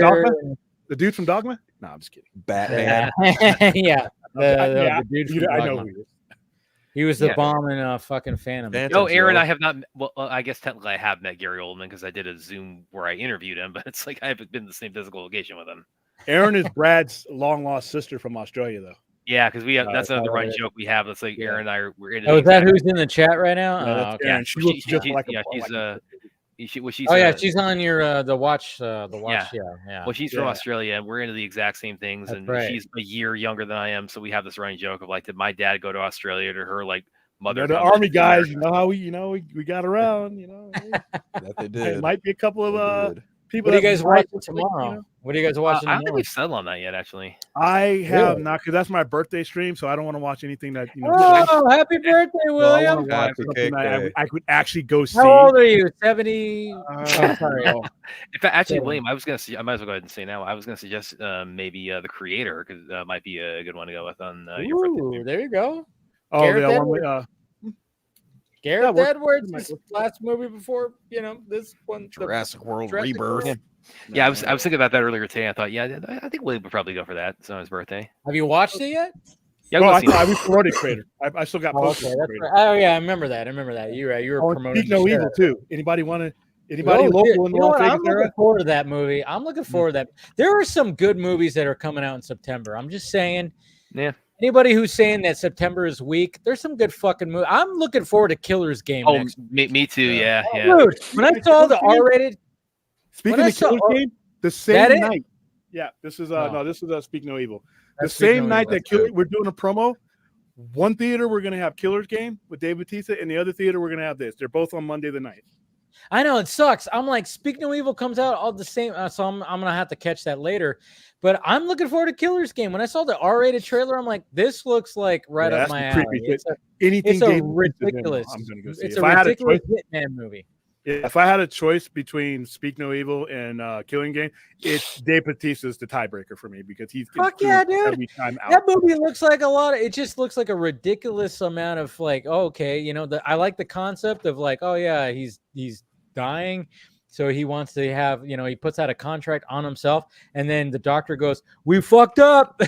You're actually gonna live. You just need glasses." And then all of a sudden he's all, "Call off the hit." Nope. No, And we're then I'm sending like, Scott fuck that. Adkins and all these other guys after you. Yes, Scott Adkins is in there, and so many people. I mean, I'm like, fuck yeah, dude. That just looks like a fun fucking movie. Yeah, I'm looking forward to But that. I thing. also want to see Speak No Evil, but I'm like, God damn it, why do you Rhea. have to come out with the same fucking? Rhea, when you come yeah. here, Rhea, for the I got Damn it, dude. I mean, that's what sucks. When I saw that, I'm like, oh, it's coming out next week too. I'm like, God damn it. Well, I'm gonna try to figure. Maybe I'll figure something out. But anyways, let's go around the horn and promote. And of course, thank you to Scott. Thank you to Chris. Thank you to Andy for showing up tonight too. And make sure you follow them and do everything. Phil, go ahead and start us off. Oh, thank you again for the invite, my friend. It's always a blast. I want that hat. That's a cool hat. I will buy one of those hats. I shit you not. I will. I have plenty. Well, then fucking send me one. Oh yeah. Cool. Remind me because I'm bad at shipping shit. Okay. Yeah, you are, because you promised me a Black Adam shirt a long time. Yeah, I still have it here, dude. Dude, Still have it's it okay. here. I promised Scott like one of my Batman shirts I made. I haven't sent it to him yet. You know, I still have yeah. now that you mentioned it. Batman shirt. I've actually been meaning to go in the Film Junkie closet and buy the '89 emblem shirt, but I just haven't fucking done it yet. Oh, yeah. Here's Reyes But, Pro T-shirt. Oh, you got Oh yeah, for that masterpiece that came out. yeah, that that one- movie. The That shirt was movie that cool, though. nobody's talking about anymore. Anyway, anyone Yeah, wants to go ahead, follow Phil. along with me? Twitter? It's just no, never, not anymore. No, it's just at Unfiltered. It's not here because I changed my name for Halloween reasons. But yeah, just search Unfiltered on YouTube, Vero, Instagram, Threads. Not Facebook because it's just my name on Facebook. But the Friday Phil every Friday about 4:05 p.m. Pacific Standard Time. You can listen to my show, The Eternal Night, even though we haven't had an episode in weeks because Craig and I have just had a lot of real life stuff going on. And yeah, that's pretty much it. Oh, you can also read my stuff on Multiverse of Color as well. I'm still working away at my Terminator Zero review reaction. Oh my goodness. It's so good. Yeah, Such a good show. I agree. I finally finished it. It's like, yeah, It's this really show's good. pretty damn awesome. Yeah. Yeah, I enjoyed that shirt. Well, All right, see- you two chuckleheads are up. Yeah. Well, who's first? William, go ahead. Promote. You can find me, just Google the Sci-Fi Center, or you can go to youtube.com/at the Sci-Fi Center. Help us get next milestone is 1,100. We just reached our 95,000 views the other day. So we'll be 100,000 hopefully by the end of September. And I don't know exactly what we're watching tomorrow, but the Creator sounds like a great idea. Yeah. Yeah. It's a good If not, we can fucking always go back to the raid. movie. Or you can watch the raid again. Or the raid 2. Did you watch the raid 2? Or Life After Fighting, which is very much like the Australian version of the raid. How We're, about we're trying to go up. We're trying to go up. How Yeah, about well, Beetlejuice? yeah, you want to go up. I want to take us to the stratosphere. That's what that would do. Okay, yeah. Oh, okay. Fast 10. Wow, that's that's funny. taking us to like Looney Tune land, man. Go ahead, Brad. Yeah, you can find me, the usual like Twitter, Vero, Facebook. I'm doing a lot more posting my stuff on Instagram now. You can find my writing at various outlets. I'm trying to expand my my written work into the journalistic world to new outlets in the coming months. So hopefully I'll be able to kind of share more of that once I be able to kind of get that rolling. But you can also, of course, find me on the Sci-Fi Center correcting William about all the stuff he gets wrong about the raid and Good Burger. And I don't know enough about it to get it right. So there you go. It's like everybody else. And Good Burger sucks. So here you go. You ever had a Good Burger? Have you ever truly had a Good Burger? Welcome to Good Burger, home of the Good Burger. May I take your order? Yeah. At least try a Mondo Burger, man. It almost makes a hamburger not edible, knowing that that's out there. Let's try a Mondo Burger, man. Try In-N-Out. No, you get a Krabby Burger at Wendy's. Apparently, they're going to be doing that. Shit. I saw that. I was like, what the fuck? I don't know what that's going to consist of. You might want to, if they're going to make it with crab. I don't know what that consists of. Probably not going to be anything like. Anyways, all right. Well, thank you guys, and like you said, guys, tune into if you want to continue watching some things. These guys will be going live. I don't know when are you guys going live. Literally in about 5 minutes. 5 minutes. 5 minutes. So you could just jump right over the Sci-Fi Center. Yeah, the show will be continuing in 5 minutes, just like they said on all that. 5 minutes. 5 minutes. Burger came from. Just also tune into Phil's show every Friday, and always great talking to you guys. Always a great conversation. Smash that like, thumbs up. We'll see you guys, see you guys on Monday for Film Junkie Live. All right, talk to you later. Bye, guys.